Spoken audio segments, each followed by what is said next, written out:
An hour later Elmer had reached the place where the Scotland Yard inspector was attacked from the furze bush by the maniac. He excitedly crossed his legs, and Royce fell to the floor and lay there. But he kept at it. In less than 3 months he had reached page 51 of the first volume of Royce. Then he bogged down in a footnote. The scholastic textbooks, namely, as for instance the disputations of Suarez, employ our terms much as follows. Being, taken quite in the abstract, such writers said, is a word that shall equally apply both to the what and to the that. Thus if I speak of the being of a man, I may, according to this usage, mean either the ideal nature of a man, apart from man's existence, or the existence of a man. The term being is so far indifferent to both of the sharply sundered senses. In this sense being may be viewed as of two sorts. As the what it means the essence of things, or the esse essentiae. In this sense, by the being of a man, you mean simply the definition of what a man as an idea means. As the that, being means the existent being, or esse existentiae. The esse existentiae of a man, or its existent being, would be what it would possess only if it existed. And so the scholastic writers in question always have to point out whether by the term ens or being, they in any particular passage are referring to the what or to the that, to the esse essentiae or to the existentiae. The Reverend Elmer Gantry drew his breath, quietly closed the book, and shouted, "Oh, shut up." He never again read any philosophy more abstruse than that of Wallace D. Wattles or Edward Bok. 12. He did not neglect his not very arduous duties. He went fishing, which gained him credit among the males. He procured a dog, also a sound, manly thing to do, and though he occasionally kicked the dog in the country, he was clamorously affectionate with it in town. He went up to Spartan now and then to buy books, attend the movies, and sneak into theaters, and though he was tempted by other diversions even less approved by the Methodist discipline, he really did make an effort to keep from falling. By enthusiasm and brass, he raised most of the church debt, and made agitation for a new carpet. He risked condemnation by having a cornet solo right in church one Sunday evening. He kept himself from paying any attention, except for rollickingly kissing her once or twice, to the 14-year-old daughter of his landlady. He was, in fact, full of good works and clerical exemplariness. But the focus of his life now was Cleo Benham. Chapter XXI. 1.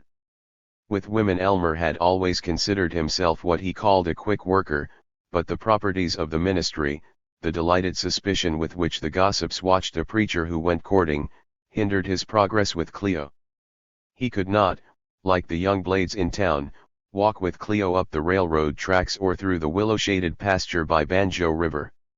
He could hear 10,000 Methodist elders croaking, "Avoid the very appearance of evil." He knew that she was in love with him, had been ever since she had first seen him, a devout yet manly leader, standing by the pulpit in the late light of summer afternoon. He was certain that she would surrender to him whenever he should demand it. He was certain that she had every desirable quality. And yet, oh, somehow, she did not stir him. Was he afraid of being married and settled and monogamic? Was it simply that she needed awakening? How could he awaken her when her father was always in the way? Whenever he called on her, old Benham insisted on staying in the parlor. He was, strictly outside of business hours, an amateur of religion, fond of talking about it. Just as Elmer, shielded by the piano, was ready to press Cleo's hand, Benham would lumber up and twang, "What do you think, brother? Do you believe salvation comes by faith or works?" Elmer made it all clear, muttering to himself, "Well, you old devil, with that cutthroat store of yours, you better get into heaven on faith, for God knows you'll never do it on works." And when Elmer was about to slip out to the kitchen with her to make lemonade, Benham held him by, demanding, "What do you think of John Wesley's doctrine of perfection?" "Oh, it's absolutely sound and proven," admitted Elmer, wondering what the devil Mr. Wesley's doctrine of perfection might be. It is possible that the presence of the elder Benhams, preventing too close a communion with Cleo, kept Elmer from understanding what it meant that he should not greatly have longed to embrace her. He translated his lack of urgency into virtue, and went about assuring himself that he was indeed a reformed and perfected character. And so went home and hung about the kitchen, chattering with little Jane Clark in pastoral jokiness. Even when he was alone with Cleo, when she drove him in the proud Benham motor for calls in the country, even while he was volubly telling himself how handsome she was, he was never quite natural with her. 2. He called on an evening of late November, and both her parents were out, attending Eastern Star. She looked dreary and red-eyed. He crowed benevolently while they stood at the parlor door, "Why, Sister Cleo, what's the matter? You look kind of sad." "Oh, it's nothing. Come on now. Tell me. I'll pray for you, or beat somebody up, whichever you prefer." "Oh, I don't think you ought to joke about anyway, it's really nothing." She was staring at the floor. He felt buoyant and dominating, so delightfully stronger than she. He lifted her chin with his forefinger, demanding, "Look up at me now." In her naked eyes there was such shameful, shameless longing for him that he was drawn. He could not but slip his arm around her, and she dropped her head on his shoulder, weeping, all her pride gone from her. He was so exalted by the realization of his own power that he took it for passion, and suddenly he was kissing her, conscious of the pale fineness of her skin, her flattering yielding to him. Suddenly he was blurting, "I've loved you, oh, terrible, ever since the first second I saw you." As she sat on his knee, as she drooped against him unresisting, he was certain that she was very beautiful, altogether desirable. The Benhams came home, Mrs. Benham to cry happily over the engagement, and Mr. Benham to indulge in a deal of cordial backslapping, and such jests as, "Well, by golly, now I'm going to have a real live preacher in the family, guess I'll have to be so doggone honest that the store won't hardly pay." 3. His mother came on from Kansas for the wedding, in January. Her happiness in seeing him in his pulpit, in seeing the beauty and purity of Cleo and the prosperity of Cleo's father was such that she forgot her long-dragging sorrow in his many disloyal ties to the God she had given him, in his having deserted the Baptist sanctuary for the dubious, the almost agnostic liberalisms of the Methodists. With his mother present, with Cleo going about roused to a rosy excitement, with Mrs. Benham mothering everybody and frantically cooking, with Mr. Benham taking him out to the back porch and presenting him with a check for $5,000, Elmer had the feeling of possessing a family, of being rooted and solid and secure. For the wedding there were scores of coconut cakes and hundreds of orange blossoms, roses from a real city florist in Sparta, new photographs for the family album, a tub of strictly temperance punch and beautiful but modest lingerie for Cleo. It was tremendous. But Elmer was a little saddened by the fact that there was no one whom he wanted for best man, no one who had been his friend since Jim Lefferts. He asked Ray Fawcett, butter maker at the creamery and choir singer in the church, and the village was flattered that out of the hundreds of intimates Elmer must have in the great world outside, he should have chosen one of their own boys. They were married, during a half-blizzard, by the district superintendent. They took the train for Zenith, to stop overnight on their way to Chicago. Not till he was on the train, the shouting and the rice showers over, did Elmer gasp to himself, looking at Cleo's rather unchanging smile, "Oh, good God, I've gone and tied myself up, and I never can have any fun again." But he was very manly, gentlemanly in fact. He concealed his distaste for her and entertained her with an account of the beauties of Longfellow. 4. Cleo looked tired, and toward the end of the journey, in the winter evening, with the gale desolate, she seemed scarce to be listening to his observations on graded Sunday school lessons, the treatment of corns, his triumphs at Sister Falconer's meetings, and the inferiority of the Reverend Clyde Tippy. "Well, you might pay a little attention to me, anyway," he snarled. "Oh, I'm sorry. I really was paying attention. I'm just tired, all the preparations for the wedding and everything." She looked at him beseechingly. "Oh, Elmer, you must take care of me. I'm giving myself to you entirely, oh, completely. Huh. So you look at it as a sacrifice to marry me, do you? Oh, no, I didn't mean it that way. And I suppose you think I don't intend to take care of you. Sure. Probably I stay out late nights and play cards and gamble and drink and run around after women. Of course. I'm not a minister of the gospel, I am a saloon keeper. Oh, dear, dear, dear, oh, my dearest, I didn't mean to hurt you. I just meant you're so strong and big, and I am, oh, of course I'm not a tiny little thing, but I haven't got your strength. He enjoyed feeling injured, but he was warning himself, shut up, you chump. You'll never educate her to make love if you go bawling her out. He magnanimously comforted her, oh, I know. Of course, you poor dear. Fool thing anyway, your mother having this big wedding, and all the eats and the relatives coming in and everything. And with all this, she still seemed distressed. But he patted her hand, and talked about the cottage they were going to furnish in Banjo Crossing, and as he thought of the approaching zenith, of their room at the O'Hearn house, he became more ardent, whispered to her that she was beautiful, stroked her arm till she trembled. 5. The bellboy had scarcely closed the door of their room, with its double bed, when he had seized her, torn off her overcoat, with its snow-wet collar, and hurled it on the floor. He kissed her throat. When he had loosened his clasp, she retreated, the back of her hand fearfully at her lips, her voice terrified as she begged, "Oh, don't. Not now. I'm afraid." "That's damned nonsense," he raged, stalking her as she backed away. "Oh, no, please. Say, what the devil do you think marriage is? Oh, I've never heard you curse before. My God, I wouldn't, if you didn't act so's it'd try the patience of a saint on a monument." He controlled himself. Now, I'm sorry. Guess I'm kind of tired, too. There, little girl. Didn't mean to scare you. Excuse me. Just showed I was crazy in love with you, don't you see? To his broad and apostolic smirk she responded with a weak smile, and he seized her again, laid his thick hand on her breast. Between his long embraces, though his anger at her limpness was growing, he sought to encourage her by shouting, "Come on now, Clee, show some spunk."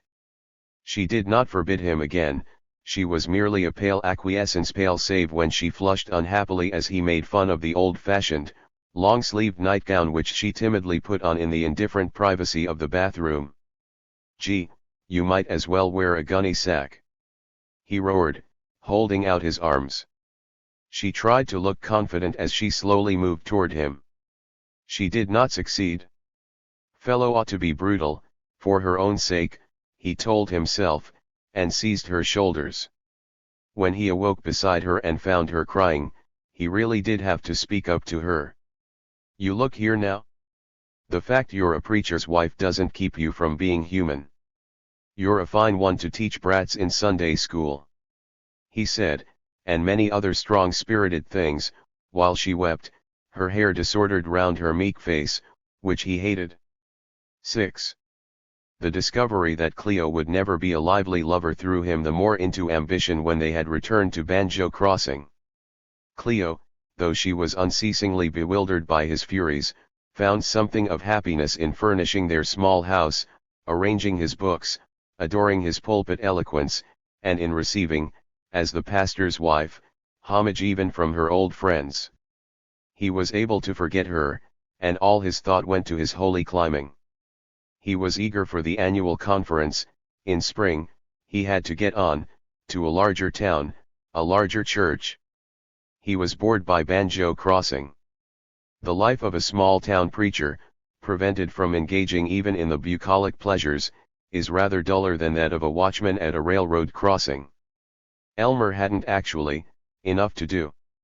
Though later, in institutional churches he was to be as hustling as any other businessman, now he had not over 20 hours a week of real activity. There were 4 meetings every Sunday. If he attended Sunday school and Epworth League as well as church, there was prayer meeting on Wednesday evening, choir practice on Friday, the Ladies' Aid and the Missionary Society every fortnight or so, and perhaps once a fortnight a wedding, a funeral. Pastoral calls took not over 6 hours a week. With the aid of his reference books, he could prepare his 2 sermons in 5 hours, and on weeks when he felt lazy, or the fishing was good, that was 3 hours more than he actually took. In the austerities of the library Elmer was indolent, but he did like to rush about, meet people, make a show of accomplishment. It wasn't possible to accomplish much in Banjo. The good villagers were content with Sunday and Wednesday evening piety. But he did begin to write advertisements for his weekly services, the inception of that salesmanship of salvation which was to make him known and respected in every advertising club and forward-looking church in the country. The readers of notices to the effect that services would be held, as usual, at the Banjo Valley Pioneer were startled to find among the Presbyterian Church, the Disciples' Church, the United Brethren Church, the Baptist Church, this advertisement: "Wake up, Mr. Devil. If old Satan were as lazy as some would-be Christians in this burg, we'd all be safe. But he isn't. Come out next Sunday 10:30 a.m. and hear a red-blooded sermon by Rev. Gantry on Would Jesus Play Poker? M.E. Church." He improved his typewriting, and that was a fine thing to do. The Reverend Elmer Gantry's powerful nature had been cramped by the slow use of a pen. It needed the gallop of the keys, and from his typewriter were increasingly to come floods of new moral and social gospels. In February he held 2 weeks of intensive evangelistic meetings. He had in a traveling missioner, who wept, and his wife, who sang. Neither of them, Elmer chuckled privily, could compare with himself, who had worked with Sharon Falconer. But they were new to Banjo Crossing, and he saw to it that it was himself who at the climax of hysteria charged down into the frightened mob and warned them that unless they came up and knelt in subjection, they might be snatched to hell before breakfast. There were 12 additions to the church, and 5 renewals of faith on the part of backsliders, and Elmer was able to have published in the Western Christian Advocate a note which carried his credit through all the circles of the saints. The church at Banjo Crossing has had a remarkable and stirring revival under Brother T.R. Feasels and Sister Feasels, the singing evangelist, assisted by the local pastor, Reverend Gantry, who was himself formerly in evangelistic work as assistant to the late Sharon Falconer. A great outpouring of the Spirit and far-reaching results are announced, with many uniting with the church. He also, after letting the town know how much it added to his burdens, revived and every week for 2 weeks personally supervised a junior Epworth League, the juvenile department of that admirable association of young people whose purpose is, it has itself announced, to take the wreck out of recreation and make it recreation. He had a note from Bishop Toomeys hinting that the bishop had most gratifying reports from the district superintendent about Elmer's diligent and genuinely creative efforts, and hinting that at the coming annual conference, Elmer would be shifted to a considerably larger church. "Fine," glowed Elmer. "Gosh, I'll be glad to get away. These rubes here get about as much out of high-class religion, like I give them, as a fleet of mules." 7. Ishua Rogers was dead, and they were holding his funeral at the Methodist Church. As farmer, as storekeeper, as postmaster, he had lived all his 79 years in Banjo Crossing. Old J.F. Whittlesey was shaken by Ishua's death. They had been boys together, young men together, neighbors on the farm, and in his last years, when Ishua was nearly blind and living with his daughter Jenny, J.F. Whittlesey had come into town every day to spend hours sitting with him on the porch, wrangling over Blaine and Grover Cleveland. Whittlesey hadn't another friend left alive. To drive past Jenny's now and not see old Ishua made the world empty. He was in the front row at the church, he could see his friend's face in the open coffin. All of Ishua's meanness and fussiness and care was wiped out, there was only the dumb nobility with which he had faced blizzard and August heat, labor and sorrow, only the heroic thing Whittlesey had loved in him. And he would not see Ishua again, ever.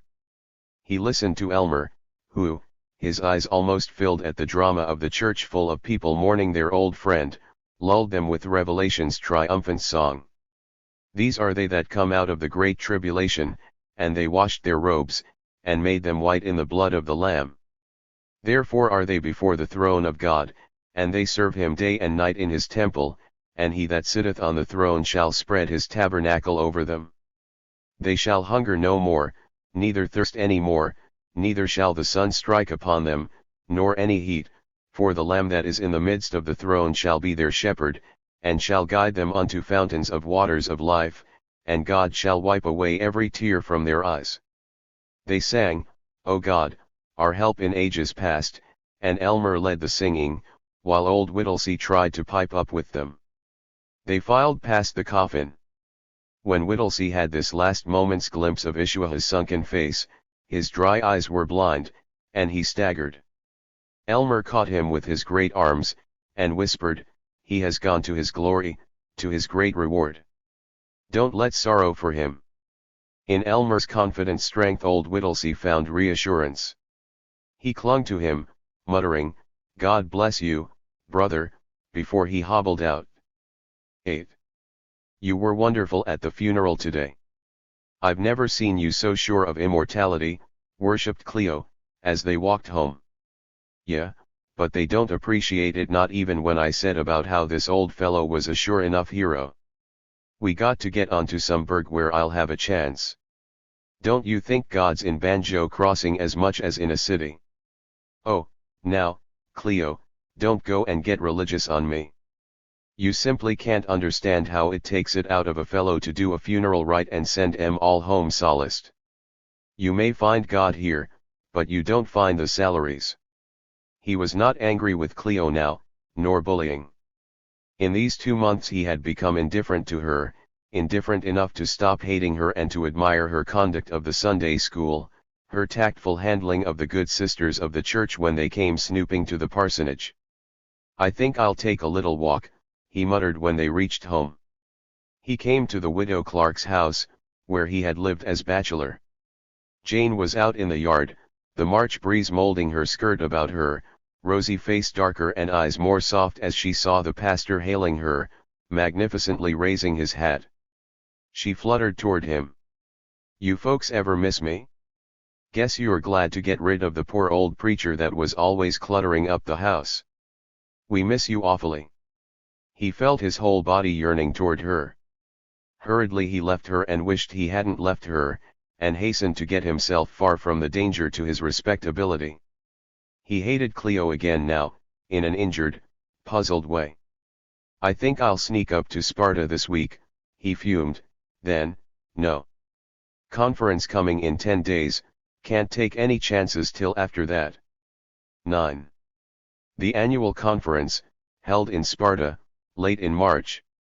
The high time of the year, when the Methodist preachers of half a dozen districts met together for prayer and rejoicing, to hear of the progress of the kingdom and incidentally to learn whether they were to have better jobs this coming year. The bishop presiding, Wesley R. Toomeys, himself with his district superintendents, grave and bustling. The preachers, trying to look as though prospective higher salaries were unworthy their attention. Between meetings they milled about in the large auditorium of the Preston Memorial Methodist Church, visiting laymen and nearly 300 ministers. Veteran country parsons, whiskered and spectacled, rusty-coated and stooped, still serving 2 country churches, or 3 or 4, driving their 50 miles a week, content for reading with the Scriptures and the Weekly Advocate. New-fledged country preachers, their large hands still calloused from plow handle and reins, content for learning with 2 years of high school, content with the Old Testament for history and geology. The preachers of the larger towns, most of them hard to recognize as clerics, in their neat business suits and modest 4-in hands, frightfully cordial one to another, perhaps a quarter of them known as modernists and given to reading popular manuals of biology and psychology, the other 3/4 still devoted to banging the pulpit apropos of Genesis. But moving through these masses, easily noticeable, the inevitable successes, the district superintendents, the pastors of large city congregations, the conceivable candidates for college presidencies, mission boards, boards of publication, bishoprics. They were not all of them leonine and actor-like, these staff officers. No few were gaunt, or small, wiry, spectacled, and earnest, but they were all admirable politicians, long in memory of names, quick to find flattering answers.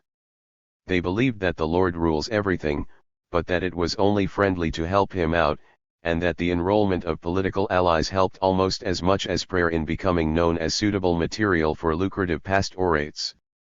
Among these leaders were the Savonarolas, gloomy fellows, viewing the progress of machine civilization with biliousness, capable of drawing thousands of auditors by their spicy but chaste denunciations of burglary, dancing, and show windows filled with lingerie. Then the renowned liberals, preachers who filled city tabernacles or churches in university towns by showing that skipping whatever seemed unreasonable in the Bible did not interfere with considering it all divinely inspired, and that there are large moral lessons in the paintings of Landseer and Rosa Bonheur. Most notable among the aristocrats were a certain number of large, suave, deep-voiced, inescapably cordial clerical gentlemen who would have looked well in Shakespearean productions or as floor walkers. And with them was presently to be found the Reverend Elmer Gantry. He was a newcomer, he was merely hoping to have the conference recognize his credentials and accept him as a member, and he had only a tiny church, yet from somewhere crept the rumor that he was a man to be watched, to be enrolled in one's own political machine, and he was called brother by a pastor whose sacred rating was said to be not less than 10,000 a year. They observed him, they conversed with him not only on the sacraments but on automobiles and the use of pledge envelopes, and as they felt the warmth of his handshake, as they heard the amiable bim-bom of his voice, saw his manly eyes, untroubled by doubts or scruples, and noted that he wore his mourning clothes as well as any spiritual magnate among them, they greeted him and sought him out and recognized him as a future captain of the hosts of the Almighty. Cleo's graciousness added to his prestige. For 3 whole days before bringing her up to the conference, Elmer had gone out of his way to soothe her, flatter her, assure her that whatever misunderstandings they might have had, all was now a warm snugness of domestic bliss, so that she was eager, gently deferential to the wives of older pastors as she met them at receptions at hotels. Her obvious admiration of Elmer convinced the better clerical politicians of his domestic safeness. And they knew that he had been sent for by the bishop. Oh, they knew it. Nothing that the bishop did in these critical days was not known. There were many among the middle-aged ministers who had become worried over prolonged stays in small towns, and who wanted to whisper to the bishop how well they would suit larger opportunities. But they could not get near him. Most of the time the bishop was kept hidden from them at the house of the president of Winnemac Wesleyan University. But he sent for Elmer, and even called him by his first name. "You see, Brother Elmer, I was right. The Methodist Church just suits you," said the bishop, his eyes bright under his formidable brows. "I am able to give you a larger church already. It wouldn't be cricket, as the English say, England. How you will enjoy going there sometime, you will find such a fruitful source of the broader type of sermons in travel. I know that you and your lovely bride Ive had the pleasure of having her pointed out to me. You will both know the joy and romance of travel one of these days. But as I was saying, I can give you a rather larger town this time, though it wouldn't be proper to tell you which one till I read the list of appointments to the conference. And in the near future, if you continue as you have in your studies and attention to the needs of our flock and in your excellence of daily living, which the district superintendent has noted, why, you'll be due for a much larger field of service. God bless you." 10. Elmer was examined by the conference and readily admitted to membership. Among the questions, from the discipline, which he was able to answer with a hearty yes were these. Are you going on to perfection? Do you expect to be made perfect in love in this life? Are you earnestly striving after it? Are you resolved to devote yourself wholly to God and His work? Have you considered the rules for a preacher, especially those relating to diligence, to punctuality, and to doing the work to which you are assigned? Will you recommend fasting or diligence, both by precept and example? Asterisk asterisk asterisk asterisk asterisk asterisk asterisk. It was, the conference members said, one to another, a pleasure to examine a candidate who could answer the questions with such ringing certainty. Asterisk asterisk asterisk asterisk asterisk asterisk asterisk. Celebrating his renunciation of all fleshy devices and pleasures by wolfing a steak, fried onions, fried potatoes, corn, 3 cups of coffee, and 2 slices of apple pie with ice cream, Elmer condescended to Cleo, I went through a whooping. Like to have seen any of those poor boobs I was with in the seminary answer up like I did. 11. They listened to reports on collections for missions, on the creation of new schools and churches, they heard ever so many prayers, they were polite during what were known as inspirational addresses by the bishop and the Rev. Drive S. Palmer shoots. But they were waiting for the moment when the bishop should read the list of appointments. They looked as blank as they could, but their nails creased their palms as the bishop rose. They tried to be loyal to their army, but this lean parson thought of the boy who was going to college, this worried-faced youngster thought of the operation for his wife, this aged campaigner whose voice had been failing wondered whether he would be kept on in his well-padded church. The bishop's snappy voice popped. Sparta District. Alby Center, W.A. Vance. Ardmore, Abraham Munden. And Elmer listened with them, suddenly terrified. What did the bishop mean by a rather larger town? Some horrible hole with 1,200 people? Then he startled and glowed, and his fellow priests nodded to him in congratulation, as the bishop read out Rudd Center, Elmer Gantry. For there were 4,100 people in Rudd Center, it was noted for good works and a large pop factory, and he was on his way to greatness, to inspiring the world and becoming a bishop. Chapter XXII. 1. A year he spent in Rudd Center, 3 years in Vulcan, and 2 years in Sparta. As there were 4,100 people in Rudd Center, 47,000 in Vulcan, and 129,000 in Sparta, it may be seen that the Reverend Elmer Gantry was climbing swiftly in Christian influence and character. In Rudd Center he passed his MISPA final examinations and received his Bachelor of Divinity degree from the seminary.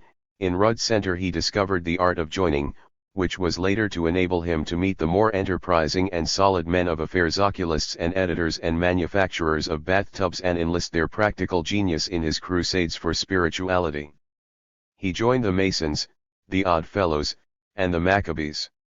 He made the Memorial Day address to the GAR, and he made the speech welcoming the local representative home from Congress after having won the poker championship of the houses.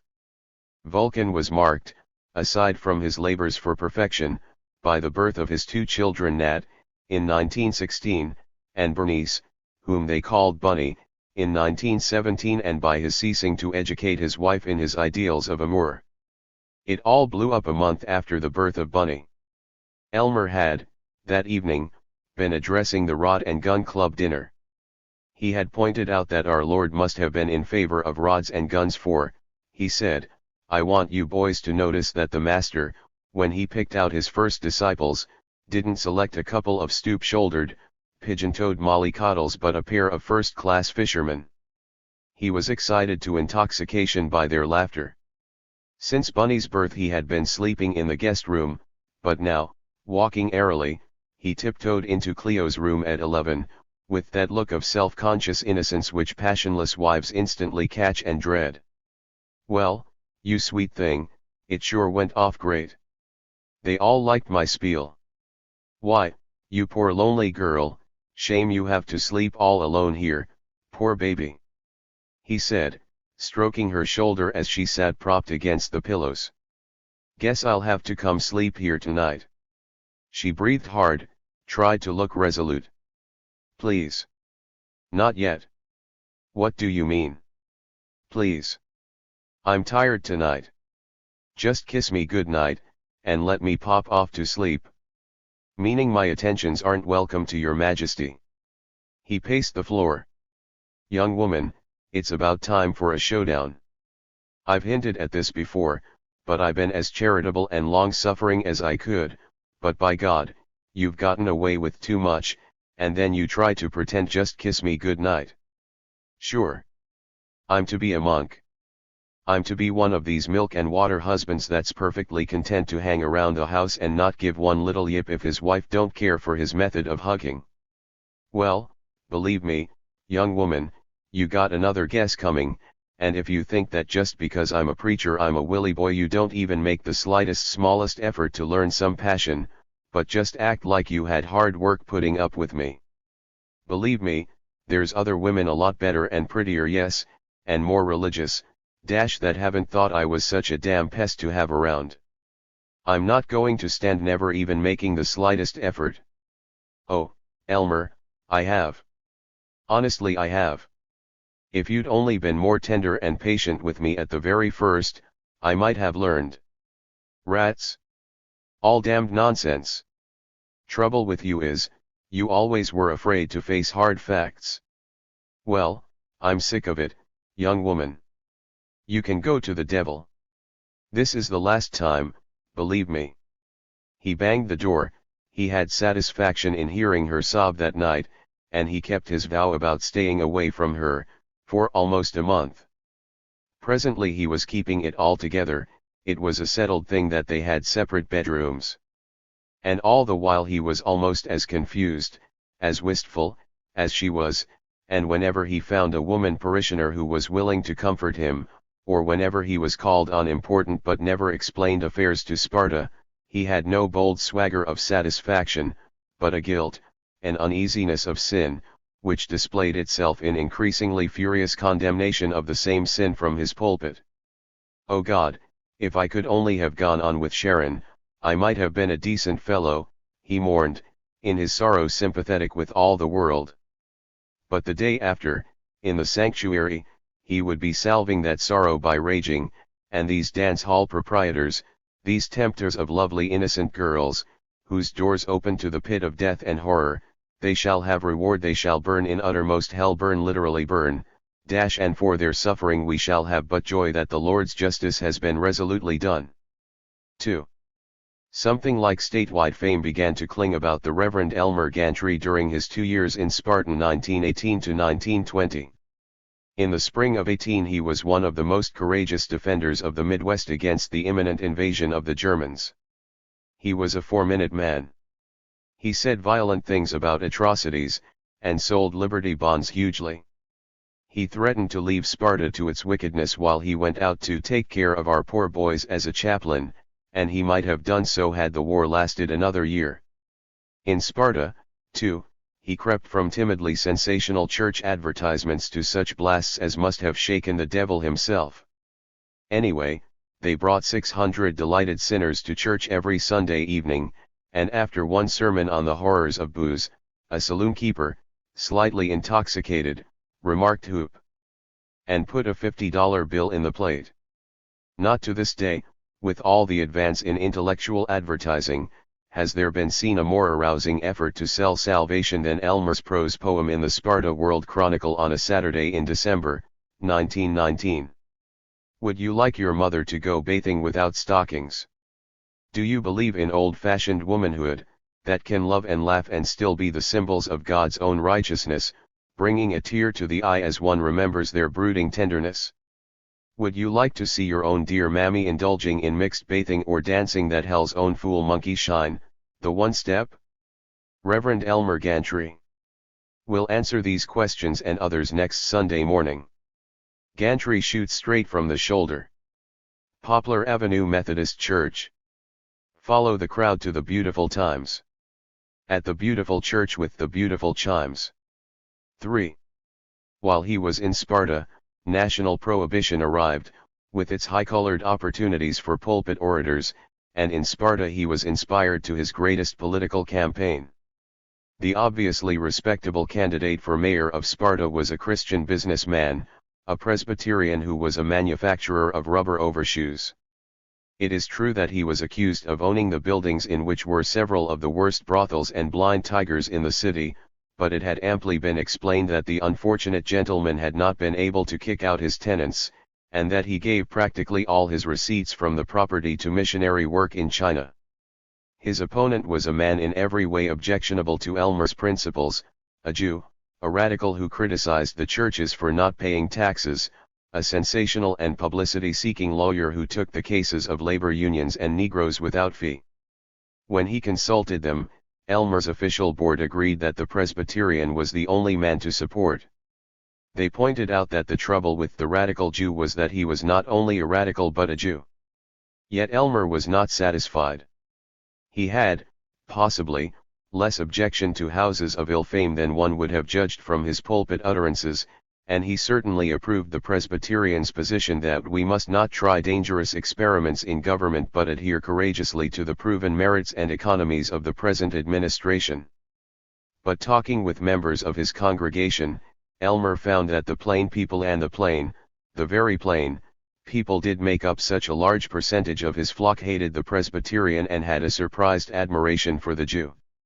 "He's awful kind to poor folks," said they. Elmer had what he called a hunch. "All the swells are going to support this guy McGarry, but darned if I don't think the Yid'll win, and anybody that roots for him'll stand ace high after the election," he reasoned. He came out boisterously for the Jew. The newspapers squealed and the Presbyterians bellowed and the rabbis softly chuckled. Not only from his pulpit but in scattered halls Elmer campaigned and thundered. He was smeared once with rotten eggs in a hall near the red light district, and once an illicit booze dealer tried to punch his nose, and that was a very happy time for Elmer.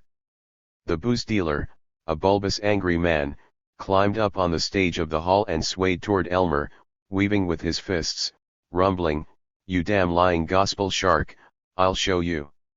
The forgotten star of the Terwilliger team leaped into life. He was calm as in a scrimmage. He strode over, calculatingly regarded the point of the bootlegger's jaw, and caught him on it, exact. He saw the man slumping down, but he did not stand looking, he swung back to the reading stand and went on speaking. The whole audience rose, clamorous with applause, and Elmer Gantry had for a second become the most famous man in town. The newspapers admitted that he was affecting the campaign, and one of them swung to his support. He was so strong on virtue and the purity of womanhood and the evils of liquor that to oppose him was to admit oneself a debauchee. At the business meeting of his church there was a stirring squabble over his activities. When the leading trustee, a friend of the Presbyterian candidate, declared that he was going to resign unless Elmer stopped, an aged janitor shrieked, "And all the rest of us will resign unless the Reverend keeps it up." There was gleeful and unseemly applause, and Elmer beamed. The campaign grew so bellicose that reporters came up from the Zenith newspapers, one of them the renowned Bill Kingdom of the Zenith Advocate-Times. Elmer loved reporters. They quoted him on everything from the Bible in the schools to the Armenian Mandate. He was careful not to call them boys but gentlemen, not to slap them too often on the back, he kept excellent cigars for them, and he always said, "I'm afraid I can't talk to you as a preacher. I get too much of that on Sunday. I'm just speaking as an ordinary citizen who longs to have a clean city in which to bring up his kiddies." Bill Kingdom almost liked him, and the story about the crusading parson which he sent up to the Zenith Advocate-Times, the thunderer of the whole state of Winnemac, was run on the third page, with a photograph of Elmer thrusting out his fist as if to crush all the sensualists and malefactors in the world. Sparta papers reprinted the story and spoke of it with reverence. The Jew won the campaign. And immediately after this, 6 months before the annual conference of 1920, Bishop Toomeys sent for Elmer. 4. "At first I was afraid," said the bishop, "you were making a great mistake in soiling yourself in this Sparta campaign. After all, it's our mission to preach the pure gospel and the saving blood of Jesus, and not to monkey with politics. But you've been so successful that I can forgive you, and the time has come at the next conference I shall be able to offer you at last a church here in Zenith, and a very large one, but with problems that call for heroic energy. It's the old Wellspring Church, down here on Stanley Avenue, corner of Dodsworth, in what we call Old Town. It used to be the most fashionable and useful Methodist church in town, but the section has run down, and the membership has declined from something like 1,400 to about 800, and under the present pastor you know him, old Syriaire, fine noble Christian gentleman, great soul, but a pretty rotten speaker. I don't guess they have more than 100 or so at morning service. Shame, Elmer, wicked shame to see this great institution, meant for the quickening of such vast multitudes of souls, declining and, by thunder, not hardly giving a cent for missions. I wonder if you could revive it? Go look it over, and the neighborhood, and let me know what you think. Or whether you'd rather stay on in Sparta. You'll get less salary at Wellspring than you're getting in Sparta. 4,000, isn't it? But if you build up the church, guess the official board will properly remunerate your labors. A church in Zenith. Elmer would almost have taken it with no salary whatever. He could see his Doctor of Divinity degree at hand, his bishopric, or college presidency, or fabulous pulpit in New York. He found the Wellspring ME Church a hideous grey stone hulk with gravy-colored windows, and a tall spire ornamented with tin gargoyles and alternate layers of tiles in distressing red and green. The neighborhood had been smart, but the brick mansions, once leisurely among lawns and gardens, were scabrous and slovenly, turned into boarding houses with delicatessen shops in the basements. Gosh, this section never will come back. Too many of the doggone hoi polloi. Bunch of wops. Nobody for 10 blocks that would put more than 10 cents in the collection. Nothing doing. I'm not going to run a soup kitchen and tell a bunch of dirty bums to come to Jesus. Not on your life. But he saw, a block from the church, a new apartment house, and near it an excavation. Might come back, in apartments, at that. Mustn't jump too quick. Besides, these folks need the gospel just as much as the swell-headed plutes out on Royal Ridge, reflected the Reverend Mr. Gantry. Through his old acquaintance, Gil O'Hearn of the O'Hearn House, Elmer met a responsible contractor and inquired into the fruitfulness of the Wellspring vineyard. Yes, they're dead certain to build a bunch of apartment houses, and pretty good ones, in that neighborhood these next few years. Be a big residential boom in Old Town. It's near enough in to be handy to the business section, and far enough from the Union Station so's they haven't got any warehouses or wholesalers. Goodbye, Reverend. Oh, I'm not buying, I am just selling the gospel, said the Reverend, and he went to inform Bishop Toomies that after prayer and meditation he had been led to accept the pastorate of the Wellspring Church. So, at 39, Caesar came to Rome, and Rome heard about it immediately. Chapter XXIII 1. He did not stand by the altar now, uplifted in a vow that he would be good and reverent. He was like the new general manager of a factory as he bustled for the first time through the Wellspring Methodist Church, Zenith, and his first comment was, "The plant's run down, have to buck it up." He was accompanied on his inspection by his staff, Miss Bundle, church secretary and personal secretary to himself, a decayed and plaintive lady distressingly free of seductiveness, Miss Wiesedger, the deaconess, given to fat and good works, and A.F. Cherry, organist and musical director, engaged only on part-time. He was disappointed that the church could not give him a pastoral assistant or a director of religious education. He'd have them, soon enough, and boss them. Great. He found an auditorium which would hold 1,600 people but which was offensively gloomy in its streaky windows, its brown plaster walls, its cast iron pillars. The rear wall of the chancel was painted a lugubrious blue scattered with stars which had ceased to twinkle, and the pulpit was of dark oak, crowned with a foolish, tasseled, faded green velvet cushion. The whole auditorium was heavy and forbidding, the stretch of empty brown-grained pews stared at him dolorously. Certainly must have been a swell bunch of cheerful Christians that made this layout. I'll have a new church here in 5 years, one with some pep to it, and Gothic fixins and an up-to-date educational and entertainment plant, reflected the new priest.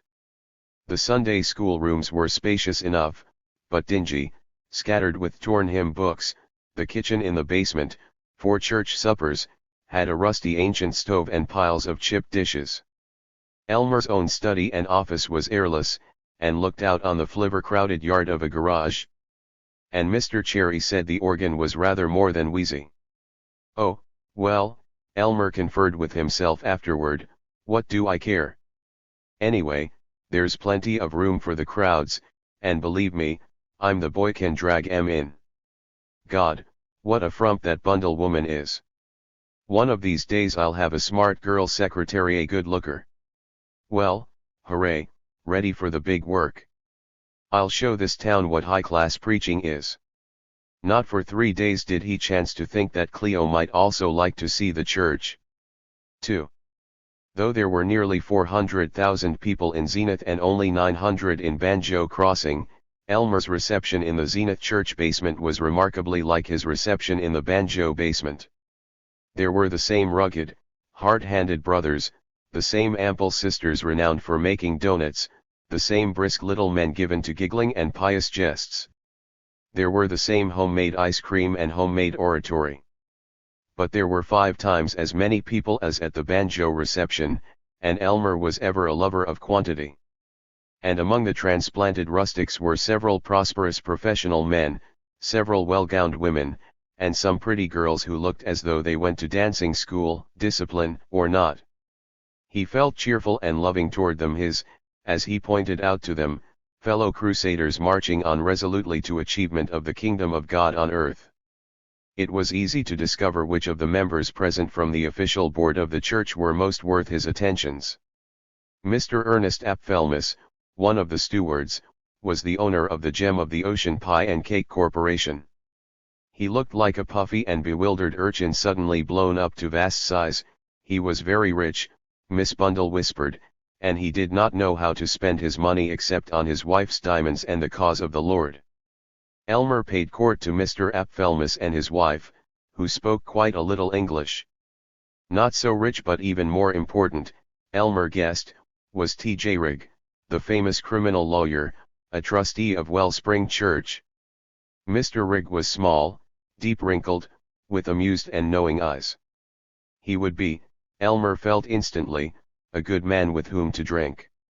His wife's face was that of a girl, round and smooth and blue-eyed, though she was 50 and more, and her laughter was lively. Those are folks I can shoot straight with, decided Elmer, and he kept near them. Rigg hinted, say, Reverend, why don't you and your good lady come up to my house after this, and we can loosen up and have a good laugh and get over this sewing circle business. I'd certainly like to. As he spoke, Elmer was considering that if he was really to loosen up, he could not have Cleo about. Only, I'm afraid my wife has a headache, poor girl. We'll just send her along home and I'll come with you. After you shake hands a few thousand more times. Exactly. Elmer was edified to find that Mr. Rigg had a limousine with a chauffeur, one of the few in which Elmer had yet ridden. He did like to have his Christian brethren well heeled. But the sight of the limousine made him less chummy with the Riggses, more respectful and unctuous, and when they had dropped Cleo at the hotel, Elmer leaned gracefully back on the velvet seat, waved his large hand poetically, and breathed, "Such a welcome the dear people gave me. I am so grateful. What a real outpouring of the Spirit. Look here," sniffed Rigg, "you don't have to be pious with us. Ma and I are a couple of old dragoons. We like religion, like the good old hymns takes us back to the hick town we came from, and we believe religion is a fine thing to keep people in order they think of higher things instead of all these strikes and big wages and the kind of hell-raising that's throwing the industrial system all out of kilter. And I like a fine upstanding preacher that can give a good show. So I'm willing to be a trustee. But we ain't pious. And any time you want to let down, and I reckon there must be times when a big cuss like you must get pretty sick of listening to the sniveling sisterhood, you just come to us, and if you want to smoke or even throw in a little jolt of liquor, as I've been known to do, why we'll understand. How about it, Ma? You bet," said Mrs. Rigg.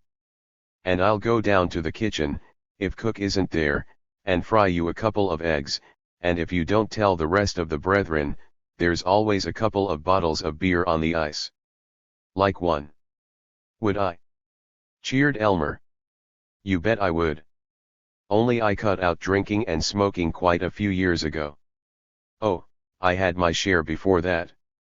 But I stopped, absolute, and I'd hate to break my record.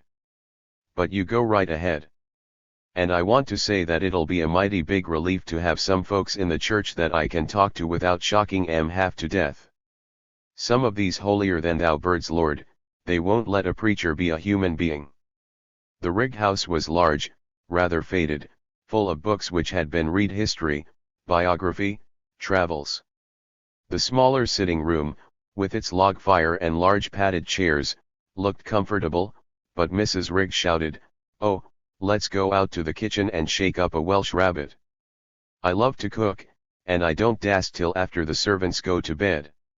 So his first conference with T.J. Rigg, who became the only authentic friend Elmer had known since Jim Lefferts, was held at the shiny white enamel-top table in the huge kitchen, with Mrs. Rigg stalking about, bringing them Welsh rabbit, with celery, cold chicken, whatever she found in the icebox. "I want your advice, Brother Rigg," said Elmer. "I want to make my first sermon here something senwell, something that'll make 'em sit up and listen. I don't have to get the subject in for the church ads till tomorrow. Now what do you think of some pacifism?" I know what you think. Of course during the war I was just as patriotic as anybody 4-minute man, and in another month I'd have been in uniform. But honest, some of the churches are getting a lot of kick out of hollering pacifism now the war's all safely over some of the biggest preachers in the country. But far's I've heard, nobody's started it here in Zenith yet, and it might make a big sensation. Yes, that's so, and course it's perfectly alright to adopt pacifism as long as there's no chance for another war. Or do you think you know the congregation here? Do you think a more dignified and kind of, you might say, poetic expository sermon would impress 'em more? Or what about a good, vigorous, right out from the shoulder attack on vice? You know, booze and immorality like short skirts, by golly, girls' skirts getting shorter every year. Now that's what I'd vote for, said Rigg. That's what gets 'em. Nothing like a good juicy vice sermon to bring in the crowds. Yes, sir. Fearless attack on all this drinking and this awful sex immorality that's getting so prevalent. Mr. Rigg meditatively mixed a highball, keeping it light because next morning in court he had to defend a lady accused of running a badger game. You bet. Some folks say sermons like that are just sensational, but I always tell 'em, once the preacher gets the folks into the church that way, and mighty few appreciate how hard it is to do a good vice sermon, jolt 'em enough and yet not make it too dirty once you get in the folks, then you can give 'em some good, solid, old-time religion and show 'em salvation and teach 'em to observe the laws and do an honest day's work for an honest day's pay, 'stead of clock watching like my doggone clerks do. Yep, if you ask me, try the vice. Oh, say, Ma, do you think the Reverend would be shocked by that story about the chambermaid and the traveling man that Mark was telling us? Elmer was not shocked. In fact, he had another droll tale himself. He went home at 1. I'll have a good time with those folks, he reflected, in the luxury of a taxicab. Only, better be careful with old Rigg. He's a shrewd bird, and he's onto me. Now what do you mean? Indignantly. What do you mean by onto me? There's nothing to be onto. I refused a drink and a cigar, didn't I? I never cuss except when I lose my temper, do I? I'm leading an absolutely Christian life. And I'm bringing a whale of a lot more souls into churches than any of these pussyfooting tin saints that afraid to laugh and jolly people. Onto me nothing. 3. On Saturday morning, on the page of religious advertisements in the Zenith newspapers, Elmer's first sermon was announced in a 2-column spread as dealing with the promising problem, can strangers find haunts of vice in Zenith? They could, and with gratifying ease, said Elmer in his sermon. He said it before at least 400 people, as against the 100 who had normally been attending. He himself was a stranger in Zenith, and he had gone forth and he had been appalled aghast about in shocked horror at the amount of vice, and such interesting and attractive vice. He had investigated Bronze Island, a rackety beach and dance floor and restaurant at South Zenith, and he had found mixed bathing. He described the ladies' legs, he described the two amiable young women who had picked him up. He told of the waiter who, though he denied that Bronze restaurant itself sold liquor, had been willing to let him know where to get it, and where to find an all-night game of poker and, mind you, playing poker for keeps, you understand, Elmer explained. On Washington Avenue, North, he had found two movies in which the dreadful painted purveyors of putrescent vice he meant the movie actors had on the screen danced suggestive steps which would bring the blush of shame to the cheeks of any decent woman, and in which the same purveyors had taken drinks which he assumed to be the deadly cocktails. On his way to his hotel after these movies, three ladies of the night had accosted him, right under the white way of lights. Street corner loafers he had apparently been very chummy with them had told him of blind pigs, of dope peddlers, of strange lecheries. That, he shouted, is what one stranger was able to find in your city now, my city, and well beloved. But could he find virtue so easily, could he? Or just a lot of easy-going churches, lollygagging along, while the just God threatens the city with the fire and devouring brimstone that destroyed proud Sodom and Gomorrah in their abominations? Listen. With the help of God Almighty, let us raise here in this church a standard of virtue that no stranger can help seeing. We're lazy. We're not burning with a fever of righteousness. On your knees, you slothful, and pray God to forgive you and to aid you and me to form a brotherhood of helpful, joyous, fiercely righteous followers of every commandment of the Lord our God. The newspapers carried almost all of it. It had just happened that there were reporters present. It had just happened that Elmer had been calling up the Advocate-Times on Saturday. It had just happened that he remembered he had met Bill Kingdom, the Advocate reporter, in Sparta. It had just happened that to help out good old Bill he had let him know there would be something stirring in the church, come Sunday. The next Saturday Elmer advertised, "Is there a real devil sneaking around with horns and hoofs?" On Sunday there were 700 present. Within 2 months Elmer was preaching, ever more confidently and dramatically, to larger crowds than were drawn by any other church in Zenith except 4 or 5. But, oh, he's just a new sensation. He can't last out. Hasn't he got the learning and staying power?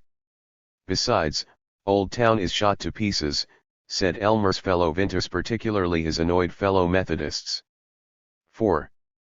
Cleo and he had found a gracious old house in Old Town, to be had cheap because of the ragged neighborhood. He had hinted to her that since he was making such a spiritual sacrifice as to take a lower salary in coming to Zenith, her father, as a zealous Christian, ought to help them out, and if she should be unable to make her father perceive this, Elmer would regretfully have to be angry with her. She came back from a visit to Banjo Crossing with $2,000. Cleo had an instinct for agreeable furniture. For the old house, with its white mahogany paneling, she got reproductions of early New England chairs and commodes and tables. There was a white-framed fireplace and a fine old crystal chandelier in the living room. Some class. We can entertain the bon ton here, and, believe me, I'll soon be having a lot of 'em coming to church. Sometimes I do wish, though, I'd gone out for the Episcopal Church. Lots more class there, and they don't beef if a minister takes a little drink," he said to Cleo. "Oh, Elmer, how can you? When Methodism stands for... Oh, God, I do wish that just once you wouldn't deliberately misunderstand me. Here I was just carrying on a philosophical discussion, and not speaking personal, and you go and..." His house in order, he gave attention to clothes. He dressed as calculatingly as an actor. For the pulpit, he continued to wear morning clothes. For his church study, he chose offensively inoffensive lounge suits, gray and brown and striped blue, with linen collars and quiet blue ties. For addresses before slightly boisterous lunch clubs, he went in for manly tweeds and manly soft collars, along with his manly voice and manly jesting. He combed his thick hair back from his strong, square face, and permitted it to hang, mane-like, just a bit over his collar. but it was still too black to be altogether prophetic. The 2000 was gone before they had been in Zenith a month. But it's all a good investment, he said. When I meet the big bugs, they'll see I may have a dump of a church in a bum section, but I can put up as good a front as if I were preaching on Chickasaw Road. 5. If in Banjo Crossing Elmer had been bored by inactivity, in Zenith he was almost exhausted by the demands. Wellspring Church had been carrying on a score of institutional affairs, and Elmer doubled them, for nothing brought in more sympathy, publicity, and contributions. Rich old hyenas who never went to church would ooze out $100 or even $500 when you described the shawled mothers coming tearfully to the milk station. There were classes in manual training, in domestic science, in gymnastics, in bird study, for the poor boys and girls of Old Town. There were troops of Boy Scouts, of Campfire Girls. There were ladies' aid meetings, women's missionary society meetings, regular church suppers before prayer meeting, a Bible training school for Sunday school teachers, a sewing society, nursing and free food for the sick and poor, half a dozen clubs of young men and women, half a dozen circles of matrons, and a men's club with monthly dinners, for which the pastor had to snare prominent speakers without payment. The Sunday school was like a small university. And every day there were dozens of callers who asked the pastor for comfort, for advice, for money, young men in temptation, widows wanting jobs, old widows wanting assurance of immortality, hobos wanting handouts, and eloquent book agents. Where in Banjo the villagers had been shy to expose their cancerous sorrows, in the city there were always lonely people who reveled in being a little twisted, a little curious, a little shameful, who yearned to talk about themselves and who expected the pastor to be forever interested. Elmer scarce had time to prepare his sermons, though he really did yearn now to make them original and eloquent. He was no longer satisfied to depend on his barrel. He wanted to increase his vocabulary. He was even willing to have new ideas, lifted out of biology and biography and political editorials. He was out of the house daily at 8 in the morning, usually after a breakfast in which he desired to know of Cleo why the deuce she couldn't keep Nat and Bunny quiet while he read the paper, and he did not return till 6, burning with weariness. He had to study in the evening. He was always testy. His children were afraid of him, even when he boisterously decided to enact the kind parent for one evening and to ride them pick-a-back, whether or no they wanted to be ridden pick-a-back. They feared God properly and kept his commandments, did Nat and Bunny, because their father so admirably prefigured God. When Cleo was busy with meetings and clubs at the church, Elmer blamed her for neglecting the house. When she slackened her church work, he was able equally to blame her for not helping him professionally. And obviously it was because she had so badly arranged the home routine that he never had time for morning family worship. But he made up for it by the violence of his grace before meat, during which he glared at the children if they stirred in their chairs. And always the telephone was ringing, not only in his office but at home in the evening. What should Miss Weesedger, the deaconess, do about this old Miss Malley, who wanted a new nightgown? Could the Reverend Gantry give a short talk on advertising and the church to the Ad Club next Tuesday noon? Could he address the Letitia Music and Literary Club on religion and poetry next Thursday at 4, just when he had a meeting with the official board? The church janitor wanted to start the furnace, but the coal hadn't been delivered. What advice would the Reverend Mr. Gantry give to a young man who wanted to go to college and had no money? From what book was that quotation about Cato learned Greek at 80 Sophocles which he had used in last Sunday's sermon? Would Mr. Gantry be so kind and address the Lincoln School next Friday morning at 9:15? The dear children would be so glad of any message he had to give them, and the regular speaker couldn't show up. Would it be all right for the girls' basketball team to use the basement tonight? Could the Reverend come out, right now, to the house of Ben T. Evers, 2616 Appleby Street, 5 miles away, because grandmother was very ill and needed consolation? What the dickens did the Reverend mean by saying, last Sunday, that hellfire might be merely spiritual and figurative? Didn't he know that was age in Matthew v. 29, thy whole body should be cast into hell? Could he get the proof of the church bulletin back to the printers right away? Could the officers of the Southwest Circle of Women meet in Mr. Gantry's study tomorrow? Would Reverend Gantry speak at the Old Town Improvement Association banquet? Did the Reverend want to buy a second-hand motor car in A1 shape? Could the Reverend? God, said the Reverend, and, huh? Why, no, of course you couldn't answer for me, Cleo. But at least you might try to keep from humming when I'm simply killing myself trying to take care of all these blame fools and sacrificing myself and everything. And the letters.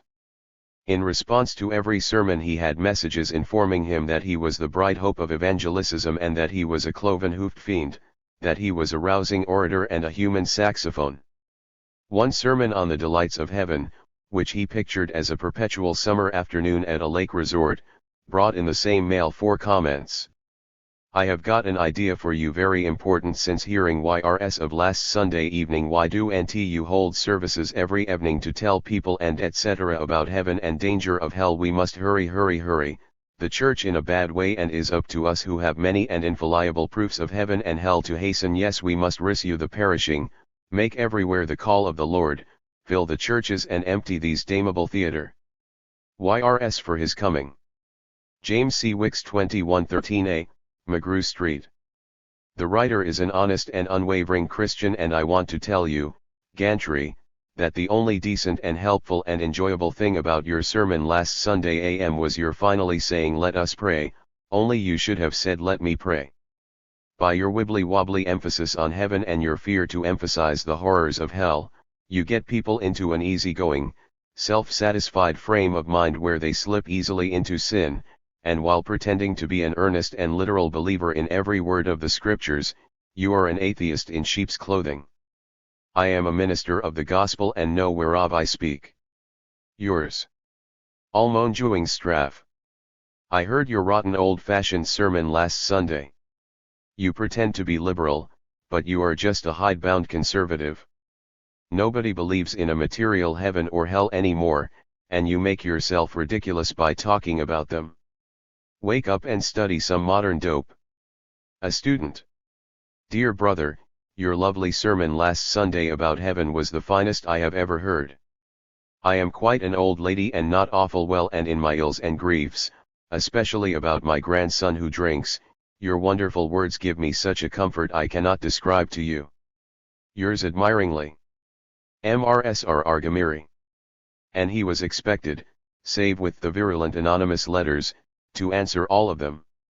In his stuffy office, facing a shelf of black-bound books, dictating to the plaintive Miss Bundle, who never caught an address, who always single-spaced the letters which should have been double-spaced, and who had a speed which seemed adequate until you discovered that she attained it by leaving out most of the verbs and adjectives.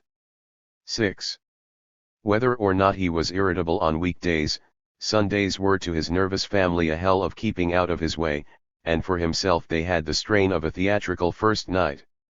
He was up at 7, looking over his sermon notes, preparing his talk to the Sunday school, and snarling at Cleo, "Good Lord, you might have breakfast on time today, at least, and why in heaven's name you can't get that furnace man here so I won't have to freeze while I'm doing my studying."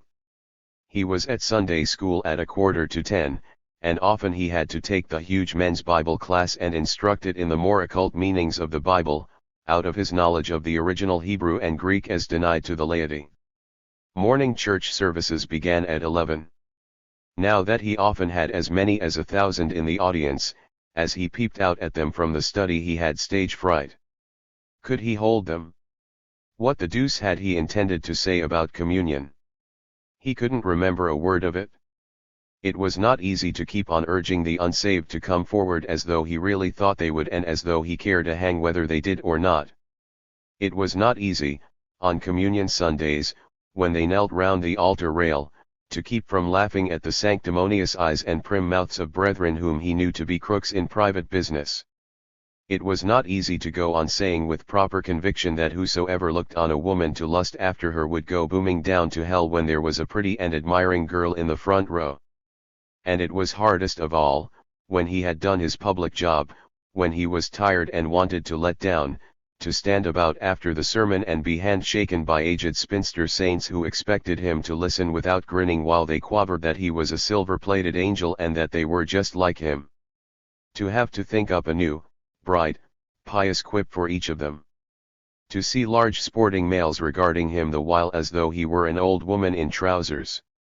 By the time he came home for Sunday lunch he was looking for a chance to feel injured and unappreciated and pestered and put upon, and usually he found the chance. There were still ahead of him, for the rest of the day, the Sunday evening service, often the Epworth League, sometimes special meetings at 4. Whenever the children disturbed his Sunday afternoon nap, Elmer gave an impersonation of the prophets. Why? All he asked of Nat and Bunny was that, as a Methodist minister's children, they should not be seen on the streets or in the parks on the blessed Sabbath afternoon, and that they should not be heard about the house. He told them, often, that they were committing an unexampled sin by causing him to fall into bad tempers unbecoming a man of God. But through all these labors and this lack of domestic sympathy he struggled successfully. 7. Elmer was as friendly as ever with Bishop Toomeys. He had conferred early with the bishop and with the canny lawyer trustee, T.J. Rigg, as to what fellow clergyman in Zenith it would be worth his while to know. Among the ministers outside the Methodist Church, they recommended Dr. G. Prosper Edwards, the highly cultured pastor of the Pilgrim Congregational Church, Dr. John Jennison Drew, the active but sanctified leader of the Chatham Road Presbyterian Church, that solid Baptist, the Reverend Hosea Jessup, and Willis Fortune Tate, who, though he was an Episcopalian and very shaky as regards liquor and hell, had one of the suavest and most expensive flocks in town. And if one could endure the Christian Scientist's smirking conviction that they alone had the truth, there was the celebrated leader of the First Christian Science Church, Mr. Irving Tillish. The Methodist ministers of Zenith Elmer met and studied at their regular Monday morning meetings, in the funeral and wedding chapel of Central Church. They looked like a group of prosperous and active businessmen. Only 2 of them ever wore clerical waistcoats, and of these only one compromised with the papacy and the errors of Canterbury by turning his collar around. A few resembled farmers, a few stonemasons, but most of them looked like retail shops. The Reverend Mr. Chatterton Weeks indulged in claret-colored fancy socks, silk handkerchiefs, and an enormous emerald ring, and gave a pleasant suggestion of vaudeville. Nor were they too sanctimonious.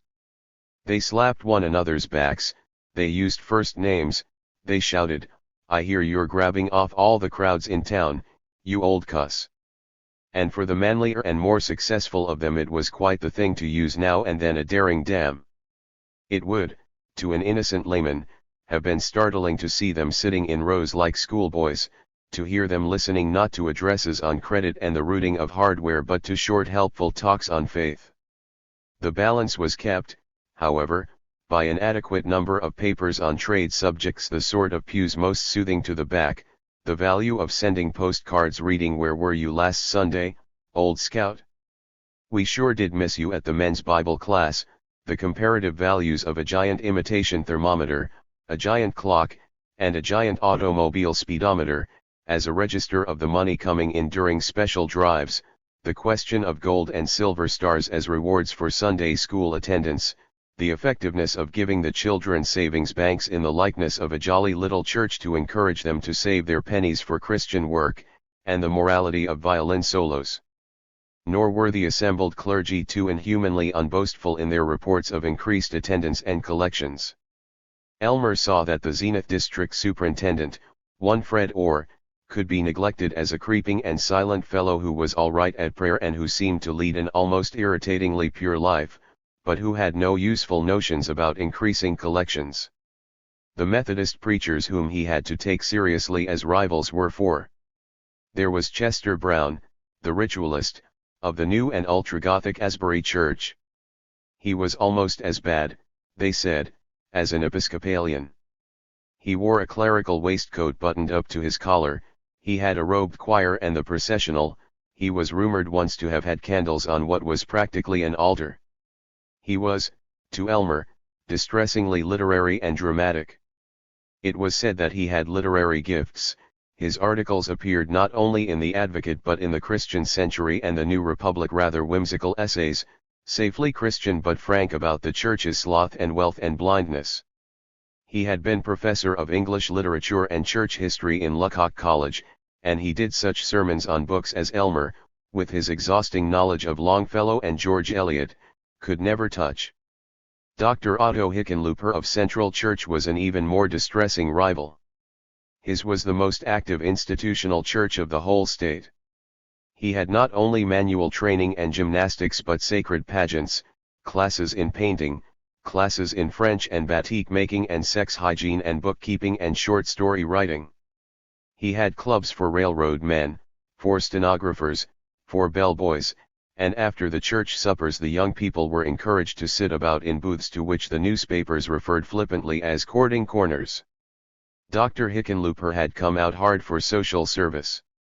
He was in sympathy with the American Federation of Labor, the IWW, the Socialists, the Communists, and the Nonpartisan League, which was more than they were with one another. He held Sunday evening lectures on the folly of war, the minimum wage, the need of clean milk, and once a month he had an open forum, to which were invited the most dangerous radical speakers, who were allowed to say absolutely anything they liked, provided they did not curse, refer to adultery, or criticize the leadership of Christ. Dr. Mahlon Potts, of the First Methodist Church, seemed to Elmer at first glance less difficult to oust. He was fat, pompous, full of heavy rumbles of piety. He was a stage parson. "Ah, my dear brother," he boomed, "and how are we this morning, my dear doctor, and how is the lovely little wife?" But Dr. Potts had the largest congregation of any church of any denomination in Zenith. He was so respectable. He was so safe. People knew where they were, with him.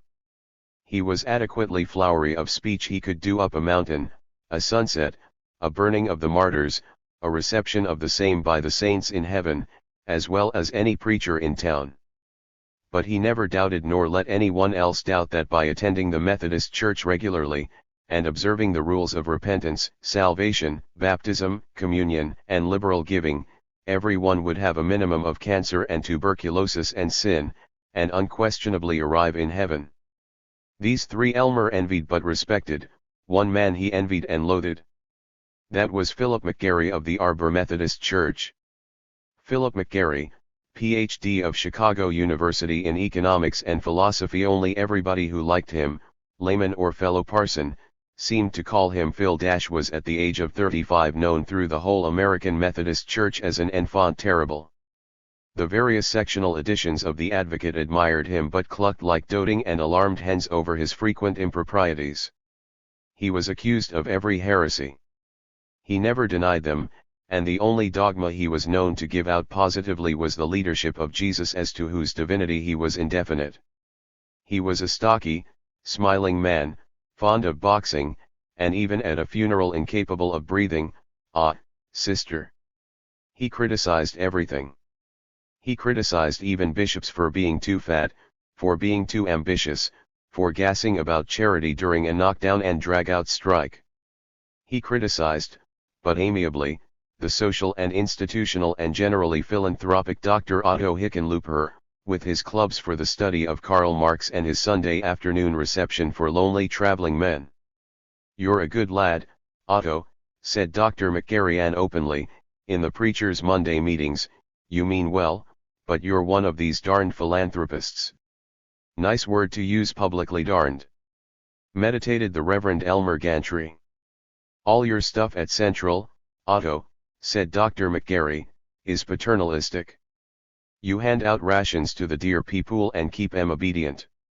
You talk about socialism and pacifism, and say a lot of nice things about 'em, but you always explain that reforms must come in due time, which means never, and then only through the kind supervision of Rockefeller and Henry Ford. And I always suspect that your activities have behind 'em the sneaking purpose of luring the poor chumps into religion, even into Methodism." The whole ministerial meeting broke into yelps. "Well, of course, that's the purpose." "Well, if you'll kindly tell me why you stay in the Methodist Church when you think it's so unimportant to. Just what are you, a minister of the gospel, seeking except religion? The meeting, on such a morning, was certain to stray from the consideration of using egg coal in church furnaces to the question as to what, when they weren't before their congregations and on record, they really believed about the whole thing. That was a very dangerous and silly thing, reflected Elmer Gantry. No telling where you'd get to, if you went blatting around about a lot of these fool problems. Preach the straight Bible gospel and make folks good, he demanded, and leave all these ticklish questions of theology and social service to the profs. Philip McGarry wound up his cheerful attack on Dr. Hickenlooper, the first morning when Elmer disgustedly encountered him, by insisting, "You see, Otto, your reforms couldn't mean anything, or you wouldn't be able to hold on to as many prosperous money-grabbing parishioners as you do. No risk of the working men in your church turning dangerous as long as you've got that tight-fisted Joe Hanley as one of your trustees. Thank heaven, I haven't got a respectable person in my whole blooming flock." Philip McGarry's church was in a part of the city incomparably more run-down than Elmer's old town. It was called the Arbor. It had in pioneer days been the vineyard-sheltered village, along the Shalusa River, from which had grown the modern Zenith. Now it was all dives, brothels, wretched tenements, cheap jack shops. Yet here McGarry lived, a bachelor, seemingly well content, counseling pickpockets and scrub women, and giving on Friday evenings a series of lectures packed by eager Jewish girl students, radical workmen, old cranks, and wistful rich girls coming in limousines down from the spacious gardens of Royal Ridge. I'll have trouble with that McGarry if we both stay in this town. Him and I will never get along together, thought Elmer. Well, I'll keep away from him. I'll treat him with some of this Christian charity that he talks so darn much about and can't understand the real meaning of. We'll just dismiss him and most of these other birds. But the big three, how'll I handle them? He could not, even if he should have a new church, outdo Chester Brown in ecclesiastical elegance or literary messages. He could never touch Otto Hickenlooper in institutions and social service. He could never beat Malin Potts in appealing to the well-to-do respectables. Yet he could beat them all together. Planning it delightedly, at the ministers' meeting, on his way home, by the fireplace at night, he saw that each of these stars was so specialized that he neglected the good publicity-bringing features of the others. Elmer would combine them, be almost as elevating as Chester Brown, almost as solidly safe and moral as Malin Potts. And all three of them, in fact every preacher in town except one Presbyterian, were neglecting the well. Some people called it sensational, but that was just envy. The proper word, considered Elmer, was powerful, or perhaps fearless, or stimulating. All of them were neglecting a powerful, fearless, or stimulating, and devil-challenging concentration on vice. Booze. Legs. Society bridge. You bet. Not overdo it, of course, but the town would come to know that in the sermons of the Reverend Elmer Gantry there would always be something spicy and yet improving. Oh, I can put it over the whole bunch. Elmer stretched his big arms in joyous vigor. I'll build a new church. I'll take the crowds away from all of 'em. I'll be the one big preacher in Zenith. And then Chicago? New York? Bishopric? Whatever I want. We. Chapter XXIV. 1. It was during his inquiry about clerical allies and rivals they were the same thing that Elmer learned that two of his classmates at Mizpah Seminary were stationed in Zenith. Wallace Umstead, the Mizpah student instructor in gymnastics, was now general secretary of the Zenith YMCA. He's a boob. We can pass him up, Elmer decided. Husky but no finesse and culture. No. That's wrong. Preacher can get a lot of publicity speaking at the Y, and get the fellows to join his church. So he called on Mr. Umstead, and that was a hearty and touching meeting between classmates, two strong men come face to face, two fellow manly Christians. But Elmer was not pleased to learn of the presence of the second classmate, Frank Schullard. He angrily recalled, "Sure, the fellow that hi-hat me and sneaked around and tried to spy on me when I was helping him learn the game at Schernheim." He was glad to hear that Frank was in disgrace with the sounder and saner clergy of Zenith. He had left the Baptist Church.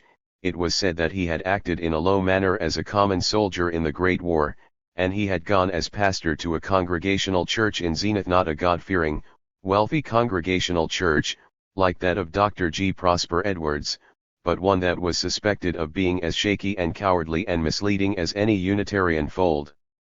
Elmer remembered that he still owed Frank the $100 which he had borrowed to reach Zenith for the last of his prosperity lectures. He was furious to remember it. He couldn't pay it, not now, with a motor car just bought and only half paid for. But was it safe to make an enemy of this crankshell lard, who might go around shooting his mouth off and telling a lot of stories not more and half of 'em true? He groaned with martyrdom, made out a check for $100, it was one half of his present bank balance, and sent it to Frank with a note explaining that for years he had yearned to return this money, but he had lost Frank's address. Also, he would certainly call on his dear classmate just as soon as he got time. "And that'll be about 16 years after the Day of Judgment," he snorted. 2. Not all the tenderness, all the serene uprightness, all the mystic visions of Andrew Pengilly, that village saint, had been able to keep Frank Sholard satisfied with the Baptist ministry after his association with the questioning rabbi and the Unitarian minister at Eureka. These liberals proved admirably the assertion of the Baptist fundamentalists that to tamper with biology and ethnology was to lose one's Baptist faith, wherefore state university education should be confined to algebra, agriculture, and Bible study. Early in 1917, when it was a question as to whether he would leave his Baptist church or to be kicked out, Frank was caught by the drama of war, caught, in his wavering, by what seemed strength, and he resigned. For all of Beth's bewildered protests, he sent her and the children back to her father, and enlisted as a private soldier. Chaplain. No. He wanted, for the first time, to be normal and uninsulated. Through the war he was kept as a clerk in camp in America. He was industrious, quick, accurate, obedient. He rose to a sergeancy and learned to smoke. He loyally brought his captain home whenever he was drunk, and he read 100 volumes of science. And all the time he hated it. He hated the indignity of being herded with other men, no longer a person of leisure and dignity and command, whose idiosyncrasies were important to himself and to other people, but a cog, to be hammered brusquely the moment it made any rattle of individuality. He hated the seeming planlessness of the whole establishment. If this was a war to end war, he heard nothing of it from any of his fellow soldiers or his officers. But he learned to be easy and common with common men. He learned not even to hear cursing. He learned to like large males more given to tobacco chewing than to bathing, and innocent of all words longer than hell. He found himself so devoted to the virtues of these common people that he wanted to do something for them, and in bewildered reflection he could think of no other way of doing something for them than to go on preaching. But not among the Baptists, with their cast iron minds. Nor yet could he quite go over to the Unitarians. He still revered Jesus of Nazareth as the one path to justice and kindness, and he still finding even as in childhood a magic in the stories of shepherds keeping watch by night, of the glorified mother beside the babe in the manger, he still had an unreasoned feeling that Jesus was of more than human birth, and veritably the Christ. It seemed to him that the Congregationalists were the freest among the more or less Trinitarian denominations. Each Congregational church made its own law. The Baptists were supposed to, but they were ruled by a grim general opinion. After the war he talked to the state superintendent of Congregational churches of Winnemac. Frank wanted a free church, and a poor church, but not poor because it was timid and lifeless. They would, said the superintendent, be glad to welcome him among the Congregationalists, and there was available just the flock Frank wanted, the Dorchester Church, on the edge of Zenith. The parishioners were small shopkeepers and factory foremen and skilled workmen and railwaymen, with a few stray music teachers and insurance agents. They were mostly poor, and they had the reputation of really wanting the truth from the pulpit. When Elmer arrived, Frank had been at the Dorchester church for 2 years, and he had been nearly happy. He found that the grandeur among his fellow congregational pastors such as G. Prosper Edwards, with his downtown plush-lined cathedral could be shocked almost as readily as the Baptists by a suggestion that we didn't really quite know about the virgin birth. He found that the worthy butchers and haberdashers of his congregation did not radiate joy at a defense of Bolshevik Russia. He found that he was still not at all certain that he was doing any good, aside from providing the drug of religious hope to timorous folk frightened of hellfire and afraid to walk alone. But to be reasonably free, to have, after army life, the fleecy comfort of a home with Jolly Bess and the children, this was oasis, and for 3 years Frank halted in his fumbling for honesty. Even more than Bess, the friendship of Dr. Philip McGarry, of the Arbor Methodist Church, kept Frank in the ministry. McGarry was 3 or 4 years younger than Frank, but in his sturdy cheerfulness he seemed more mature. Frank had met him at the Ministerial Alliance's monthly meeting, and they had liked in each other a certain disdainful honesty. McGarry was not to be shocked by what biology did to Genesis, by the suggestion that certain Christian rites had been stolen from Mithraic cults, by Freudianism, by any social heresies, yet McGarry loved the church, as a comradely gathering of people alike hungry for something richer than daily selfishness, and this love he passed on to Frank. But Frank still resented it that, as a parson, he was considered not quite virile, that even clever people felt they must treat him with a special manner, that he was barred from knowing the real thoughts and sharing the real desires of normal humanity. And when he received Elmer's note of greeting he groaned, "Oh, Lord, I wonder if people ever class me with a fellow like Gantry." He suggested to Bess, after a spirited account of Elmer's eminent qualities for spiritual and amorous leadership, "I feel like sending his check back to him." "Let's see it," said Bess, and, placing the check in her stocking, she observed derisively, "There's a new suit for Michael, and a lovely dinner for you and me, and a new lipstick, and money in the bank. Cheers. I adore you, Reverend Shullard, I worship you, I adhere to you in all Christian fidelity, but let me tell you, my lad, it wouldn't hurt you one bit if you had some of Elmer's fast technique in love-making." Chapter XXV 1. Elmer had, even in Zenith, to meet plenty of solemn and whiskery persons whose only pleasure aside from not doing agreeable things was keeping others from doing them. But the general bleakness of his sect was changing, and he found in Wellspring Church a young married set who were nearly as cheerful as though they did not belong to a church. This young married set, though it was in good odor, though the wives taught Sunday school and the husbands elegantly passed collection plates, swallowed the discipline with such friendly ease as a Catholic priest uses toward the latest bleeding Madonna.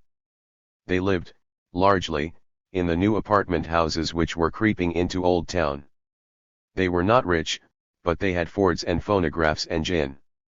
They danced, and they were willing to dance even in the presence of the pastor. They smelled in Elmer one of them, and though Cleo's presence stiffened them into uncomfortable propriety, when he dropped in on them alone they shouted, "Come on, Reverend, I bet you can shake a hoof as good as anybody. The wife says she's gotta dance with you. Gotta get acquainted with these sins of the world if you're going to make snappy sermons." He agreed, and he did dance, with a pretty appearance of being shocked. He was light-footed still, for all his weight, and there was electricity in his grasp as his hands curled about his partner's waist. "Oh, my, Reverend, if you hadn't been a preacher you'd have been some dancing man." The women fluttered, and for all his caution he could not keep from looking into their fascinated eyes, noting the flutter of their bosoms, and murmuring, "Better remember I'm human, honey. If I did cut loose Zawi." And they admired him for it. Once, when rather hungrily he sniffed at the odors of alcohol and tobacco, the host giggled, "Say, I hope you don't smell anything on my breath, Reverend. Be fierce if you thought a good Methodist like me could ever throw in a shot of liquor." "It's not my business to smell anything except on Sundays," said Elmer amiably, "and, come on now, Sister Gilson, Let's try and foxtrot again. My gracious, you talk about me smelling for liquor. Think of what would happen if Brother Apfelmus knew his dear pastor was slipping in a little dance. Mustn't tell on me, folks. You bet we won't. They said, and not even the elderly Pietists on whom he called most often became louder adherents of the Reverend Elmer Gantry, better advertisers of his sermons, than these blades of the young married set. He acquired a habit of going to their parties. He was hungry for brisk companionship, and it was altogether depressing now to be with Cleo. She could never learn, not after 10 efforts a day, that she could not keep him from saying damn. By looking hurt and murmuring, "Oh, Elmer, how can you?" He told her, regarding the parties, that he was going out to call on parishioners. And he was not altogether lying. His ambition was more to him now than any exalted dissipation, and however often he yearned for the mechanical pianos and the girls in pink kimonos of whom he so licorishly preached, he violently kept away from them.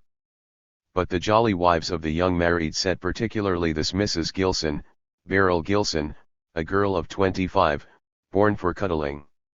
She had a bleached and whining husband, who was always quarreling with her in a weakly violent sputtering, and she was obviously taken by Elmer's confident strength. He sat by her in cozy corners, and his arm was tense. But he won glory by keeping from embracing her. Also, he wasn't so sure that he could win her. She was flighty, fond of triumphs, but cautious, a city girl used to many suitors. And if she did prove kind, she was a member of his church, and she was talkative. She might go around hinting. After these meditations he would flee to the hospitality of T.J. Rigg, in whose cheerfully sloven house he could relax safely, from whom he could get the facts about the private business careers of his more philanthropic contributors. But all the time the attraction of Beryl Gilson, the vision of her dove-smooth shoulders, was churning him to insanity. 2. He had not noticed them during that Sunday morning sermon in late autumn, not noticed them among the admirers who came up afterward to shake hands. Then he startled and croaked, so that the current handshaker thought he was ill. Elmer had seen, loitering behind the others, his one-time forced fiancée, Lulu Baines of Schernheim, and her lanky, rugged, vengeful cousin, Floyd Naylor. They strayed up only when all the others were gone, when the affable ushers had stopped pouncing on victims and pump-handling them and patting their arms, as all ushers always do after all church services. Elmer wished the ushers were staying, to protect him, but he was more afraid of scandal than of violence. He braced himself, feeling the great muscles surge along his back, then took quick decision and dashed toward Lulu and Floyd, yammering, "Well, well, well, well, well, well." Floyd shambled up, not at all unfriendly, and shook hands powerfully. "Lulu and I just heard you were in town. Don't go to church much, I guess, so we didn't know. We're married." While he shook hands with Lulu, much more tenderly, Elmer gave his benign blessing with "Well, well. Mighty glad to hear it. Yep, been married, gosh, must be 14 years now. Got married just after we last seen you at Schernheim." By divine inspiration Elmer was led to look as though he were wounded clear to the heart at the revived memory of that unfortunate last seeing. He folded his hands in front of his beautiful morning coat, and looked noble, slightly milky and melancholy of eye. But he was not milky. He was staring hard enough. He saw that though Floyd was still as clumsily uncouth as ever, Lulu, she must be 33 or 4 now, had taken on the city. She wore a simple, almost smart hat, a good tweed topcoat, and she was really pretty. Her eyes were ingratiatingly soft, very inviting. She still smiled with a desire to be friendly to everyone. Inevitably, she had grown plump, but she had not yet overdone it, and her white little paw was veritably that of a kitten. All this Elmer noted, while he looked injured but forgiving, and while Floyd stammered, "You see, Reverend, I guess you thought we played you a pretty dirty trick that night on the picnic at Dad Baines, when you came back and I was kind of hugging Lulu." "Yes, Floyd, I was pretty hurt, but let's forget and forgive. No, but listen, Reverend. Golly, 'twas hard for me to come and explain to you, but now I've got going. Lulu and me, we weren't making love. No, sir. She was just feeling blue, and I was trying to cheer her up. Honest. Then when you got sore and skipped off, Pa Baines, he was so doggone mad, got out his shotgun and cussed and raised the old Ned. Yes, sir, he simply raised Cain, and he wouldn't give me no chance to explain. Said I had to marry Lou. Well, I says, if you think that's any hardship. Floyd stopped to chuckle. Elmer was conscious that Lulu was studying him, in awe, in admiration, in a palpitating resurgence of affection. If you think that's any hardship, I says, let me tell you right now, Uncle, I says, I been crazy to marry Lou ever since she was so high. Well, there was a lot of argument. Dad Baines says first we had to go in town and explain everything to you. But you was gone away, next morning, and what with one thing and another, well, here we are. And doing pretty good. I own a garage out here on the edge of town, and we got a nice flat, and everything going fine. But Lulu and I kind of felt maybe we ought to come around and explain, when we heard you were here. And got two fine kids, both boys. Honestly, we never meant we didn't. Begged Lulu. Elmer condescended, of course, I understand perfectly, Sister Lulu. He shook hands with Floyd, warmly, and with Lulu more warmly. And I can't tell you how pleased I am that you were both so gallant and polite as to take the trouble and come and explain it to me. That was real courtesy, when I'd been such a silly idiot. That night I suffered so over what I thought was your disloyalty that I didn't think I'd live through the night. But come. Shall we not talk of it again? All's understood now, and all's right. He shook hands all over again. And now that I've found you, two old friends like you, of course I'm still practically a stranger in Zenith. I am not going to let you go. I'm going to come out and call on you. Do you belong to any church body here in Zenith? Well, no, not exactly, said Floyd.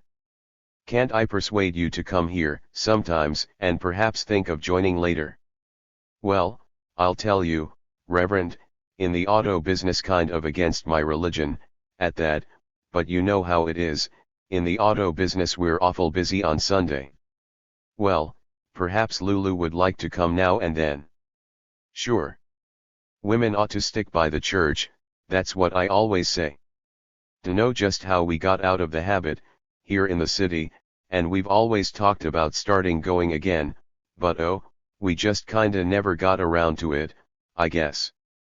I hope, Brother Floyd, that our miscomprehension, yours and mine that evening, had nothing to do with your alienation from the church. Oh, that would be a pity. Yes. Such a pity. But I could, perhaps, have a comprehension of it. Yes, I think I could understand it if you'd been offended, Floyd.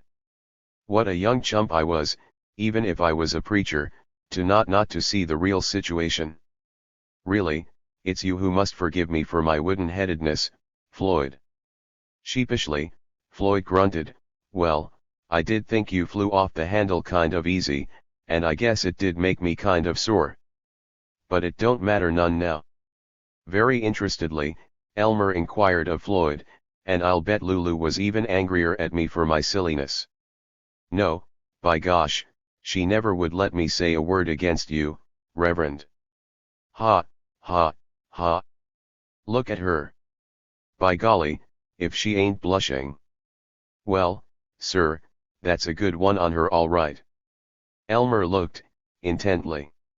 Well, I'm glad everything's explained, he said unctuously. Now, Sister Lulu, you must let me come out and explain about our fine friendly neighborhood church here, and the splendid work we're doing. I know that with two dear kiddies too, was it, splendid, with them and a fine husband to look after, you must be kept pretty busy, but perhaps you might find time to teach a Sunday school class or, anyway, you might like to come to our jolly church suppers on Wednesday now and then. I'll tell you about our work, and you can talk it over with Floyd and see what he thinks. What would be a good time to call on you, and what's the address, Lulu? How would tomorrow afternoon, about 3, do?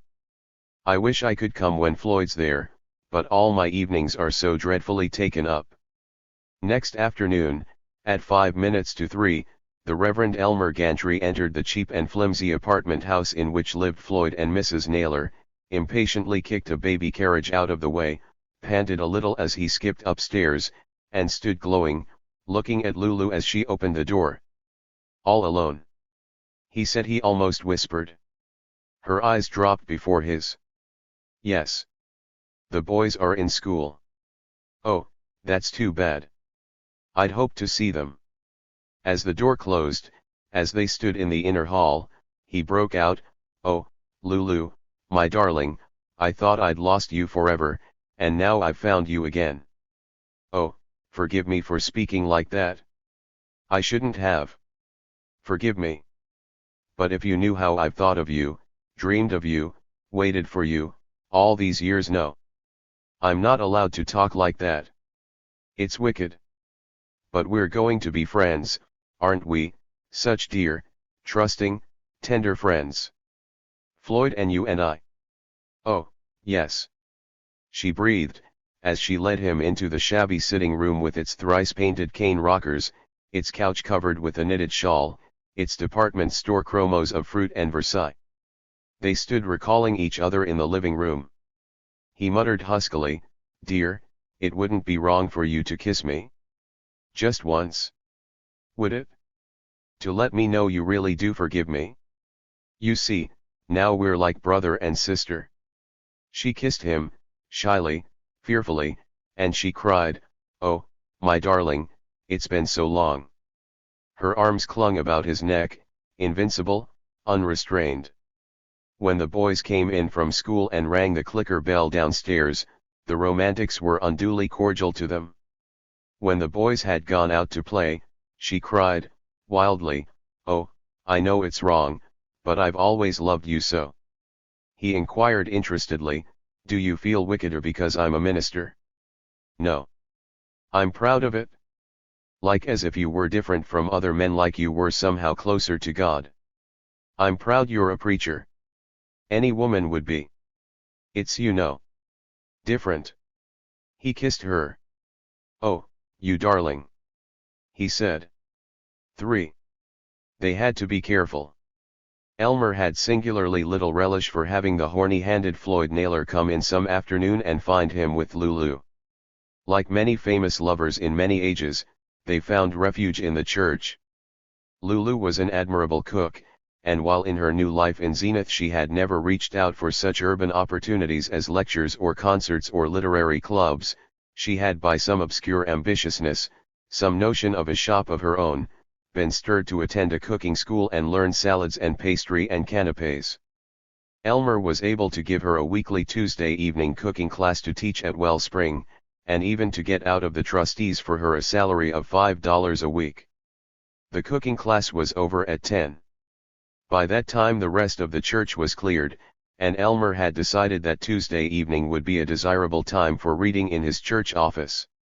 Cleo had many small activities in the church clubs, Epworth League, fancy work, but none on Tuesday evening.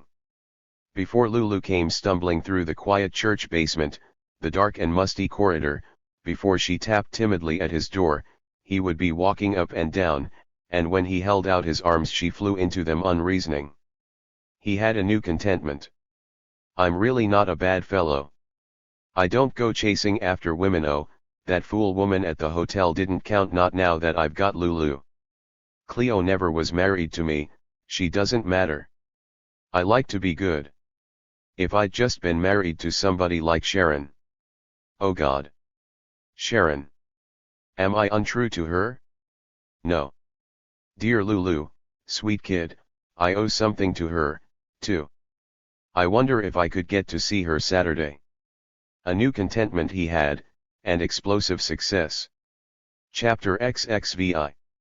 1. In the autumn of his first year in Zenith, Elmer started his famous lively Sunday evenings. Mornings, he announced, he would give them solid religious meat to sustain them through the week, but Sunday evenings he would provide the best cream puffs. Christianity was a glad religion, and he was going to make it a lot gladder. There was a safe, conservative, sanguinary hymn or two at his lively Sunday evenings, and a short sermon about sunsets, authors, or gambling, but most of the time they were just happy boys and girls together. He had them sing Auld Lang Syne, and Swanee River, with all the balladry which might have been considered unecclesiastical if it had not been hallowed by the war, Tipperary, and there's a long, long trail, and pack up your troubles in your old kit bag and smile, smile, smile. He made the women sing in contest against the men, the young people against the old, and the sinners against the Christians. That was lots of fun, because some of the most firmly saved brethren, like Elmer himself, pretended for a moment to be sinners. He made them whistle the chorus and hum it and speak it, he made them sing it while they waved handkerchiefs, waved one hand, waved both hands. Other attractive features he provided. There was a ukulele solo by the champion uke player from the University of Winnemac. There was a song rendered by a sweet little girl of 3, perched up on the pulpit. There was a mouth organ contest, between the celebrated harmonica quartet from the Higginbotham Casket Factory and the best 4 harmonicists from the B. and KC Railroad shops, surprisingly won by the enterprising and pleasing young men from the railroad.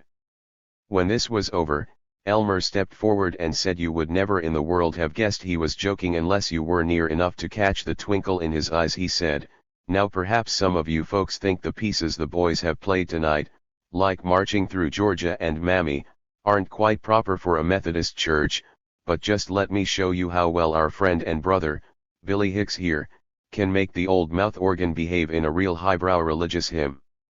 And Billy played ACH Du Lieber Augustin. How they all laughed, even the serious old stewards. And when he had them in this humor, the Reverend Mr. Gantry was able to slam home, good and hard, some pretty straight truths about the horrors of starting children straight for hell by letting them read the colored comics on Sunday morning. Once, to illustrate the evils of betting, he had them bet as to which of 2 frogs would jump first. Once he had the representative of an illustrious grape juice company hand around sample glasses of his beverage, to illustrate the superiority of soft drinks to the horrors of alcohol. And once he had up on the platform a sickening twisted motor car in which 3 people had been killed at a railroad crossing. With this as an example, he showed his flock that motor speeding was but one symptom of the growing madness and worldliness and materialism of the age, and that this madness could be cured only by returning to the simple old-time religion as preached at the Wellspring Methodist Church.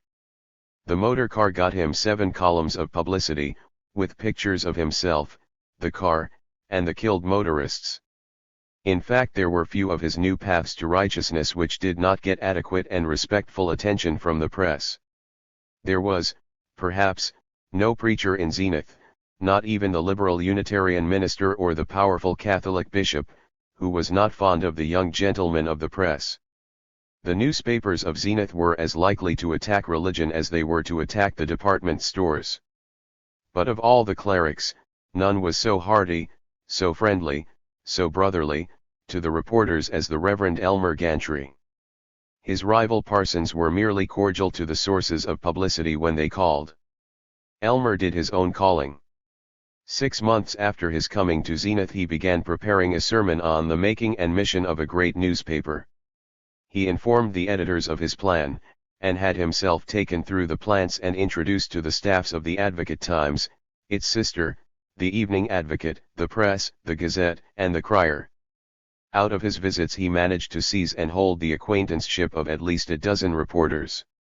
And he met the magnificent Colonel Rutherford Snow, owner of the Advocate, a white-haired, blasphemous, religious, scoundrelly old gentleman, whose social position in Zenith was as high as that of a bank president or a corporation counsel.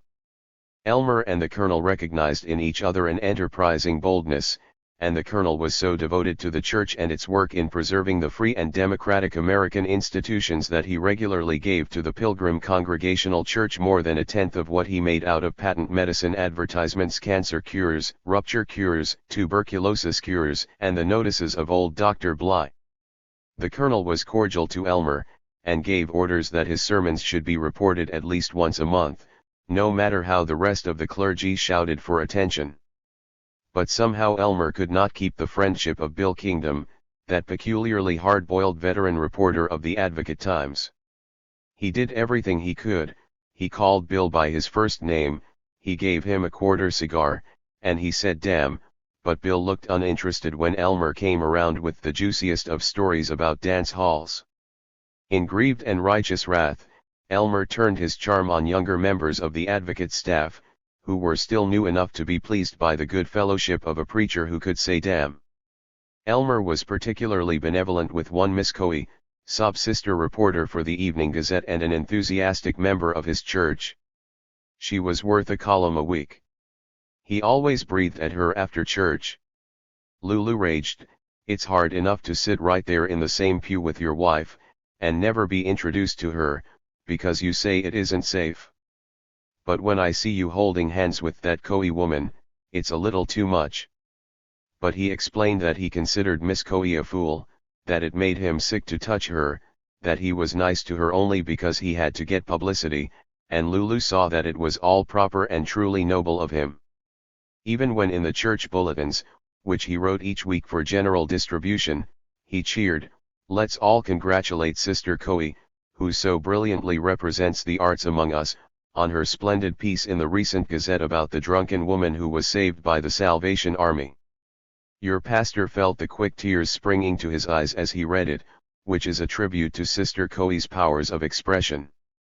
And he is always glad to fellowship with the Salvation Army, as well as with all other branches of the true Protestant Evangelical Universal Church. Wellspring is the home of liberality, so long as it does not weaken morality or the proven principles of Bible Christianity. 2. As important as publicity to Elmer was the harassing drive of finance. He had made one discovery superb in its simple genius: the best way to get money was to ask for it, hard enough and often enough. To call on rich men, to set Sunday school classes in competition against one another, to see that everyone received pledge envelopes, these were all useful and he pursued them earnestly. But none of them was so useful as to tell the congregation every Sunday what epical good Wellspring and its pastor were doing, how much greater good they could do if they had more funds, and to demand their support now, this minute. His official board was charmed to see the collections increasing even faster than the audiences. They insisted that the bishop send Elmer back to them for another year, indeed for many years, and they raised Elmer's salary to $4,500. And in the autumn they let him have two subordinates, the Reverend Sidney Webster, B.A., B.D., as assistant pastor, and Mr. Henry Wink, B.A., as director of religious education. Mr. Webster had been secretary to Bishop Toomeys, and it was likely that he would someday be secretary of one of the powerful church boards: the Board of Publications, the Board of Missions, the Board of Temperance and Morals. He was a man of 28, he had been an excellent basketball player in Boston University, he was tight-mouthed as a New England president, efficient as an adding machine, and cold as the heart of a bureaucrat. If he loved God and humanity in general with rigid devotion, he loved no human individual. If he hated sin, he was too contemptuous of any actual sinner to hate him. He merely turned his frigid face away and told him to go to hell. He had no vices. He was also competent. He could preach, get rid of beggars, be quietly devout in deathbed prayers, keep down church expenses, and explain about the Trinity.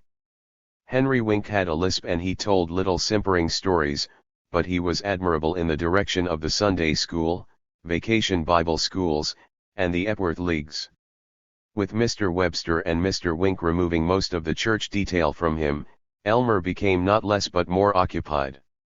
He no longer merely invited the public, but galloped out and dragged it in. He no longer merely scolded sin. He gratifyingly ended it. 3. When he had been in Zenith for a year and 3/4, Elmer formed the Committee on Public Morals, and conducted his raids on the red light district. It seemed to him that he was getting less publicity. Even his friend, Colonel Rutherford Snow, owner of the Advocate-Times, explained that just saying things couldn't go on being news. News was essentially a report of things done. All right, I'll do things, by golly, now that I've got Webster and Wink to take care of the glad hand for the brethren. Elmer vowed. He received an inspiration to the effect that all of a sudden, for reasons not defined, things have gotten so bad in Zenith, immorality is so rampant in high places and low, threatening the morals of youth and the sanctity of domesticity, that it is not enough for the ministry to stand back warning the malefactors, but a time now to come out of our dignified seclusion and personally wage open war on the forces of evil. He said these startling things in the pulpit, he said them in an interview, and he said them in a letter to the most important clergymen in town, inviting them to meet with him to form a committee on public morals and make plans for open war. The devil must have been shaken. Anyway, the newspapers said that the mere threat of the formation of the committee had caused a number of well-known crooks and women of bad reputation to leave town. Who these scoundrels were, the papers did not say. The committee was to be composed of the Reverends Elmer Gantry and Otto Hickenlooper, Methodists, G. Prosper Edwards, Congregationalist, John Jennison Drew, Presbyterian, Edmund St. Vincent Zahn, Lutheran, James F. Gomer, Disciples, Father Matthew Smeesby, Catholic, Bernard Amos, Jewish, Hosea Jessup, Baptist, Willis Fortune Tate, Episcopalian, and Irving Tillish, Christian Science reader, with Wallace Umstead, the YMCA secretary, 4 moral laymen, and a lawyer, Mr. T.J. Rigg. They assembled at lunch in a private dining room at the palatial Zenith Athletic Club. Being clergymen, and having to prove that they were also red-blooded, as they gathered before lunch in the lobby of the club, they were particularly boisterous in shouting to passing acquaintances, florists and doctors and wholesale plumbers. To one George Babbitt, a real estate man, Dr. Drew, the Presbyterian, clamored, "Hey, Georgie. Got a flask along? Lunching with a bunch of preachers, and I reckon they'll want a drink." There was great admiration on the part of Mr. Babbitt, and laughter among all the clergymen, except the Episcopal Mr. Tate and the Christian Scientific Mr. Tillish.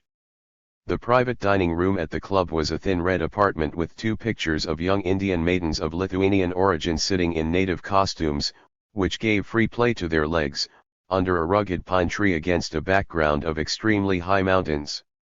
In private dining room A, beside them, was a lunch of the Men's Furnishers Association, addressed by S. Garrison Siegel of New York on the rented dress suit business and how to run it in a high-class way.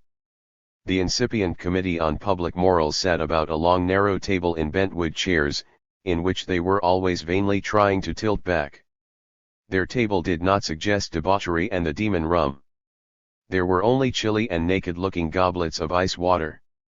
They lunched, gravely, on consommé, celery, roast lamb, which was rather cold, mashed potatoes, which were arctic, Brussels sprouts, which were overstewed, ice cream, which was warm, with very large cups of coffee, and no smoking afterward. Elmer began, "I don't know who is the oldest among us, but certainly no one in this room has had a more distinguished or more valuable term of Christian service than Dr. Edwards, of Pilgrim Congregational, and I know you'll join me in asking him to say grace before meat." The table conversation was less cheerful than the blessing. They all detested one another.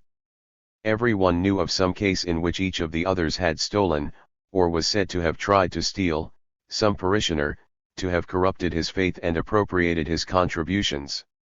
Dr. Hickenlooper and Dr. Drew had each advertised that he had the largest Sunday school in the city. All of the Protestants wanted to throw ruinous questions about the Immaculate Conception at Father Smeesby, and Father Smeesby, a smiling dark man of 40, had ready, in case they should attack the Catholic Church, the story of the ant who said to the elephant, "Move over, who do you think you're pushing?" All of them, except Mr. Tillish, wanted to ask Mr. Tillish how he'd ever been fooled by this charlatan, Mary Baker Eddy, and all of them, except the rabbi, wanted to ask Rabbi Amos why the Jews were such numbskulls as not to join the Christian faith. They were dreadfully cordial. They kept their voices bland, and smiled too often, and never listened to one another. Elmer, aghast, saw that they would flee before making an organization if he did not draw them together. And what was the one thing in which they were all joyously interested? Why, vice. He'd begin the vice rampage now, instead of waiting till the business meeting after lunch. He pounded on the table, and demanded, "Most of you have been in Zenith longer than myself. I admit ignorance. It is true that I have unearthed many dreadful cases of secret sin. But you gentlemen, who know the town so much better, am I right? Are conditions as dreadful as I think, or do I exaggerate?" All of them lighted up and, suddenly looking on Elmer as a really nice man after all, they began happily to tell of their woeful discoveries. The blood-chilling incident of the father who found in the handbag of his 16-year-old daughter improper pictures. The suspicion that at a dinner of war veterans at the Leroy House there had danced a young lady who wore no garments save slippers and a hat. "I know all about that dinner. I got the details from a man in my church. I'll tell you about it if you feel you ought to know," said Dr. Gomer. They looked as though they decidedly felt that they ought to know. He went into details, very, and at the end Dr. Jessup gulped, "Oh, that Leroy House is absolutely a den of iniquity. It ought to be pulled. It certainly ought to." "I don't think I'm cruel," shouted Dr. Zahn, the Lutheran, "but if I had my way, I'd burn the proprietor of that joint at the stake." All of them had incidents of shocking obscenity all over the place, all of them except Father Smeesby, who sat back and smiled, the Episcopal Dr. Tate, who sat back and looked bored, and Mr. Tillish, the healer, who sat back and looked chilly. In fact, it seemed as though, despite the efforts of themselves and the thousands of other inspired and highly trained Christian ministers who had worked over it ever since its foundation, the city of Zenith was another Sodom. But the alarmed apostles did not appear to be so worried as they said they were. They listened with almost benign attention while Dr. Zahn, in his German accent, told of alarming crushes between the society girls whom he knew so well from dining once a year with his richest parishioner. They were all, indeed, absorbed in vice to a degree gratifying to Elmer. But at the time for doing something about it, for passing resolutions and appointing subcommittees and outlining programs, they drew back. "Can't we all get together, pool our efforts?" pleaded Elmer. "Whatever our creedal differences, surely we stand alike in worshipping the same God and advocating the same code of morals. I'd like to see this committee as a permanent organization, and finally, when the time is ripe, think how it would jolt the town. All of us getting ourselves appointed special police or deputy sheriffs, and personally marching down on these abominations, arresting the blood-guilty wretches, and putting them where they can do no harm. Maybe leading our church members in the crusade. Think of it." They did think of it, and they were alarmed. Father Smeesby spoke. "My church, gentlemen, probably has a more rigid theology than yours, but I don't think we're quite so alarmed by discovering the fact, which seems to astonish you, that sinners often sin. The Catholic Church may be harder to believe, but it's easier to live with. My organization," said Mr. Tillish, "could not think of joining in a wild witch hunt, any more than we could in indiscriminate charity. For both the poverty-laden and the vicious," he made a little whistling between his beautiful but false teeth, and went on with frigid benignancy. "For all such, the truth is clearly stated in Science and Health and made public in all our meetings, the truth that both vice and poverty, like sickness, are unreal, are errors, to be got rid of by understanding that God is all in all, that disease, death, evil, sin deny good, omnipotent God, life. Well, if these so-called sufferers do not care to take the truth when it is freely offered them, is that our fault? I understand your sympathy with the unfortunate, but you are not going to put out ignorance by fire. Golly, let me crawl too, chuckled Rabbi Amos. If you want to get a vice-crusading rabbi, get one of these smart aleck young liberals from the Cincinnati school and they'll mostly have too much sympathy with the sinners to help you either. Anyway, my congregation is so horribly respectable that if their rabbi did anything but sit in his study and look learned, they'd kick him out. And I, said Dr. Willis Fortune Tate, of St. Colum's Episcopal, if you will permit me to say so, can regard such a project as our acting like policemen and dealing with these malefactors in person as nothing short of vulgar, as well as useless. I understand your high ideals, Dr. Gantry. Mr. Gantry. Mr. Gantry, and I honor you for them, and respect your energy, but I beg you to consider how the press and the ordinary laity, with their incurably common and untrained minds, would misunderstand. I'm afraid I must agree with Dr. Tate, said the Congregational Dr. G. Prosper Edwards, in the manner of the Pilgrim's Monument agreeing with Westminster Abbey. And as for the others, they said they really must take time and think it over, and they all got away as hastily and cordially as they could. Elmer walked with his friend and pillar, Mr. T.J. Rigg, toward the dentist's office in which even an ordinary minister of God would shortly take on strangely normal writhings and gurglings. They're a fine bunch of scared prophets, a noble lot of apostolic ice cream cones, protested Mr. Rigg. Hard luck, Brother Elmer. I'm sorry. It really is good stuff, this vice crusading. Oh, I don't suppose it makes the slightest difference in the amount of vice, and I don't know that it ought to make any. Got to give fellows that haven't our advantages some chance to let off steam. But it does get the church a lot of attention.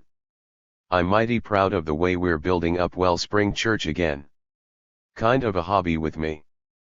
But makes me indignant, these spiritual cold storage eggs not supporting you. But as he looked up he saw that Elmer was grinning. I'm not worried, TJ. Fact, I'm tickled to death. First place, I've scared em off the subject of vice. Before they get back to preaching about it, I'll have the whole subject absolutely patented for our church.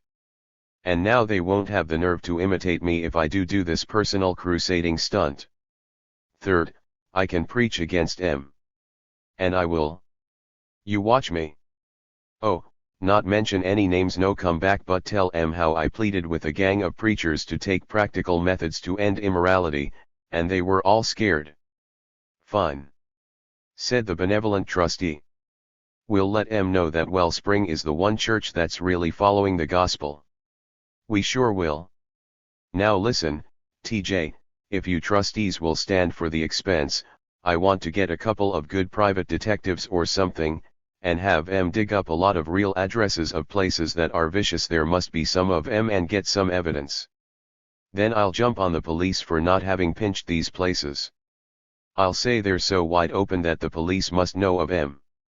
And probably that's true, too. Man. A sensation. Run our disclosures every Sunday evening for a month. Make the chief of police try to answer us in the press. Good stuff. Well, I know a fellow, he was a government man, prohibition agent, and got fired for boozing and blackmail. He's not exactly a double-crosser, lot straighter than most prohibition agents, but still I think he could slip us some real addresses. I'll have him see you. 4. When from his pulpit the Reverend Elmer Gantry announced that the authorities of Zenith were deliberately conniving in protected vice, and that he could give the addresses and ownerships of 16 brothels, 11 blind tigers, and 2 agencies for selling cocaine and heroin, along with an obscene private burlesque show so dreadful that he could only hint at the nature of its program, when he attacked the chief of police and promised to give more detailed complaints next Sunday, then the town exploded. There were front-page newspaper stories, yelping replies by the mayor and chief of police, re-replies from Elmer, interviews with everybody, and a full-page account of white slavery in Chicago. In clubs and offices, in church societies and the back rooms of soft drink stands, there was a blizzard of talk. Elmer had to be protected against hundreds of callers, telephoners, letter writers. His assistant, Sidney Webster, and Miss Bundle, the secretary, could not keep the mob from him, and he hid out in T.J. Rigg's house, accessible to no one, except to newspaper reporters who for any Christian and brotherly reason might care to see him. For the second Sunday evening of his Jeremiad, the church was full half an hour before opening time, standing room was taken even to the back of the lobby, hundreds clamored at the closed doors. He gave the exact addresses of 8 dives, told what dreadful drinkings of corn whiskey went on there, and reported the number of policemen, in uniform, who had been in the more attractive of these resorts during the past week. Despite all the police could do to help their friends close up for a time, it was necessary for them to arrest 10 or 15 of the 100-odd criminals whom Elmer named. But the chief of police triumphed by announcing that it was impossible to find any of the others. "All right," Elmer murmured to the chief, in the gentleness of a boxed newspaper interview in bold-faced type, "if you'll make me a temporary lieutenant of police and give me a squad, I'll find and close 5 dives in one evening, any evening save Sunday." "I'll do it and you can make your raids tomorrow," said the chief, in the official dignity of headlines. Mr. Rigg was a little alarmed. "Think you're going too far, Elmer," he said. "If you really antagonize any of the big wholesale bootleggers, they'll get us financially, and if you hit any of the tough ones, they're likely to bump you off. Darn dangerous." "I know. I'm just going to pick out some of the smaller fellows that make their own booze and haven't got any police protection except slipping 5 or 10 to the cop on the beat. The newspapers will make 'em out regular homicidal gangsters, to get a good story, and we'll have the credit without being foolish and taking risks." 5.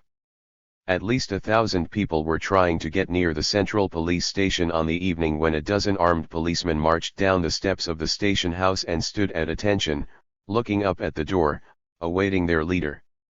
He came out, the Great Reverend Mr. Gantry, and stood posing on the steps, while the policemen saluted, the crowd cheered or sneered, and the press cameras went off in a fury of flashlight powder.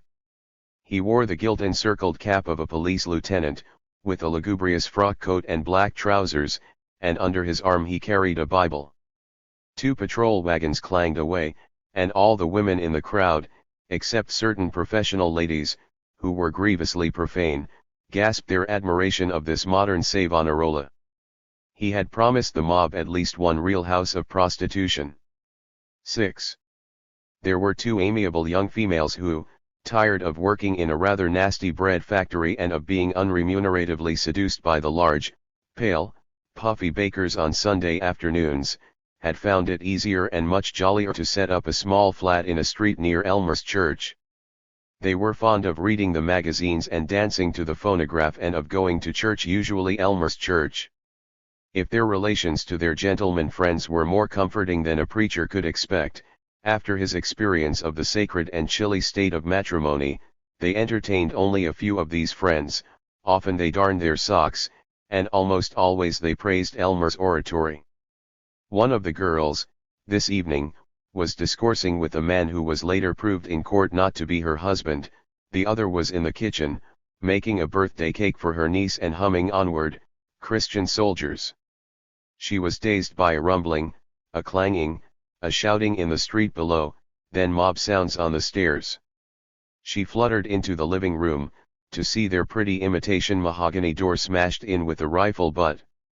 Into the room crowded a dozen grinning policemen, followed, to her modest shame, by her adored family prophet, the Reverend Gantry.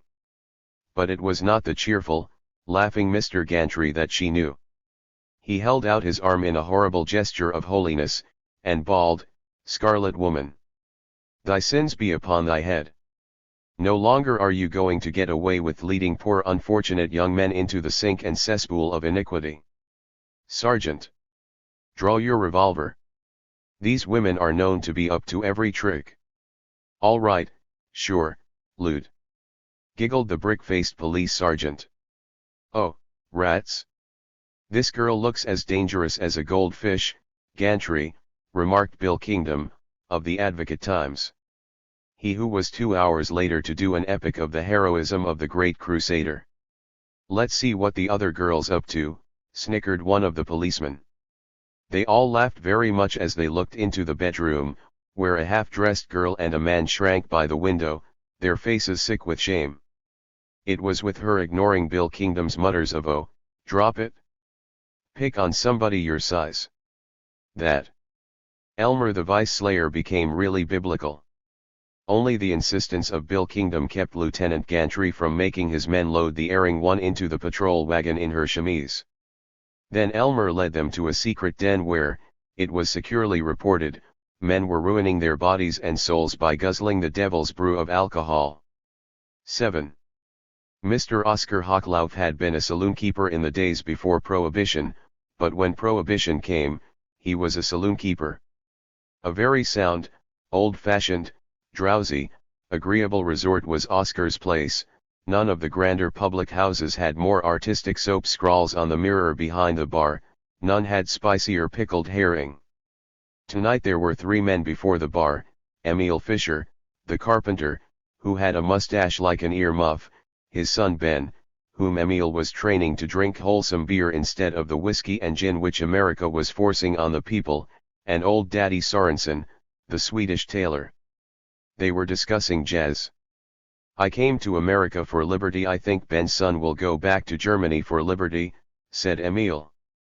"When I was a young man here, 4 of us used to play every Saturday evening. Bach we played, and Brahms Gottweis we played terrible, but we liked it, and we never made others listen. Now, wherever you go, this jazz, like a St. Vitus's. Jazz is to music what this Reverend Gantry you read about is to an old-time prediger. I guess maybe he was never born, that Gantry fellow. He was blowed out of a saxophone." "Ah, this country's all right, Pa," said Ben.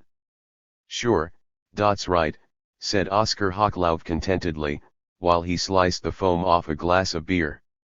"The Americans, like when I knew dem first, when dear was Bill Nye and Eugene Field, dey used to laugh. Now dey get solemn. When dey start laughing again, dey roar dear heads off at fellows like Gantry and most all dese preachers dat try to tell everybody how dey got to live. And if the people laugh dash God help the preachers. Vell, that's how it is.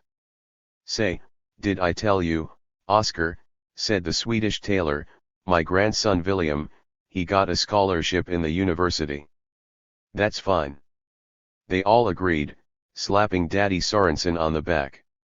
As a dozen policemen, followed by a large and gloomy gentleman armed with a Bible, burst in through the front and back doors, and the gloomy gentleman, pointing at the astounded Oscar, bellowed, "Arrest that man and hold all these other fellows." To Oscar then, and to an audience increasing 10 a second. "I've got you. You're the kind that teaches young boys to drink. It's you that start them on the road to every hellish vice, to gambling and murder, with your hellish beverages, with your draft of the devil himself."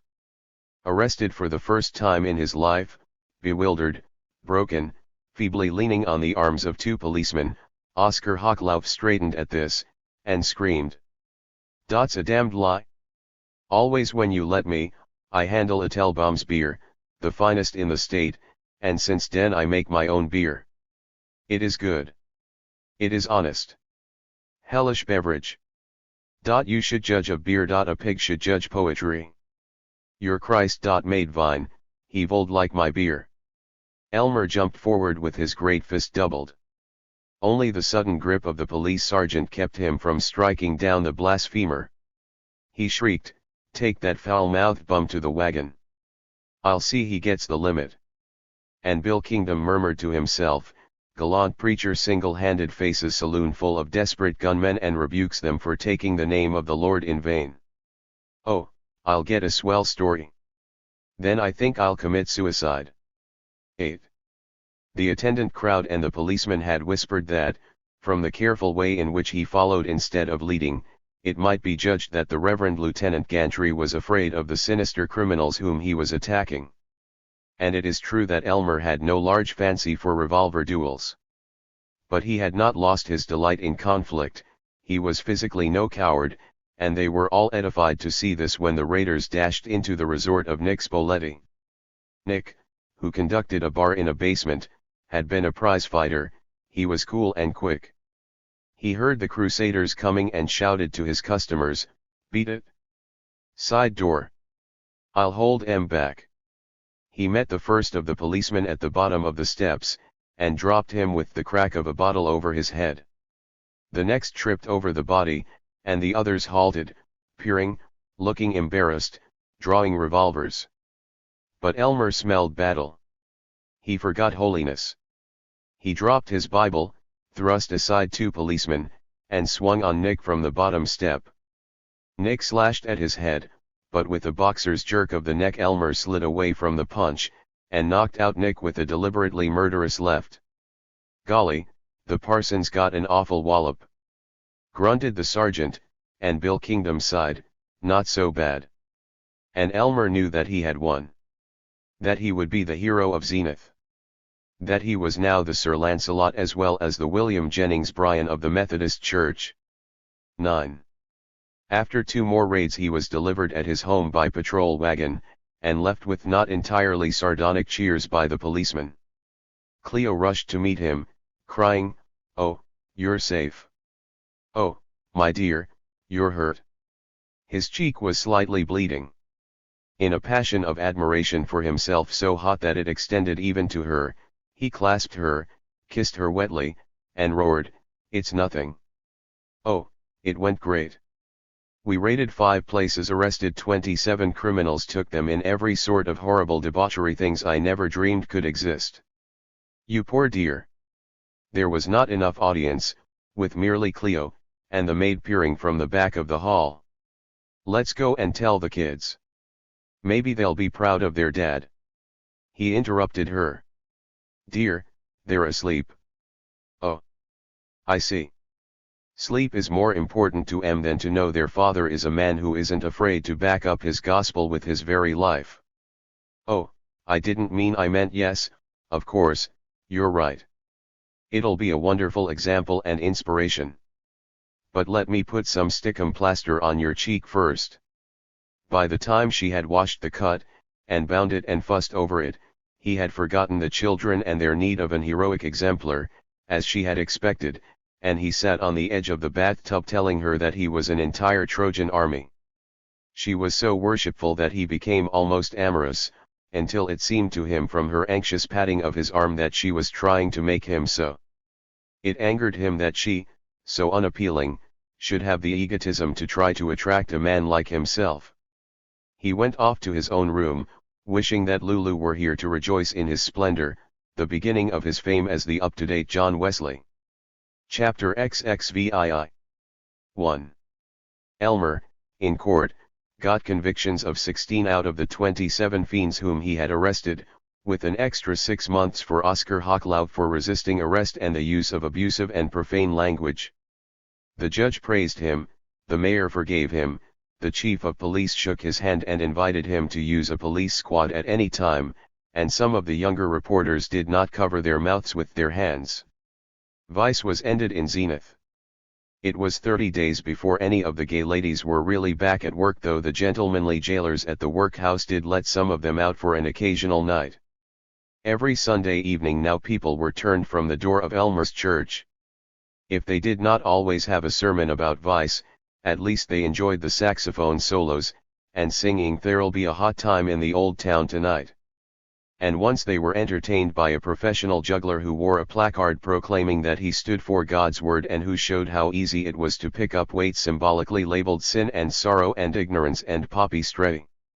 The trustees were discussing the erection of a new and much larger church, a project for which Elmer himself had begun to prepare a year before, by reminding the trustees how many new apartment houses were replacing the run-down residences in Old Town. The trustees raised his salary to $5,000, and they increased the budget for institutional work. Elmer did not institute so many clubs for students of chiropractic and the art of motion picture acting as did Dr. Otto Hickenlooper of Central Methodist, but there was scarcely an hour from 9 in the morning till 10 at night when some circle was not trying to do good to somebody. And even after 10 there were often Elmer and Lulu Baines Naylor, conferring on cooking classes. Elmer had seen the danger of his crusading publicity and his lively Sunday evenings, the danger of being considered a clown instead of a great moral leader. "I've got to figure out some way so's I keep dignified and yet keep folks interested," he meditated. "The thing is sort of to have other people do the monkey business, but me, I got to be upstage and not smile as much as I been doing. And just when the poor chumps think my Sunday evening is nothing but a vaudeville show, I'll suddenly soak 'em with a regular old-time hellfire and damnation sermon, or be poetic and that stuff." It worked, reasonably. Though many of his rival preachers in Zenith went on calling him clown and charlatan and sensationalist, no one could fail to appreciate his lofty soul and his weighty scholarship, once they had seen him stand in agonized silent prayer, then level his long forefinger and intone, "You have laughed now. You have sung. You have been merry. But what came ye forth into the wilderness for to see? Merely laughter? I want you to stop a moment now and think just how long it is since you have realized that any night death may demand your souls, and that then, laughter or no laughter, unless you have found the peace of God, unless you have accepted Christ Jesus as your Savior, you may with no chance of last-minute repentance be hurled into horrible and shrieking and appalling eternal torture." Elmer had become so distinguished that the Rotary Club elected him to membership with zeal. The Rotary Club was an assemblage of accountants, tailors, osteopaths, university presidents, carpet manufacturers, advertising men, millinery dealers, ice dealers, piano salesmen, laundrymen, and like leaders of public thought, who met weekly for the purposes of lunching together, listening to addresses by visiting actors and by lobbyists against the recognition of Russia, beholding vaudeville teams in eccentric dances, and indulging in passionate rhapsodies about service and business ethics. They asserted that their one desire in their several callings was not to make money but only to serve and benefit a thing called the public. They were as earnest about this as was the Reverend Elmer Gantry about vice. He was extraordinarily at home among the Rotarians, equally happy in being a good fellow with such good fellows as these and in making short speeches to the effect that Jesus Christ would be a Rotarian if he lived today, Lincoln would be a Rotarian today, William McKinley would be a Rotarian today. All these men preached the principles of Rotary, one for all and all for one, helpfulness towards one's community, and respect for God. It was a rule of this organization, which was merry and full of greetings in between inspirational addresses, that everyone should, at lunch, be called by his first name. They shouted at the Reverend Mr. Gantry as Elmer or Elm, while he called his haberdasher Ike and beamed on his shoe seller as Rudy. A few years before, this intimacy might have led him into indiscretions, into speaking vulgarly, or even desiring a drink. But he had learned his role of dignity now, and though he observed, "Dandy day, Shorty," he was quick to follow it up unhesitatingly with an orotund, "I trust that you have been able to enjoy the beauty of the vernal foliage in the country this week." So Shorty and his pals went up and down informing the citizenry that Reverend Gantry was a good scout, a prince of a good fellow, but a mighty deep thinker, and a real honest-to-God orator. When Elmer informed T.J. Rigg of the joys of Rotary, the lawyer scratched his chin and suggested, "Fine. But look here, Brother Elmer. There's one thing you're neglecting, the really big boys with the long pockets. Got to know 'em. Not many of 'em Methodists, they go out for Episcopalianism or Presbyterianism or Congregationalism or Christian Science, or stay out of the church altogether. But that's no reason why we can't turn their money Methodist. You wouldn't find but mighty few of these Rotarians in the Tonawanda Country Club into which I bought my way by blackmailing, you might say, a wheat speculator. But why, TJ, those Rotarians, why there's fellows in there like Ira Runyon, the managing editor of The Advocate, and Win Grant, the realtor. Yeah, but the owner of The Advocate, and the banker that's letting Win Grant run until he bankrupts, and the corporation counsel that keeps 'em all out of jail, you don't find those malefactors going to no lunch club and yipping about service. You find 'em sitting at small tables at the old Union Club, and laughing themselves sick about service. And for golf, they go to Tonawanda. I couldn't get you into the Union Club. They wouldn't have any preacher that talks about vice. The kind of preacher that belongs to the Union talks about the new model Cadillac and how hard it is to get genuine Italian vermouth. But the Tonawanda they might let you in. For respectability. To prove that they couldn't have the gin they've got in their lockers. It was done, though it took 6 months and a deal of secret politics conducted by T.J. Rigg. Wellspring Church, including the pastor of Wellspring, bloomed with pride that Elmer had been so elevated socially as to be allowed to play golf with bankers. Only he couldn't play golf. From April to July, while he never appeared on the links with other players, Elmer took lessons from the Tonawanda professional, 3 mornings a week, driving out in the smart new Buick which he had bought and almost paid for. The professional was a traditionally small and gnarled and sandy Scotchman from Indiana, and he was so traditionally rude that Elmer put on meekness. "Put back your divots. Do you think this is a church?" snapped the professional. "Damn it, I always forget, Scotty," whined Elmer. "Guess it must be hard on you to have to train these preachers." "Preachers is nothing to me, and millionaires is nothing to me, but golf grounds is a lot," grunted Scotty. Elmer was strong, he was placid when he was out of doors, and his eye was quick. When he first appeared publicly at Tonawanda, in a foursome with T.J. Rigg and 2 most respectable doctors, he and his game were watched and commended. When he dressed in the locker room and did not appear to note the square bottle in use 10 feet away, he was accepted as a man of the world. William Dollinger Stiles, member of the Tonawanda House Committee, president of the fabulous W.D. Stiles Wholesale Hardware Company, the man who had introduced the bite-edge axe through all the land from Louisville to Detroit, and introduced white knickers to the Tonawanda Club. This baron, this bishop, of business actually introduced himself to Elmer and made him welcome. "Glad to see you here, Domini. Played much golf?" "No, I've only taken it up recently, but you bet I'm going to be a real fan from now on." "That's fine. Tell you how I feel about it, Reverend. We fellows that have to stick to our desks and make decisions that guide the common people, you religiously and me commercially, it's a good thing for us, and through us for them, to go out and get next to nature, and put ourselves in shape to tackle our complicated problems and keep a good sane outlook so's we won't be swept away by every breeze of fickle and changing public opinion and so inevitably." "In fact," said Mr. William Dollinger Stiles, "he liked golf." Elmer tenderly agreed with, "Yes, that's certainly a fact, certainly is a fact. Be a good thing for a whole lot of preachers if they got out and exercised more instead of always reading. Yes, I wish you'd tell my Domini that, not that I go to church such a whole lot, but I'm church treasurer and take kind of an interest Dorchester Congregational Reverend Shullard." "Oh. Frank Shullard. Why, I knew him in theological seminary. Fine, straight, intelligent fellow, Frank." "Well, yes, but I don't like the way he's always carrying on and almost coming right out and defending a lot of these crooked labor unions. That's why I don't hardly ever hear his sermons, but I can't get the deacons to see it. And as I say, be better for him if he got outdoors more.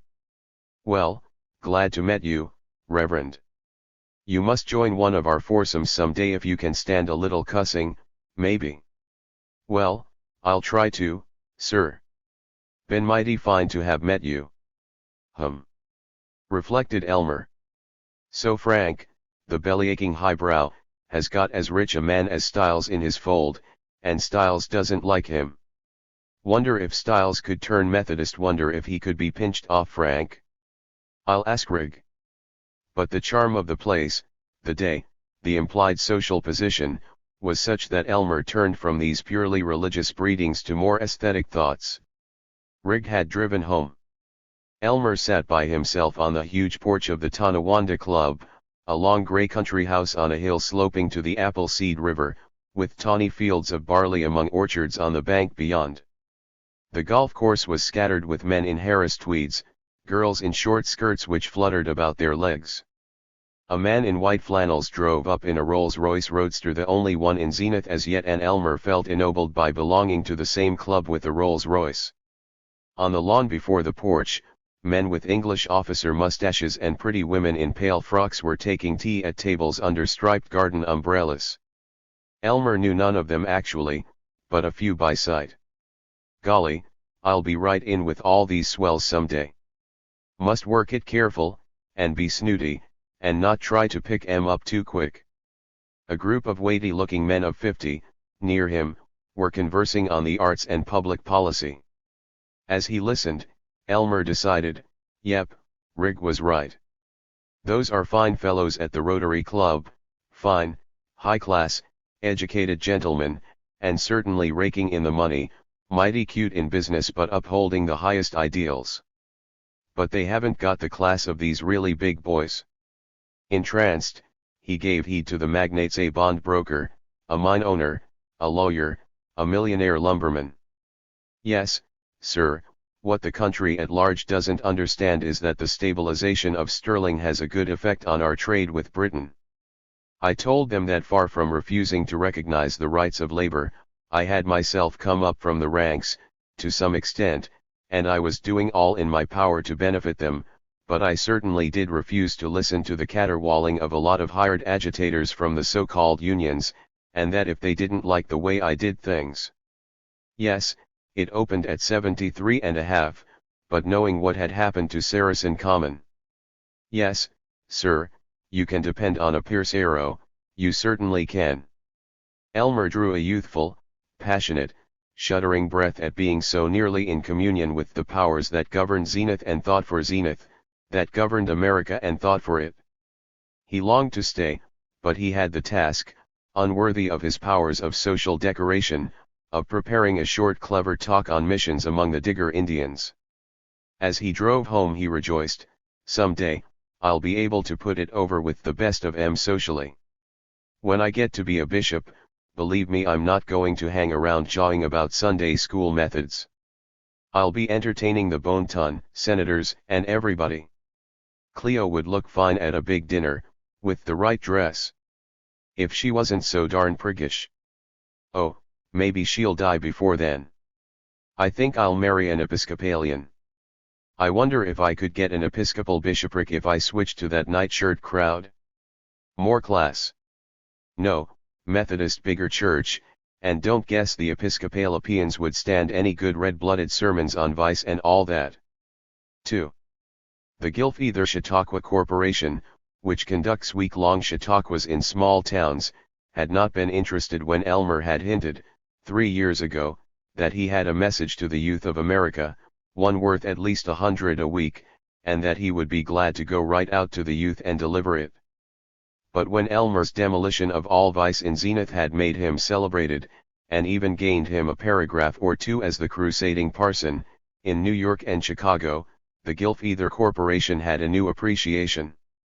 They came to him, besieged him, offered him $200 a week and headlines in the posters, for a 3-month tour. But Elmer did not want to ask the trustees for a 3 months leave.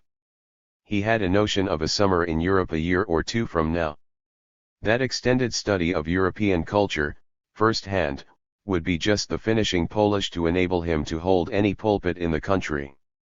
He did, however, fill in during late August and early September as substitute for a Gilf-Ether headliner the renowned J. Thurston Wallet, M.D., D.O., D.N., who had delighted thousands with his witty and instructive lecture, Diet or Die, Nature or Nix, until he had unfortunately been taken ill at Powassie, Iowa, from eating too many green cantaloupes.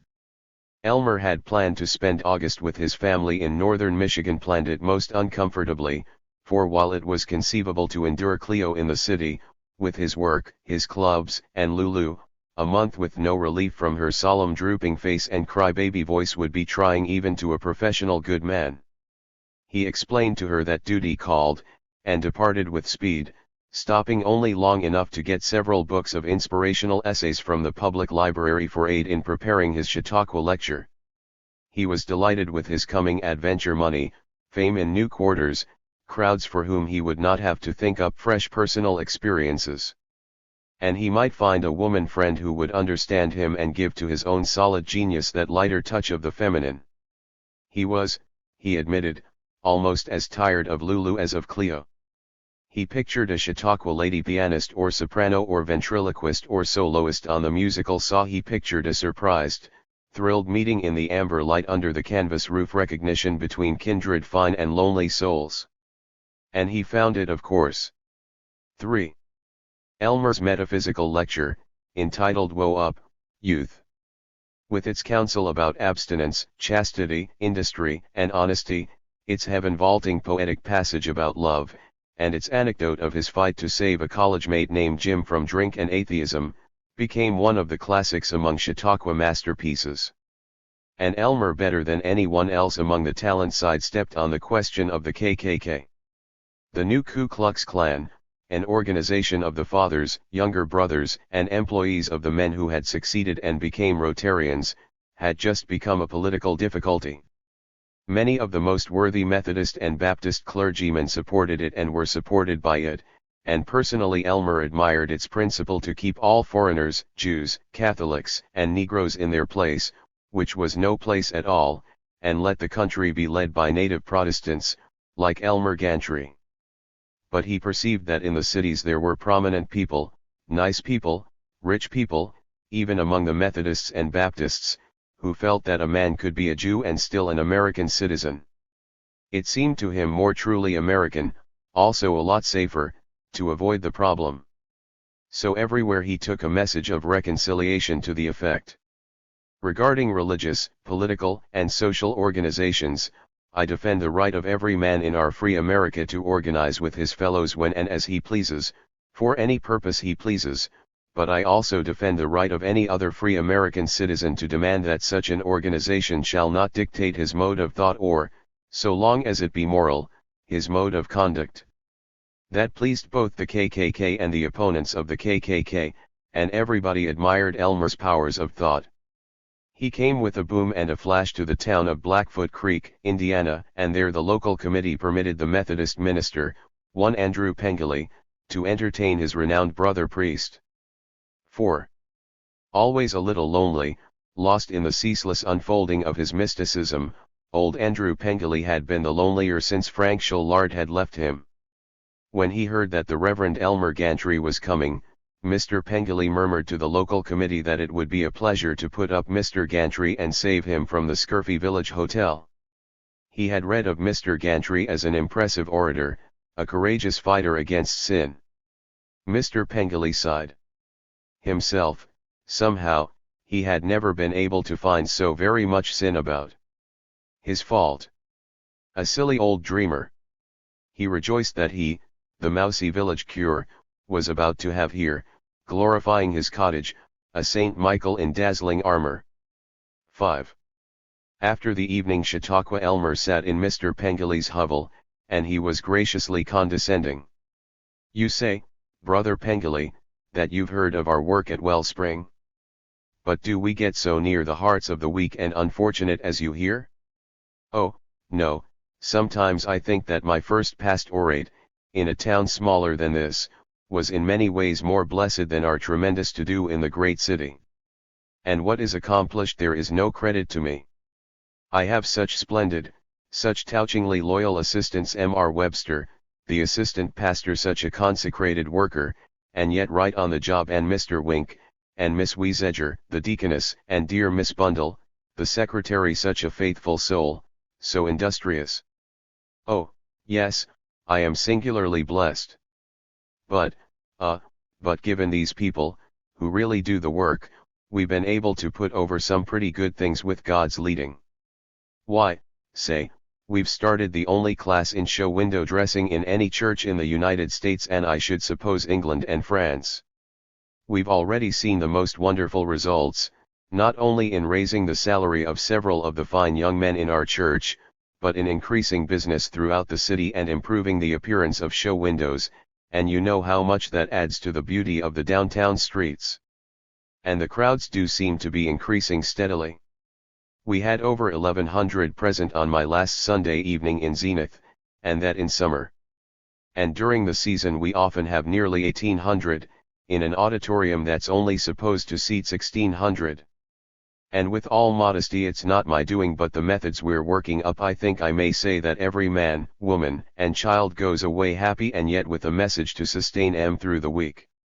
You see, of course I give 'em the straight old-time gospel in my sermon. I am not the least bit afraid of talking right up to 'em and reminding them of the awful consequences of sin and ignorance and spiritual sloth. Yes, sir. No blinking the horrors of the old-time proven hell, not in any church I'm running. But also we make 'em get together, and their pastor is just one of their own chums, and we sing cheerful, comforting songs, and do they like it? Say. It shows up in the collections. Mr. Gantry, said Andrew Pengilly, why don't you believe in God? Chapter XXVIII. 1.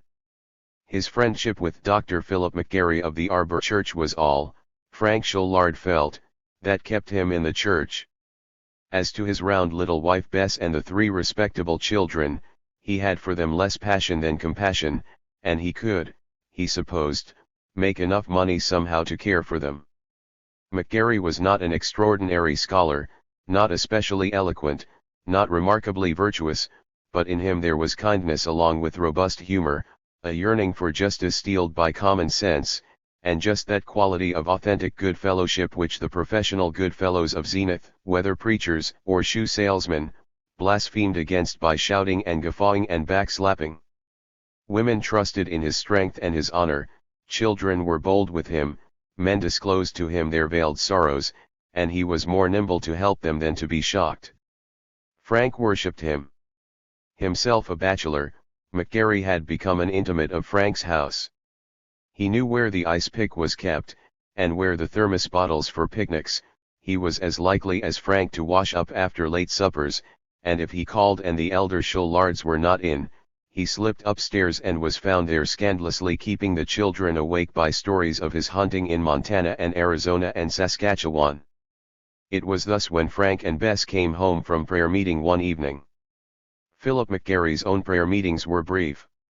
A good many people said they were as artificial a form of religious bait as Elmer Gantry's lively Sunday evenings, but if McGarry did also have the habit of making people sing smile, smile, smile on all public events except possibly funerals, at least he was not so insistent about their shouting it.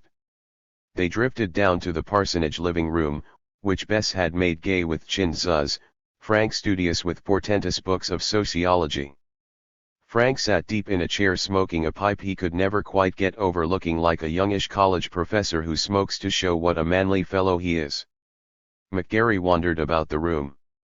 He had a way of pointing arguments by shaking objects of furniture, pokers, vases, books, lamps, which was as dangerous as it looked. "Oh, I was rotten at prayer meeting tonight," Frank grumbled. "Darn it, I can't seem to go on being interested in the fact that old Mrs. Besom finds God such a comfort in her trials. Mrs. Besom's daughter-in-law doesn't find Mrs. Besom any comfort in her trials, let me tell you. And yet I don't see how I can say to her, after she's been fluttering around among the angels and advertising how dead certain she is that Jesus loves her, I haven't quite the nerve to say, 'Sister, you tight-fisted, poison-tongued, old hellcat.'" "Why, Frank?" from Bess, in placid piety.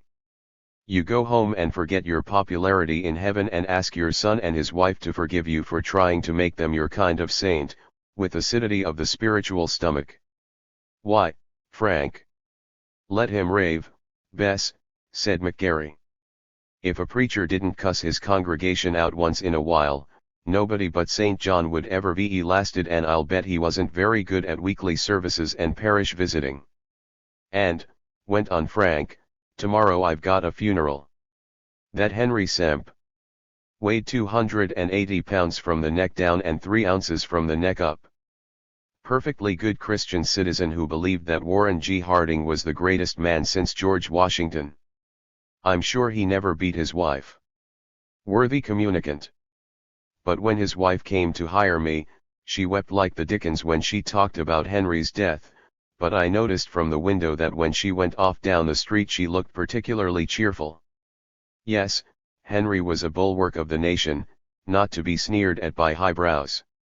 And I'm dead certain, from something she said, that every year they've gypped the government out of every cent they could on their income tax.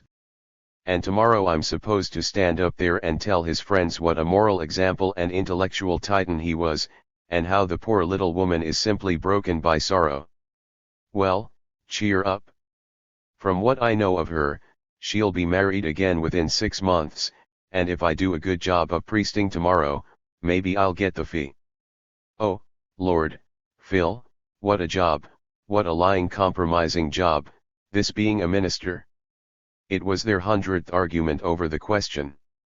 McGarry waved a pillow, discarded it for Bess' purse, while she tried not to look alarmed, and shouted, "It is not." As I heard a big New York preacher say one day, he knew how imperfect the ministry is, and how many second-raters get into it, and yet if he had 1,000 lives, he'd want to be a minister of the gospel, to be a man showing the philosophy of Jesus to mankind, in every one of 'em. And the Church Universal, no matter what its failings, is still the only institution in which we can work together to hand on that gospel. Maybe it's your fault, not the church's, young Frank, if you're so scared of your people that you lie at funerals.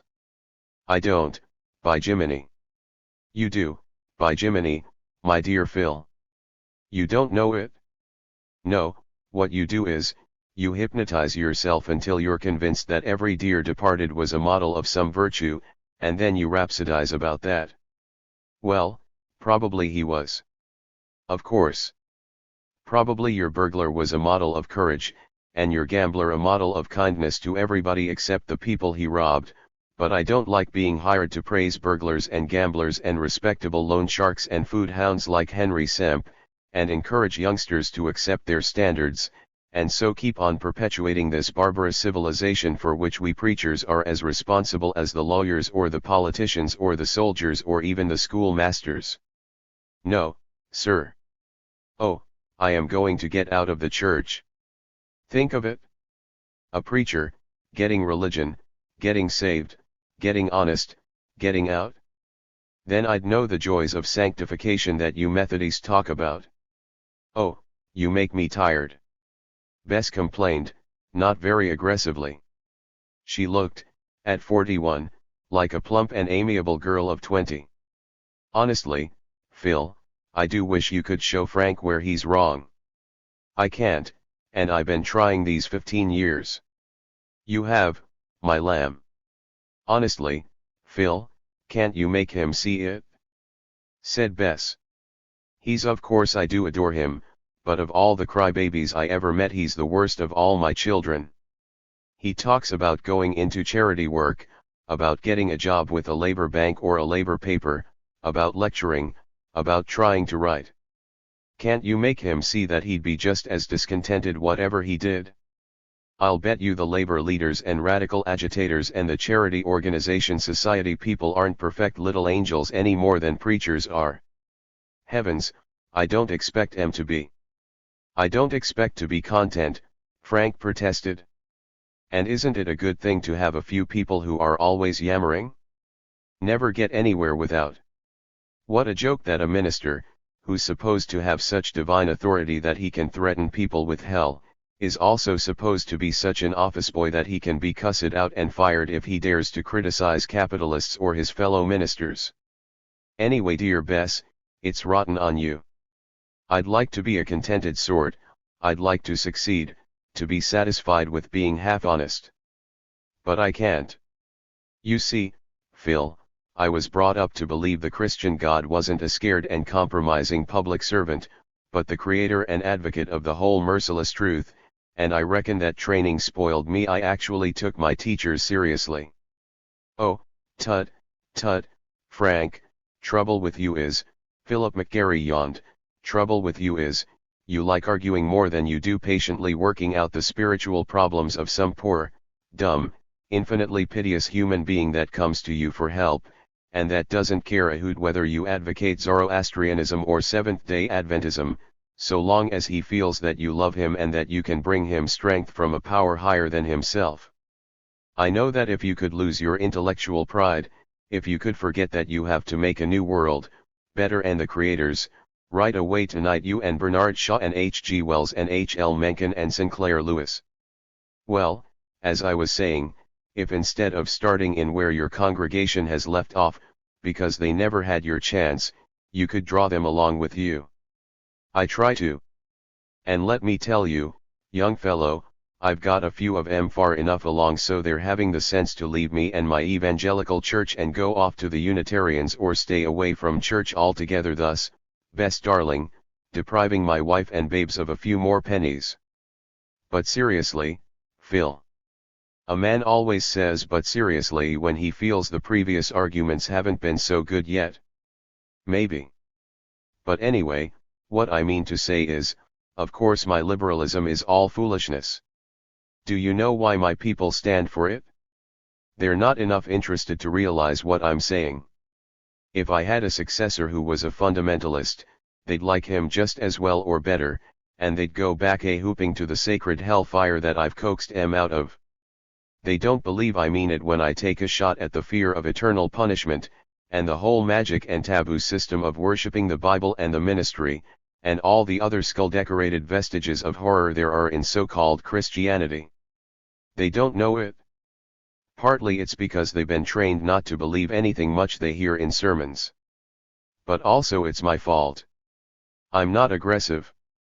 I ought to jump around like a lunatic or a popular evangelist, and shout, "Do you understand? When I say that most of your religious opinions are bunk, why, what I mean is, they're bunk. I've never been violently enough in earnest to be beaten for the sake of the Lord our God. Not yet. Ha, there I've got you, Frank. Tickles me to see you try to be the village atheist. For the sake of the Lord you just said. And how often I've heard you say at parting God bless you and you meant it. Oh, no, you don't believe in Christ. Not any more than the Pope at Rome. I suppose that if I said God damn you, that would also prove that I was a devout Christian. Oh, Phil, I can't understand how a man as honest as you, as really fond of helping people and of tolerating them, can stand being classed with a lot of your fellow preachers and not even kick about it. Think of your going on enduring being a fellow Methodist preacher right in the same town with Elmer Gantry and not standing up in ministers' meeting and saying, either he gets out or I do. I know. You idiot, don't you suppose those of us that are halfway decent suffer from being classed with Gantry, and that we hate him more than you do? But even if Elmer is rather on the swine side, what of it? Would you condemn a fine aspiring institution, full of broad-gauged, earnest fellows, because one of them was a washout? One? Just one? I'll admit there aren't many, not very many, hogs like Gantry in your church, or any other, but let me give my loving fraternal opinions of a few others of your splendid Methodist fellows. Bishop Toomeys is a gasbag. Chester Brown, with his candles and chanting, he's merely an Episcopalian who'd go over to the Episcopal Church if he weren't afraid he'd lose too much salary in starting again, just as a good share of the Anglo-Catholic Episcopalians are merely Catholics who'd go over to Rome if they weren't afraid of losing social caste. Otto Hickenlooper, with his institutions, the rich are so moved by his charities that they hand him money and Otto gets praised for spending that money. Fine vicious circle. And think of some poor young idiot studying art, wasting his time and twisting his ideas, at Otto's strictly moral art class, where the teacher is chosen more for his opinions on the sacraments than for his knowledge of composition. But, Frank, I've said all. And the sound, the scholarly, the well-balanced Dr. Malin Potts? Oh, he's a perfectly good man, and not a fanatic.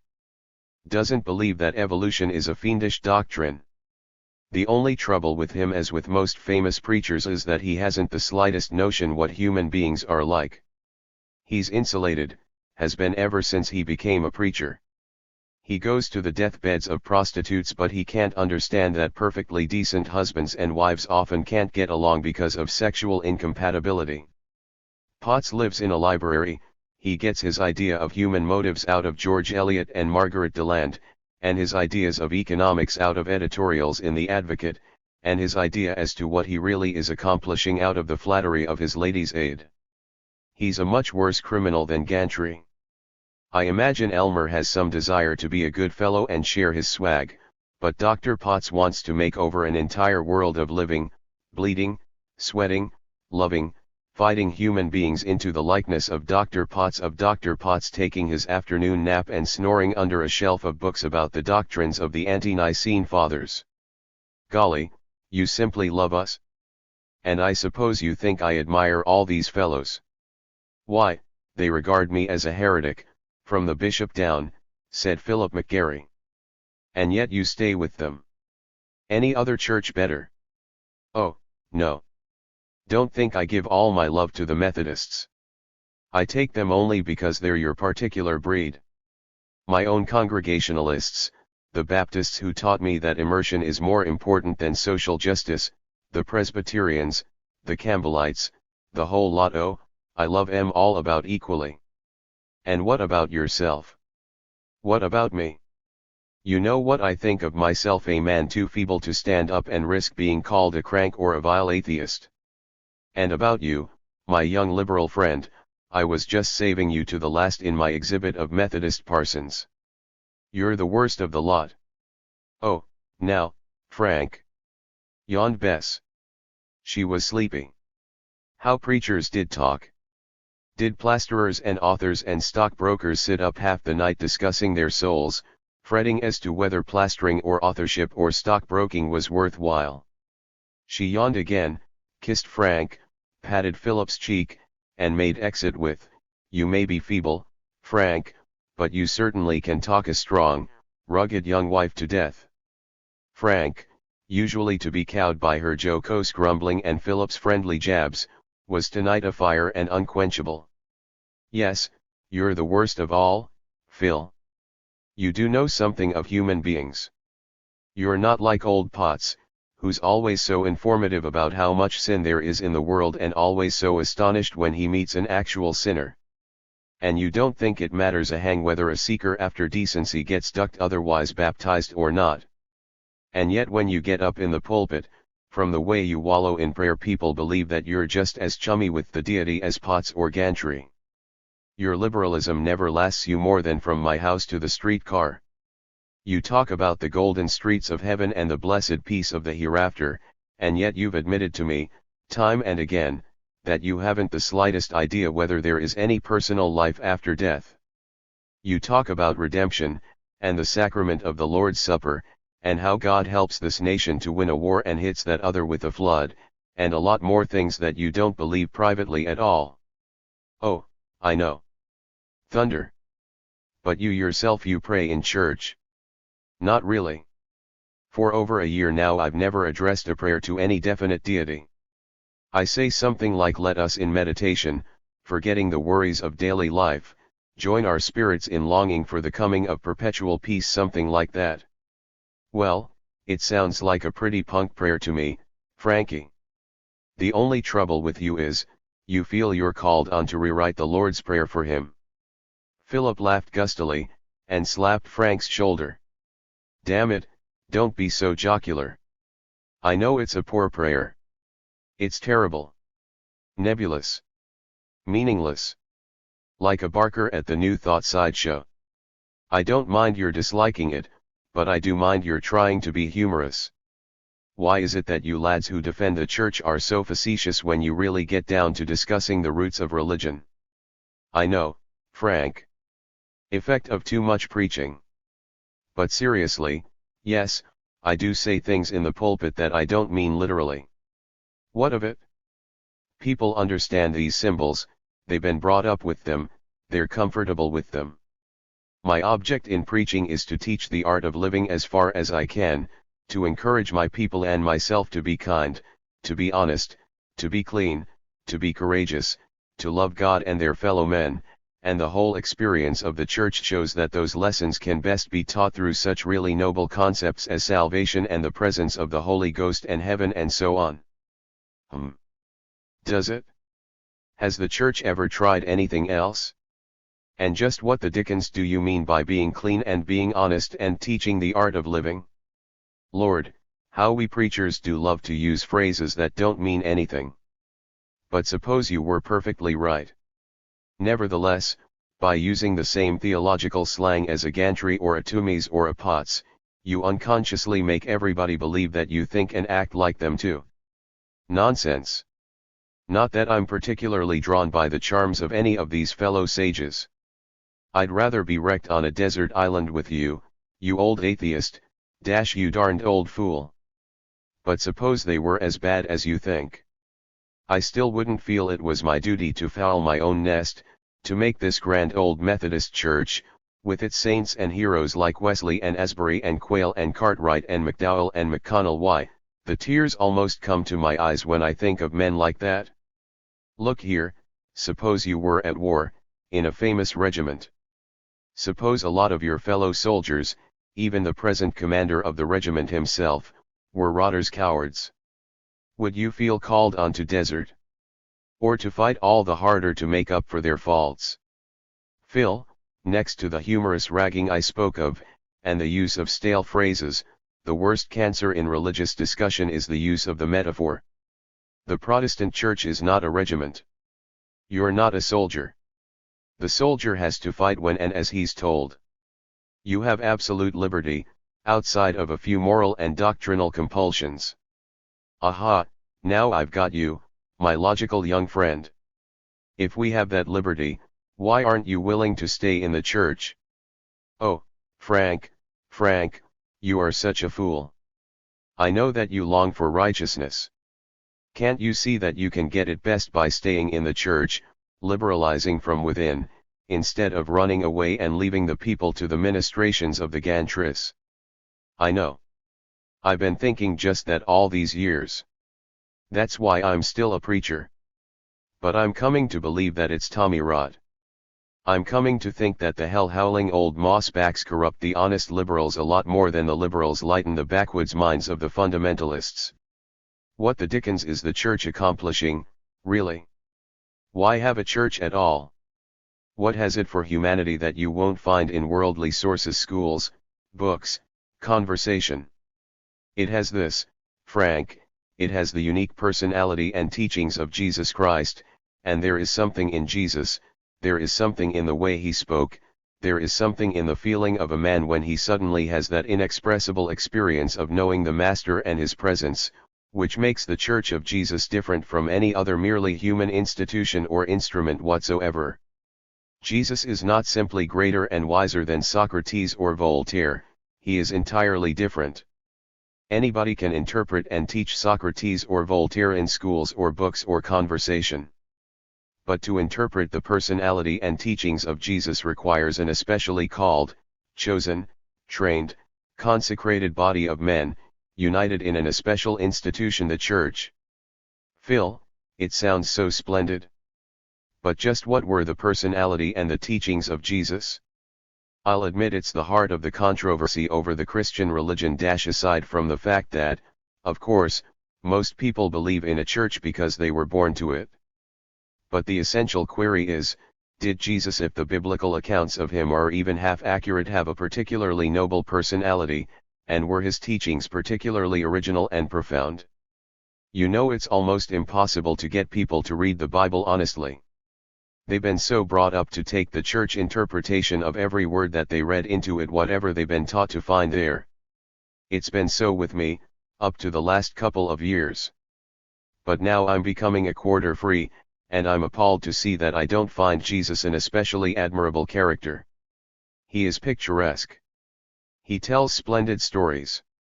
He's a good fellow, fond of low company. In fact, the idea of Jesus, whom the bishops of his day cursed as a rounder and wine-bibber, being chosen as the god of the prohibitionists is one of the funniest twists in history. But he's vain, he praises himself outrageously, he's fond of astonishing people by little magical tricks which we've been taught to revere as miracles. He is furious as a child in a tantrum when people don't recognize him as a great leader. He loses his temper. He blasts the poor barren fig tree when it doesn't feed him. What minds people have!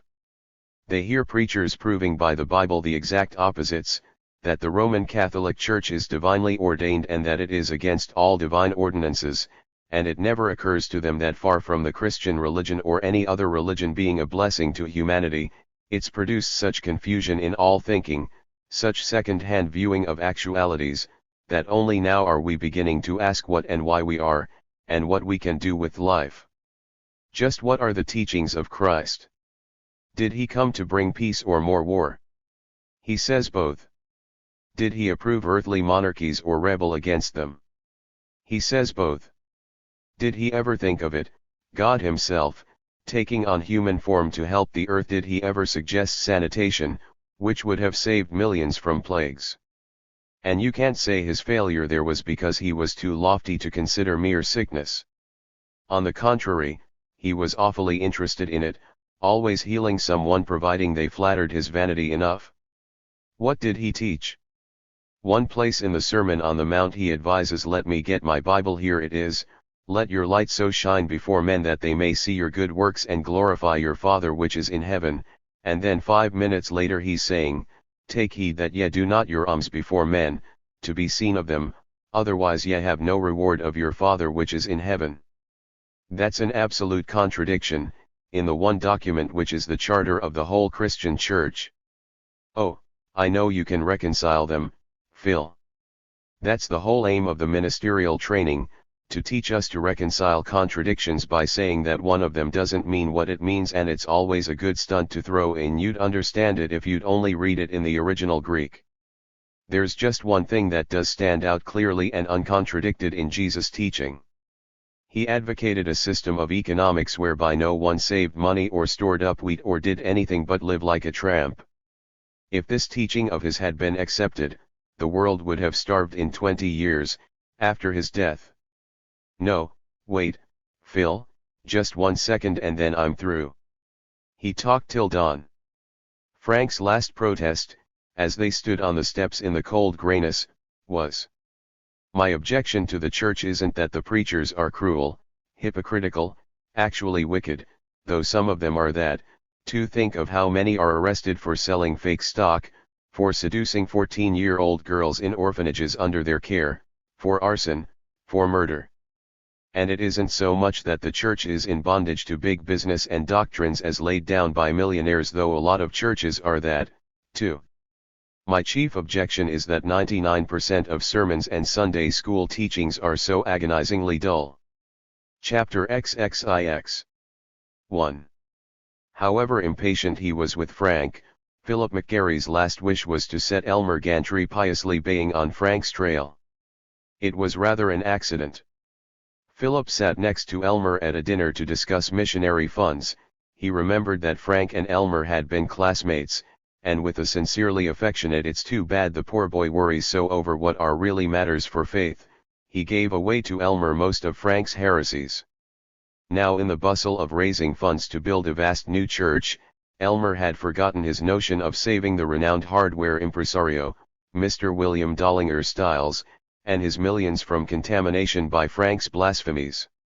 We could use old Stiles, and you could get some fine publicity by attacking Schillard's attempt to steal Jesus and even hell away from us, said Elmer's confidant, Mr. T.J. Rigg, when he was consulted. Say, that's great. How liberalism leads to the ism. Fine. Wait till Mr. Frank Schillard opens his mouth and puts his foot in it again, said the Reverend Elmer Gantry. Say, I wonder how we could get a report of his sermons. The poor fish isn't important enough, so's they very often report his junk in the papers. I'll take care of that. I've got a girl in my office, good fast worker, that I'll have go and take down all his sermons. They'll just think she's practicing stenography. Well, by golly, that's one good use for sermons. Ha, ha, ha, said Elmer. Yes, sir, by golly, found at last. Ha, ha, ha, said Mr. T.J. Rigg. 2. In less than a month Frank maddened the citizens of Zenith by asserting, in the pulpit, that though he was in favor of temperance, he was not for prohibition, that the methods of the Anti-Saloon League were those of a lumber lobby. Elmer had his chance. He advertised that he would speak on fake preachers and who they are. In his sermon he said that Frank Schullard was a liar, a fool, an ingrate whom he had tried to help in seminary, a thief who was trying to steal Christ from an ailing world. Elmer saw to it TJ Rigg arranged a foursome that he played golf with William Dollinger Stiles that week. "I was awfully sorry, Mr. Stiles," he said, "to feel it my duty to jump on your pastor, Mr. Schullard, last Sunday, but when a fellow stands up and makes fun of Jesus Christ, well, it's time to forget mercy. I thought you were kind of hard on him. I didn't hear his sermon myself, I am a church member, but it does seem like things pile up so at the office that I have to spend almost every Sunday morning there. But from what they've told me, he wasn't so wild." "Then you don't think Schullard is practically an atheist?" "Why, no. Nice decent fellow. Mr. Stiles, do you realize that all over town people are wondering how a man like you can give his support to a man like Schullard? Do you realize that not only the ministers but also laymen are saying that Schullard is secretly both an agnostic and a socialist, though he's afraid to come out and admit it? I hear it everywhere. People are afraid to tell you. Jiminy, I'm kind of scared of you myself. Feel I've got a lot of nerve."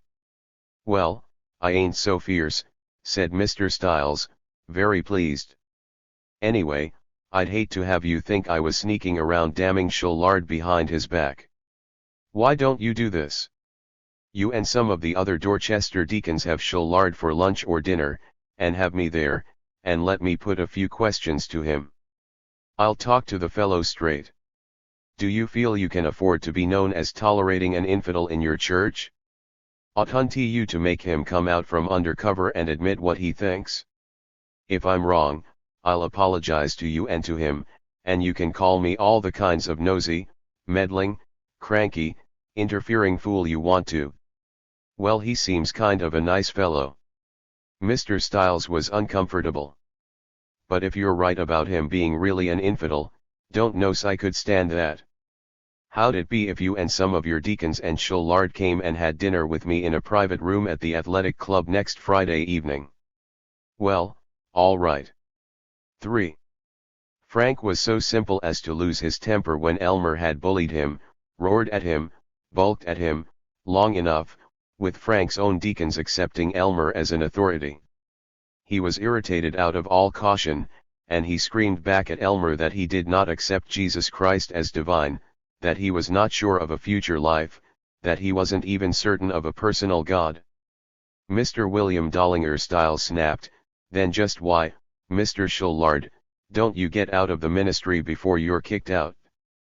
"Because I'm not yet sure, though I do think our present churches are as absurd as a belief in witchcraft, yet I believe there could be a church free of superstition, helpful to the needy, and giving people that mystic something stronger than reason, that sense of being uplifted in common worship of an unknowable power for good. Myself, I'd be lonely with nothing but bleak debating societies. I think, at least I still think, that for many souls there is this need of worship, even of beautiful ceremonial. Mystic need of worship. Unknowable power for good. Words, words, words. Milk and water. That, when you have the glorious and certain figure of Christ Jesus to worship and follow," bellowed Elmer. "Pardon me, gentlemen, for intruding, but it makes me, not as a preacher but just as a humble and devout Christian, sick to my stomach to hear a fellow feel that he knows so blame much he's able to throw out of the window the Christ that the whole civilized world has believed in for countless centuries, and try to replace him with a lot of gassy phrases. Excuse me, Mr. Stiles, but after all, religion is a serious business, and if we're going to call ourselves Christians at all, we have to bear testimony to the proven fact of God. Forgive me. It's quite all right, Dr. Gantry. I know just how you feel," said Stiles. "And while I'm no authority on religion, I feel the same way you do, and I guess these other gentlemen do, too. Now, Schullard, you're entitled to your own views, but not in our pulpit. Why don't you just resign before we kick you out?" "You can't kick me out. It takes the whole church to do that." "The whole church'll damn well do it, You watch M. said Deacon William Dollinger Stiles. 4. What are we going to do, dear? Bess said wearily. I'll stand by you, of course, but let's be practical. Don't you think it would make less trouble if you did resign? I've done nothing for which to resign. I've led a thoroughly decent life.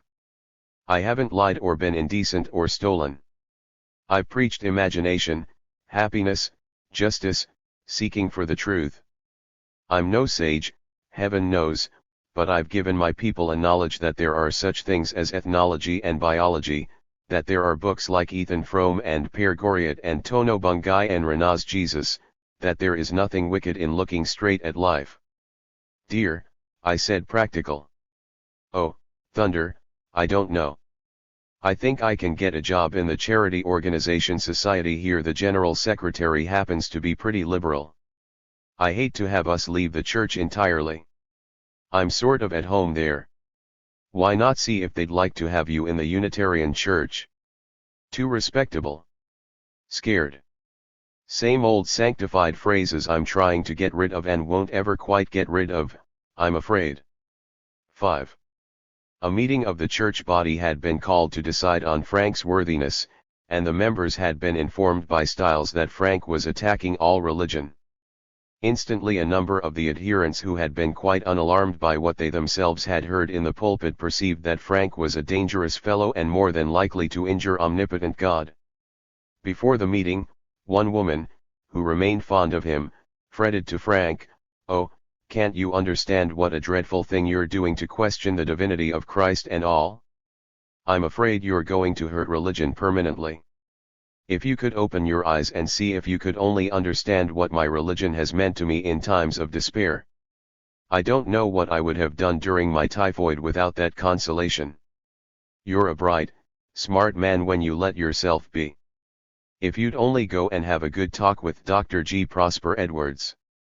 He's an older man than you, and he's a doctor of divinity, and he has such huge crowds at Pilgrim Church, and I'm sure he could show you where you're wrong and make everything perfectly clear to you." Frank's sister, married now to an Akron lawyer, came to stay with them. They had been happy, Frank and she, in the tepid but amiable house of their minister father. They had played at church, with dolls and salt cellars for congregation.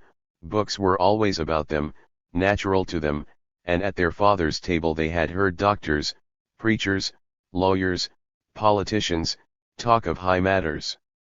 The sister bubbled to Bess, "You know, Frank doesn't believe half he says. He just likes to show off. He's a real good Christian at heart, if he only knew it. Why, he was such a good Christian boy, he led the B.Y.P.U. He couldn't have drifted away from Christ into all this nonsense that nobody takes seriously except a lot of long-haired dirty cranks. And he'll break his father's heart. I'm going to have a good talk with that young man, and bring him to his senses." On the street Frank met the great Dr. McTiger, pastor of the Royal Ridge Presbyterian Church. Dr. McTiger had been born in Scotland, graduated at Edinburgh, and he secretly, not too secretly, despised all American universities and seminaries and their alumni. He was a large, impatient, brusque man, renowned for the length of his sermons. "I hear, young man," he shouted at Frank, "that you have read one whole book on the pre-Christian mysteries and decided that our doctrines are second-hand and that you are now going to destroy the church. You should have more pity. With the loss of a profound intellect like yours, my young friend, I should doubt if the church can stagger on. It's a pity that after discovering scholarship you didn't go on and get enough of that same scholarship to perceive that by the wondrous beneficence of God's mercy the early church was led to combine many alien factors in the one perfection of the Christian brotherhood. I don't know whether it's ignorance of church history or lack of humor that chiefly distinguishes you, my young friend.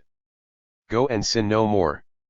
From Andrew Pengilly came a scrawled, shaky letter begging Frank to stand true and not deliver his appointed flock to the devil. That hurt. 6. The first church business meeting did not settle the question of Frank's remaining. He was questioned about his doctrines, and he shocked them by being candid, but the men whom he had helped, the women whom he had consoled in sickness, the fathers who had gone to him when their daughters had gotten into trouble, stood by him for all the threats of Styles. A second meeting would have to be called before they took a vote. When Elmer read of this, he galloped to TJ Rigg. "Here's our chance," he gloated. If the first meeting had kicked Frank out, Styles might have stayed with their church, though I do think he likes my brand of theology and my Republican politics. But why don't you go to him now, TJ, and hint around about how his church has insulted him? All right, Elmer. Another soul saved. Brother Styles has still got the first dollar he ever earned, but maybe we can get 10 cents of it away from him for the new church. Only him being so much richer than I hope you won't go to him for spiritual advice and inspiration, instead of me. You bet I won't, TJ. Nobody has ever accused Elmer Gantry of being disloyal to his friends. My only hope is that your guidance of this church has been of some value to you yourself. Well, yes, in a way. I've had 3 Brother Methodist clients from Wellspring come to me, 2 burglary and 1 forgery. But it's more that I just like to make the wheels go round. Mr. Rigg was saying, an hour later, to Mr. William Dollinger Styles, if you came and joined us, I know you'd like it. You've seen what a fine, upstanding, two-fisted, 100% he-man Dr. Gantry is. Absolutely sound about business. And it would be a swell rebuke to your church for not accepting your advice. But we hate to invite you to come over to us. In fact, Dr. Gantry absolutely forbade me to see you for fear you'll think it was just because you're rich. For 3 days Styles shied, then he was led, trembling, up to the harness. Afterward, Dr. G. Prosper Edwards of Pilgrim Congregational said to his spouse, "Why on earth didn't we think of going right after Styles and inviting him to join us?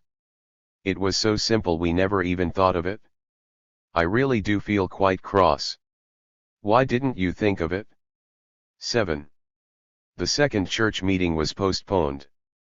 It looked to Elmer as though Frank would be able to stay on at Dorchester Congregational and thus defy Elmer as the spiritual and moral leader of the city. Elmer acted fearlessly.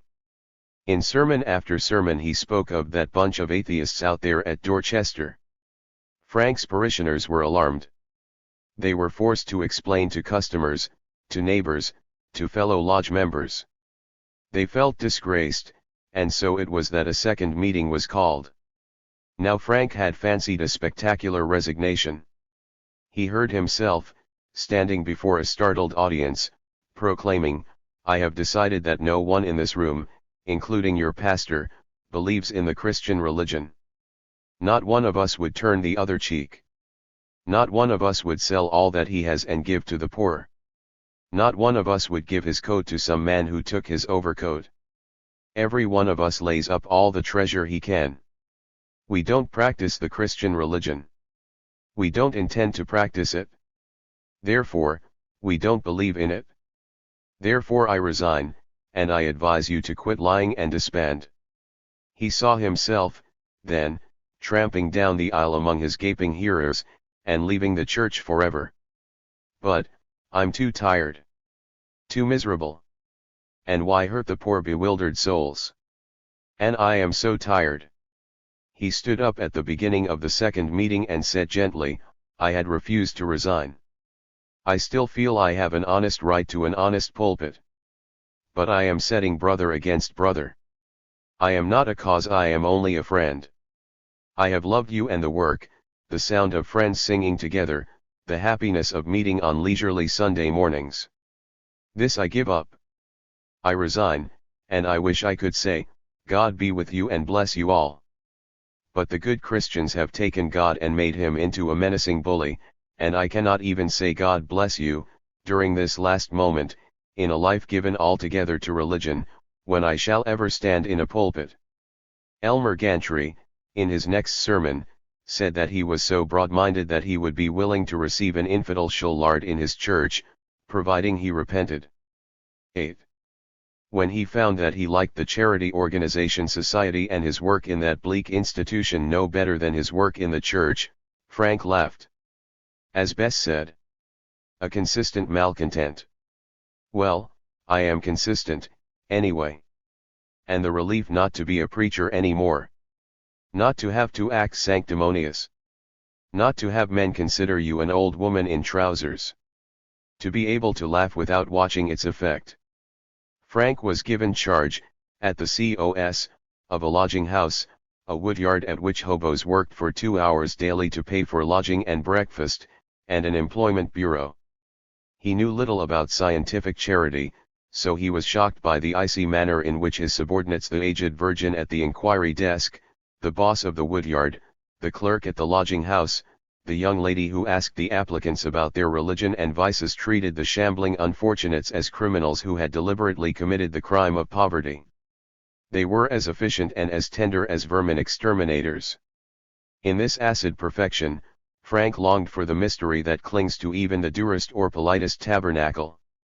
He fell in the way of going often to the huge St. Dominic's Catholic Church, of which the eloquent Father de Pina was pastor, with Father Matthew Smeesby, the new sort of American, State University-bred priest, as assistant pastor and liaison officer.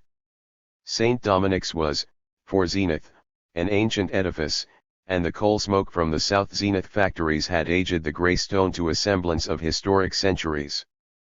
The interior, with its dim irregularity, its lofty roof, the curious shrines, the mysterious door at the top of a flight of stone steps, unloosed Frank's imagination.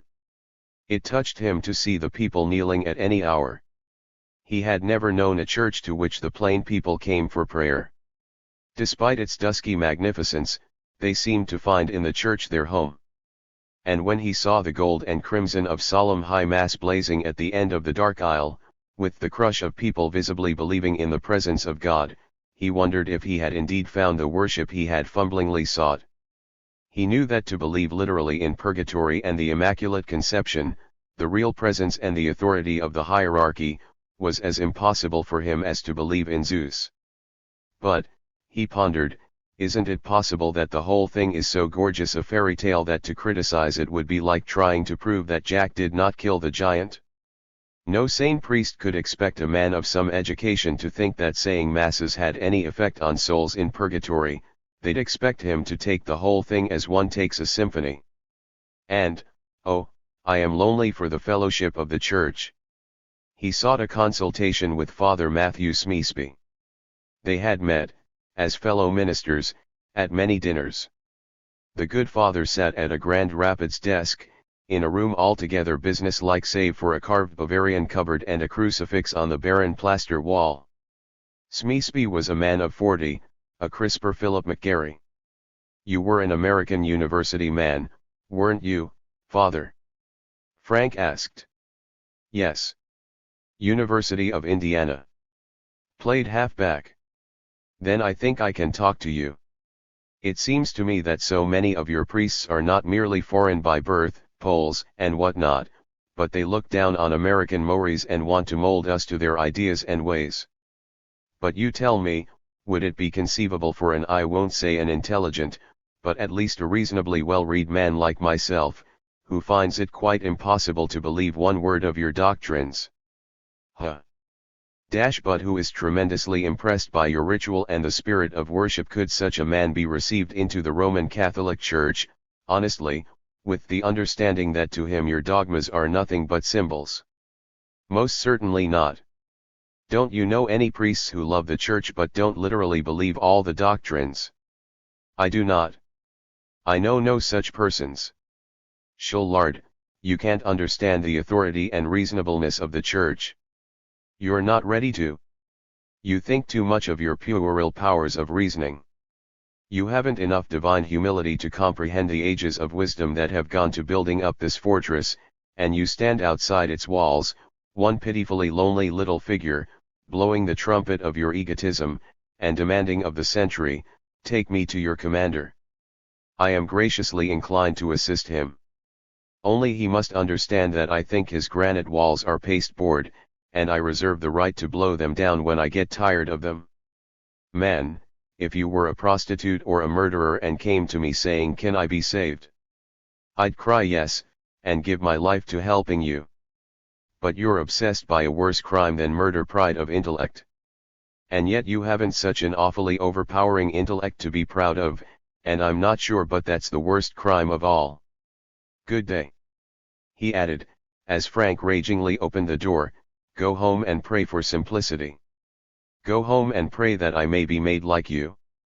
Pray to have your humility and your manners," said Frank. It was a fortnight later that for his own satisfaction Frank set down in the notebook which he had always carried for sermon ideas, which he still carried for the sermons they would never let him preach again, a conclusion. The Roman Catholic Church is superior to the militant Protestant Church. It does not compel you to give up your sense of beauty, your sense of humor, or your pleasant vices. It merely requires you to give up your honesty, your reason, your heart, and soul. 9. Frank had been with the Charity Organization Society for 3 years, and he had become Assistant General Secretary at the time of the Dayton Evolution trial. It was at this time that the brisker conservative clergymen saw that their influence and oratory and incomes were threatened by any authentic learning. A few of them were so intelligent as to know that not only was biology dangerous to their positions, but also history, which gave no very sanctified reputation to the Christian Church, astronomy, which found no convenient heaven in the skies and snickered politely at the notion of making the sun stand still in order to win a Jewish border skirmish, psychology, which doubted the superiority of a Baptist preacher fresh from the farm to trained laboratory researchers, and all the other sciences of the modern university. They saw that a proper school should teach nothing but bookkeeping, agriculture, geometry, dead languages made deader by leaving out all the amusing literature, and the Hebrew Bible as interpreted by men superbly trained to ignore contradictions, men technically called fundamentalists. This perception the clergy and their most admired laymen expressed in quick action. They formed half a dozen competent and well-financed organizations to threaten rustic state legislators with political failure and bribe them with unctuous clerical praise, so that these backstreet and backwoods Solons would forbid the teaching in all state-supported schools and colleges of anything which was not approved by the evangelists. It worked edifyingly. To oppose them there were organized a few groups of scholars. One of these organizations asked Frank to speak for them. He was delighted to feel an audience before him again, and he got leave from the Zenith Charity Organization Society for a lecture tour. He came excitedly and proudly to his first assignment, in a roaring modern city in the Southwest. He loved the town, believed really that he came to it with a message. He tasted the western air greedily, admired the buildings flashing up where but yesterday had been prairie. He smiled from the hotel bus when he saw a poster which announced that the Reverend Frank Shullard would speak on Are the Fundamentalists Witch Hunters? At Central Labor Hall, auspices of the League for Free Science. Bully. Fighting again. I've found that religion I've been looking for. He peered out for other posters. They were all defaced. At his hotel was a note, typed, "Anonymous, we don't want you and your hellish atheism here. We can think for ourselves without any imported liberals. If you enjoy life, you'd better be out of this decent Christian city before evening. God help you if you aren't. We have enough mercy to give warning, but enough of God's justice to see you get yours right if you don't listen. Blasphemers get what they ask for. We wonder if you would like the feeling of a black snake across your lying face." The committee. Frank had never known physical conflict more violent than boyhood wrestling. His hand shook. He tried to sound defiant with, "They can't scare me." His telephone, and a voice, "This Shullard? Well, this is a brother preacher speaking. Name don't matter. I just want to tip you off that you'd better not speak tonight. Some of the boys are pretty rough." Then Frank began to know the joy of anger. The hall of his lecture was half filled when he looked across the ice water pitcher on the speaker's table. At the front were the provincial intellectuals, most of them very eager, most of them dreadfully poor, a Jewish girl librarian with hungry eyes, a crippled tailor, a spectacled doctor sympathetic to radical disturbances but too good a surgeon to be driven out of town. There was a waste of empty seats, then, and at the back a group of solid, prosperous, scowling burghers, with a leonine man who was either an actor, a congressman, or a popular clergyman. This respectable group grumbled softly, and hissed a little as Frank nervously began. America, he said, in its laughter at the monkey trial at Dayton, did not understand the veritable menace of the fundamentalists' crusade. They were mild enough now, they spoke in the name of virtue, but give them rope, and there would be a new inquisition, a new hunting of witches. We might live to see men burned to death for refusing to attend Protestant churches. Frank quoted the fundamentalist who asserted that evolutionists were literally murderers, because they killed Orthodox faith, and ought therefore to be lynched, William Jennings Bryan, with his proposal that any American who took a drink outside the country should be exiled for life. That's how these men speak, with so little power as yet. Frank pleaded. Use your imaginations. Think how they would rule this nation, and compel the more easygoing half-liberal clergy to work with them, if they had the power. There were constant grunts of "that's a lie." And they ought to shut him up. From the back, and now Frank saw marching into the hall a dozen tough young men. They stood ready for action, looking expectantly toward the line of prosperous Christian citizens. And you have here in your own city, Frank continued, a minister of the gospel who enjoys bellowing that anyone who disagrees with him is a Judas. That's enough, cried someone at the back, and the young toughs galloped down the aisle toward Frank, their eyes hot with cruelty, teeth like a fighting dog's, hands working. He could feel them at his neck. They were met and held a moment by the sympathizers in front. Frank saw the crippled tailor knocked down by a man who stepped on the body as he charged on. With a curious lassitude more than with any fear, Frank sighed, hang it, I've got to join the fight and get killed. He started down from the platform. The chairman seized his shoulder. No. Don't. You'll get beaten to death. We need you. Come here, come here. This back door. Frank was thrust through a door into a half-lighted alley. A motor was waiting, and by it two men, one of whom cried, right in here, brother. It was a large sedan, it seemed security, life. But as Frank started to climb in, he noted the man at the wheel, then looked closer at the others. The man at the wheel had no lips but only a bitter dry line across his face, the mouth of an executioner. Of the other two, one was like an unreformed bartender, with curly mustache and a barber's lock, one was gaunt, with insane eyes. Who are you fellows? He demanded. Shut your damn trap and get to hell in there, shrieked the bartender, pushing Frank into the back of the car, so that he fell with his head on the cushion. The insane man scrambled in, and the car was off. We told you to get out of town. We gave you your chance. By God, you'll learn something now, you goddamned atheist and probably a damn socialist or IWW too. The seeming bartender said. See this gun? He stuck it into Frank's side, most painfully. We may decide to let you live if you keep your mouth shut and do what we tell you to, and again we may not. You're going to have a nice ride with us?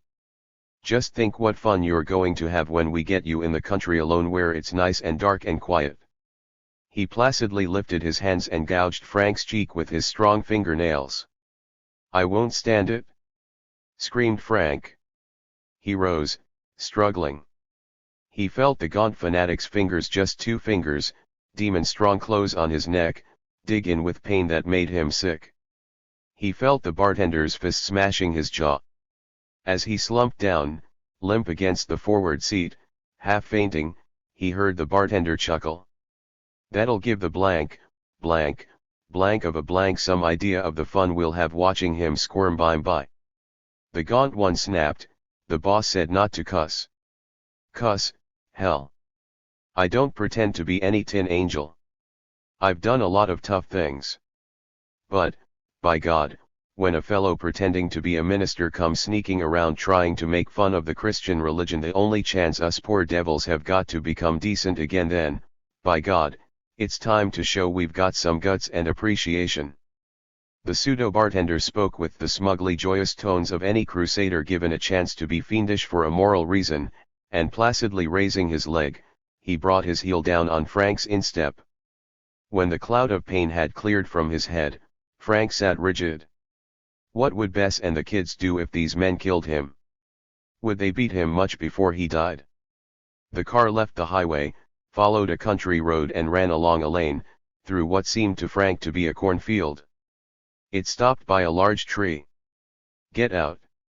snapped the gaunt man. Mechanically, his legs limp, Frank staggered out.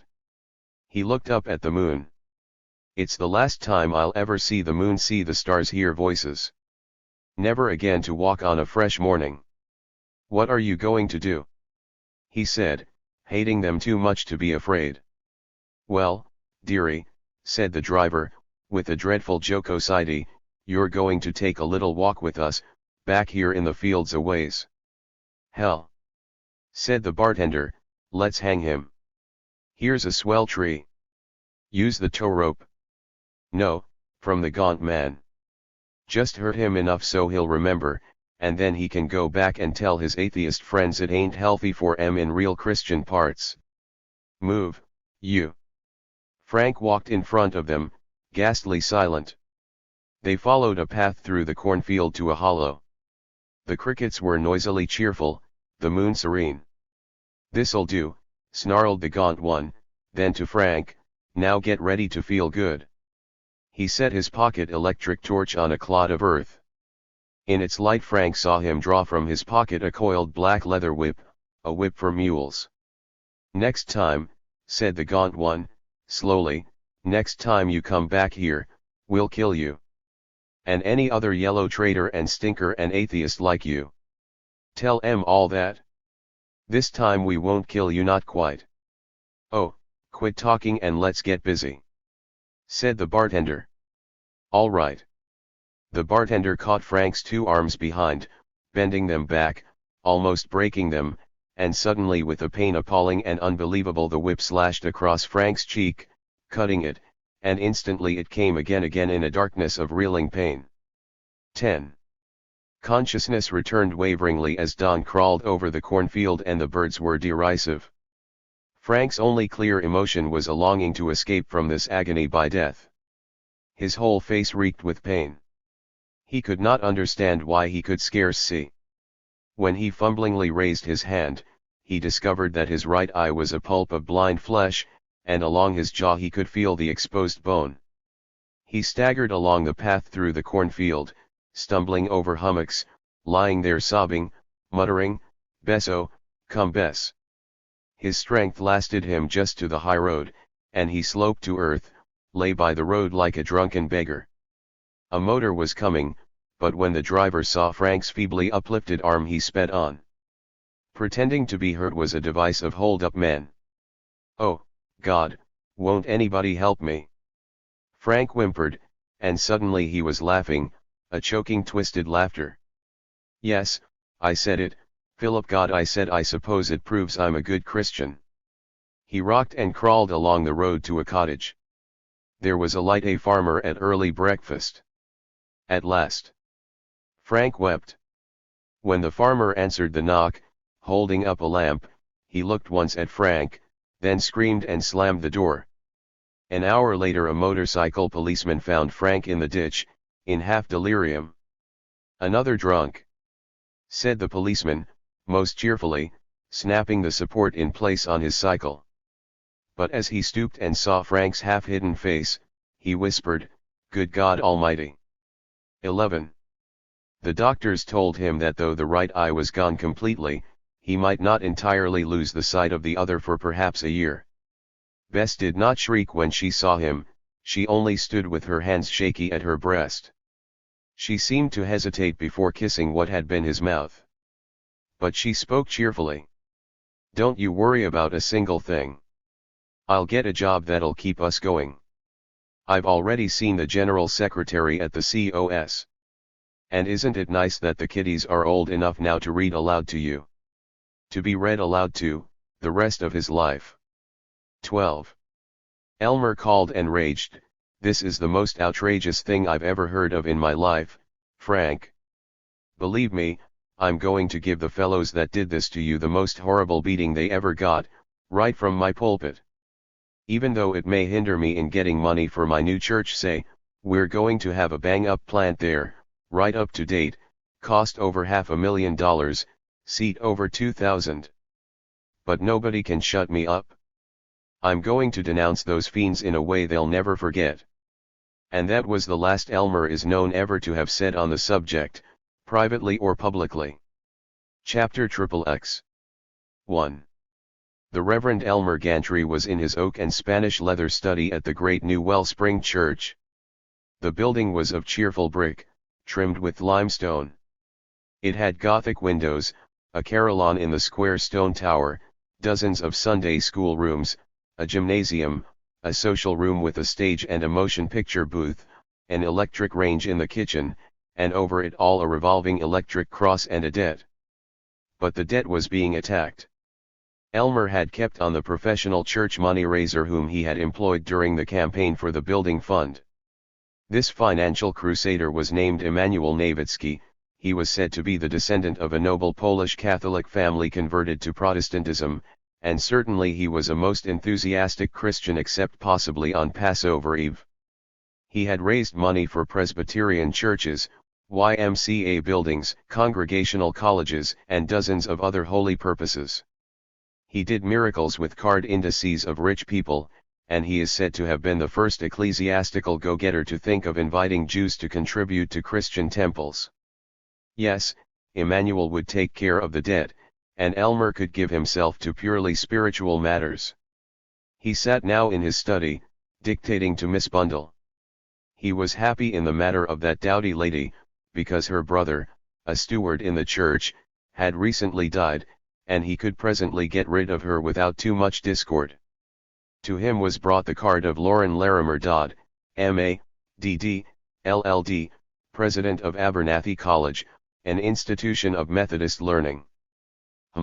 Elmer mused. I bet he's out raising money. Nothing doing. What the devil does he think we are? And aloud, go out and bring Dr. Dodd right in, Miss Bundle. A great man. A wonderful educator. You know, president of Abernathy College. Looking her admiration at a boss who had such distinguished callers, Miss Bundle bundled out. Dr. Dodd was a florid man with a voice, a Kiwanis pin, and a handshake. Well, Brother Gantry, I've heard so much of your magnificent work here that I ventured to drop in and bother you for a minute. What a magnificent church you have created. It must be a satisfaction, a pride. It's magnificent. Thanks, Doctor. Mighty pleased to meet you. Visiting Zenith. Well, I'm, as it were, on my rounds. Visiting the alumni, I presume. In a way. The fact is I was wondering if you would consent to my taking a little time at your service Sunday evening to call to the attention of your magnificent congregation the great work and dire needs of Abernathy. We have such a group of earnest young men and women and no few of the boys going into the Methodist ministry. But our endowment is so low, and what with the cost of the new athletic field, though I am delighted to be able to say our friends have made it possible to create a really magnificent field, with a fine cement stadium, but it has left us up against a heartbreaking deficit. Why, the entire chemistry department is housed in 2 rooms in what was a cowshed. And can't do it, Doctor. Impossible. We haven't begun to pay for this church. Be as much as my life is worth to go to my people with a plea for 1 extra cent. But possibly in 2 years from now, though frankly, and Elmer laughed brightly, I don't know why the people of Wellspring should contribute to a college which hasn't thought enough of Wellspring's pastor to give him a Doctor of Divinity degree. The 2 holy clerks looked squarely at each other, with poker faces. Of course, Doctor, said Elmer, I've been offered the degree a number of times, but by small, unimportant colleges, and I haven't cared to accept it. So you can see that this is in no way a hint that I would like such a degree. Heaven forbid. But I do know it might please my congregation, make them feel Abernathy was their own college, in a way. Dr. Dodd remarked serenely, "Pardon me if I smile. You see, I had a double mission in coming to you. The second part was to ask you if you would honor Abernathy by accepting ADD." They did not wink at each other. Elmer gloated to himself, "And I've heard it cost old Malin Pot $600 for his DD. Oh, yes, Prexy, we'll begin to raise money for Abernathy in 2 years. We'll begin." 2. The chapel of Abernathy College was full. In front were the gowned seniors, looking singularly like a row of armchairs covered with dust cloths. On the platform, with the president and the senior members of the faculty, were the celebrities whose achievements were to be acknowledged by honorary degrees. Besides the Reverend Elmer Gantry, these distinguished guests were the governor of the state, who had started as a divorce lawyer but had reformed and enabled the public service corporations to steal all the water power in the state, Mr. B.D. Swenson, the automobile manufacturer, who had given most of the money for the Abernathy football stadium, and the renowned Eva Eveline Murphy, author, lecturer, painter, musician, and authority on floriculture, who was receiving a Lit.D. for having written the new Abernathy College song. "We'll think of thee where'er we be, on plain or mountain, town or sea, oh, let us sing how around us clings dear Abernathy, through outs of thee." President Dodd was facing Elmer, and shouting, "And now we have the privilege of conferring the degree of Doctor of Divinity upon one than whom no man in our honored neighboring state of Winnemac has done more to inculcate sound religious doctrine, increase the power of the Church, uphold high standards of eloquence and scholarship, and in his own life give such an example of earnestness as is an inspiration to all of us." They cheered, and Elmer had become the Reverend Dr. Gantry. 3. It was a great relief at the Rotary Club. They had long felt uncomfortable in calling so weighty a presence Elmer, and now, with a pride of their own in his new dignity, they called him Document. The church gave him a reception and raised his salary to $7,500. 4. The Rev. Dr. Gantry was the first clergyman in the state of Winnemac, almost the first in the country, to have his services broadcast by radio. He suggested it himself. At that time, the one broadcasting station in Zenith, that of the Celebs Gum and Chickle Company, presented only jazz orchestras and retired sopranos, to advertise the renowned Jolly Jack Gum. For $50 a week, Wellspring Church was able to use the radio Sunday mornings from 11 to 12:30. Thus Elmer increased the number of his hearers from 2,000 to 10,000, and in another pair of years it would be 100,000. 8,000 radio owners listening to Elmer Gantry. A bootlegger in his flat, coat off, exposing his pink silk shirt, his feet up on the table. The house of a small-town doctor, with the neighbors come in to listen, the drugstore man, his fat wife, the bearded superintendent of schools. Mrs. Sherman Reeves of Royal Ridge, wife of one of the richest young men in Zenith, listening in a black and gold dressing gown, while she smoked a cigarette. The captain of a schooner, out on Lake Michigan, hundreds of miles away, listening in his cabin. The wife of a farmer in an Indiana valley, listening while her husband read the Sears Roebuck catalog and sniffed. A retired railway conductor, very feeble, very religious. A Catholic priest, in a hospital, chuckling a little. A spinster school teacher, mad with loneliness, worshipping Dr. Gantry's virile voice. 40 people gathered in a country church too poor to have a pastor. A stock actor in his dressing room, fagged with an all-night rehearsal. All of them listening to the Rev. Dr. Elmer Gantry as he shouted. And I want to tell you that the fellow who is eaten by ambition is putting the glories of this world before the glories of heaven. Oh, if I could only help you to understand that it is humility, that it is simple loving kindness, that it is tender loyalty, which alone make the heart glad. Now, if you'll let me tell a story, it reminds me of 2 Irishmen named Mike and Pat. 5. For years Elmer had had a waking nightmare of seeing Jim Lefferts sitting before him in the audience, scoffing. It would be a dramatic encounter and terrible, he wasn't sure but that Jim would speak up and by some magic kick him out of the pulpit. But when, that Sunday morning, he saw Jim in the third row. He considered only, "Oh, Lord, there's Jim Lefferts. He's pretty grey. I suppose I'll have to be nice to him." Jim came up afterward to shake hands. He did not look cynical, he looked tired, and when he spoke, in a flat prairie voice, Elmer felt urban and urbane and superior. "Hello, Hellcat," said Jim. "Well, well, well. Old Jim Lefferts. Well, by golly. Say, it certainly is a mighty great pleasure to see you, my boy. What you doing in this neck of the woods? Looking up a claim for a client. What you doing now, Jim?" "I'm practicing law in Topeka. Doing pretty well." "Oh, I can't complain." "Oh, nothing extra special.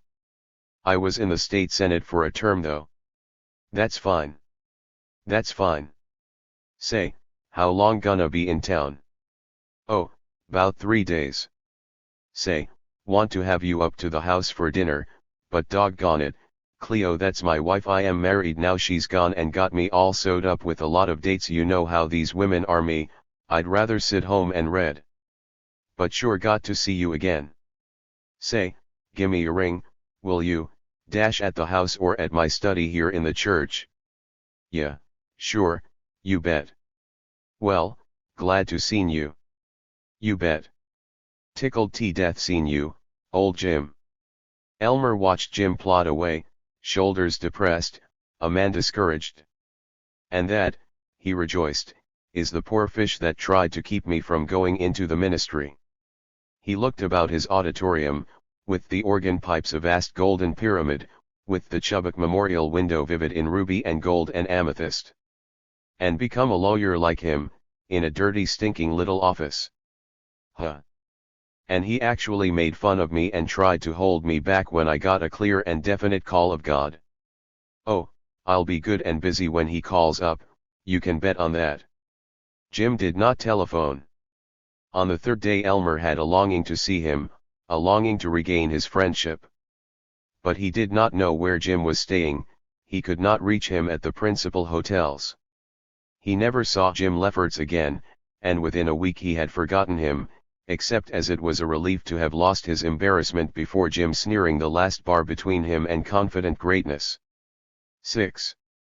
It was in the summer of 1924 that Elmer was granted a 3 months' leave, and for the first time Cleo and he visited Europe. He had heard the Rev. Dr. G. Prosper Edwards say, "I divide American clergymen into just 2 classes, those who could be invited to preach in a London church, and those who couldn't." Dr. Edwards was of the first honorable caste, and Elmer had seen him pick up great glory from having sermonized in the city temple. The Zenith papers, even the national religious periodicals, hinted that when Dr. Edwards was in London, the entire population from king to navvies had galloped to worship under him, and the conclusion was that Zenith and New York would be sensible to do likewise. Elmer thoughtfully saw to it that he should be invited also. He had Bishop Toomey's write to his Wesleyan colleagues, he had Rigg and William Dollinger Stiles write to their nonconformist business acquaintances in London, and a month before he sailed he was bidden to address the celebrated Brompton Road Chapel, so that he went off in a glow not only of adventure but of message-bearing. 7. Dr. Elmer Gantry was walking the deck of the Scythia, a bright, confident, manly figure in a blue suit, a yachting cap, and white canvas shoes, swinging his arms and beaming pastorally on his fellow athletic maniacs. He stopped at the deck chairs of a little old couple, a delicate blue-veined old lady, and her husband, with thin hands and a thin white beard. "Well, you folks seem to be standing the trip pretty good for old folks," he roared. "Yes, thank you very much," said the old lady. He patted her knee, and boomed, "If there's anything I can do to make things nice and comfy for you, Mother, you just holler. Don't be afraid to call on me. I haven't advertised the fact, kind of fun to travel what they call incognito, but fact is, I'm a minister of the gospel, even if I am a husky guy, and it's my pleasure as well as my duty to help folks any way I can. Say, don't you think it's just about the loveliest thing about this ocean traveling, the way folks have the leisure to get together and exchange ideas. Have you crossed before? Oh, yes, but I don't think I ever shall again, said the old lady. That's right, that's right. Tell you how I feel about it, mother. Elmer patted her hand. We're Americans, and while it's a fine thing to go abroad maybe once or twice, there's nothing so broadening as travel, is there? Still, in America we've got a standard of decency and efficiency that these poor old European countries don't know anything about, and in the long run the good old USA is the place where you'll find your greatest happiness, especially for folks like us, that aren't any blooming millionaires that can grab off a lot of castles and those kind of things and have a raft of butlers. You bet. Well, just holler when I can be of any service to you. So long, folks. Got to do my 3 miles. When he was gone, the little, delicate old lady said to her husband, Fabian, if that swine ever speaks to me again, I shall jump overboard. He's almost the most offensive object I have ever encountered. Dear, how many times have we crossed now? Oh, I've lost track. It was 110 2 years ago. Not more. Darling, don't be so snooty. But isn't there a law that permits one to kill people who call you mother? Darling, the Duke calls you that. I know. He does. That's what I hate about him. Sweet, do you think fresh air is worth the penalty of being called mother? The next time this animal stops, he'll call you father. Only once, my dear. 8. Elmer considered, well, I've given those poor old birds some cheerfulness to go on with. By golly, there's nothing more important than to give people some happiness and faith to cheer them along life's dark pathway. He was passing the veranda cafe. At a pale green table was a man who sat next to Elmer in the dining salon. With him were 3 men unknown, and each had a whiskey and soda in front of him. Well, I see you're keeping your strength up, Elmer said forgivingly. Sure, you betcha, said his friend of the salon. Don't you want to sit down and have a jolt with us? Elmer sat, and when the steward stood at ruddy British attention, he gave voice. Well, of course, being a preacher, I'm not a big husky athlete like you boys, so all I can stand is just a ginger ale. To the steward, do you keep anything like that, buddy, or have you only got hooch for big strong men? When Elmer explained to the purser that he would be willing to act as chairman of the concert, with the most perspiratory regret the purser said that the RT. Hon. Lionel Smith had, unfortunately, already been invited to take the chair. 9. Cleo had not been more obnoxiously colorless than usual, but she had been seasick, and Elmer saw that it had been an error to bring her along. He had not talked to her an hour all the way. There had been so many interesting and broadening contacts, the man from China, who gave him enough ideas for a dozen missionary sermons, the professor from Higgins Presbyterian Institute, who explained that no really up-to-date scientist accepted evolution, the pretty journalist lady who needed consolation. But now, alone with Cleo in the compartment of a train from Liverpool to London, Elmer made up for what she might have considered neglect by explaining the difficult aspects of a foreign country. English certainly are behind the times. Think of having these dingy coupes instead of a Pullman car, so you can see your fellow passengers and get acquainted. Just goes to show the way this country is still riddled with caste. Don't think so much of these towns. Kind of pretty, cottages with vines and all that, but you don't get any feeling that they're up and coming and forward looking, like American burgs. I tell you, there's one thing, and don't know's I've ever seen anybody bring this out, I might make a sermon out of it. One of the big advantages of foreign travel is, it makes you a lot more satisfied with being an American. Here we are, coming into London, I guess. Sir NLY is smoky, isn't it? Well, by golly, so this is what they call a depot in London. Well, I don't think much of it. Just look at all those dinky little trains. Why, say, an American engineer would be ashamed to take advantage of child-sized trains like them. And no marble anywhere in the depot. 10. The page who took their bags up to their room in the Savoy was a brisk and smiling boy with fabulous pink cheeks. "Say, buddy," said the Rev. "Dr. Gantry, what do you pull down here?" "Sorry, sir, I don't think I quite understand, sir." "What'd you make? How much do they pay you?" Oh, they pay me very decently, sir." "Is there anything else I can do, sir?" "Thank you, sir." When the page was gone, Elmer complained, "Yeah, fine friendly kid that bellboy is, and can't hardly understand the English language." "Well, I'm glad we're seeing the old country, but if folks aren't going to be any friendlier than he is, I see where we'll be mighty darn glad to get back. Why, say, if he'd have been an American bellboy, we'd have jawed along for an hour, and I'd have learned something." "Well, come on, come on. Get your hat on, and let's go out and give the town the once-over." They walked along the Strand. "Say," Elmer said portentously, "do you notice that? The cops got straps under their chins." Well, that certainly is different." "Yes, isn't it?" said Cleo. "But I don't think so much of this street. I always heard it was a famous one, but these stores, why, say, we got a dozen streets in Zenith, say nothing of N York, that got better stores. No get up and get to these foreigners. Certainly does make a fellow glad he's an American." They came, after exploring Swan and Edgar's, to St. James's Palace. "Now," said Elmer knowingly, "that certainly is an ancient site. Wonder what it is? Some kind of a castle, I guess." To a passing policeman, "Say, excuse me, Captain, but could you tell me what that brick building is?" "St. James's Palace, sir." "You're an American?" "The Prince of Wales lives there, sir." "Is that a fact? Do you hear that, Cleo? Well, sir, that's certainly something to remember." 11.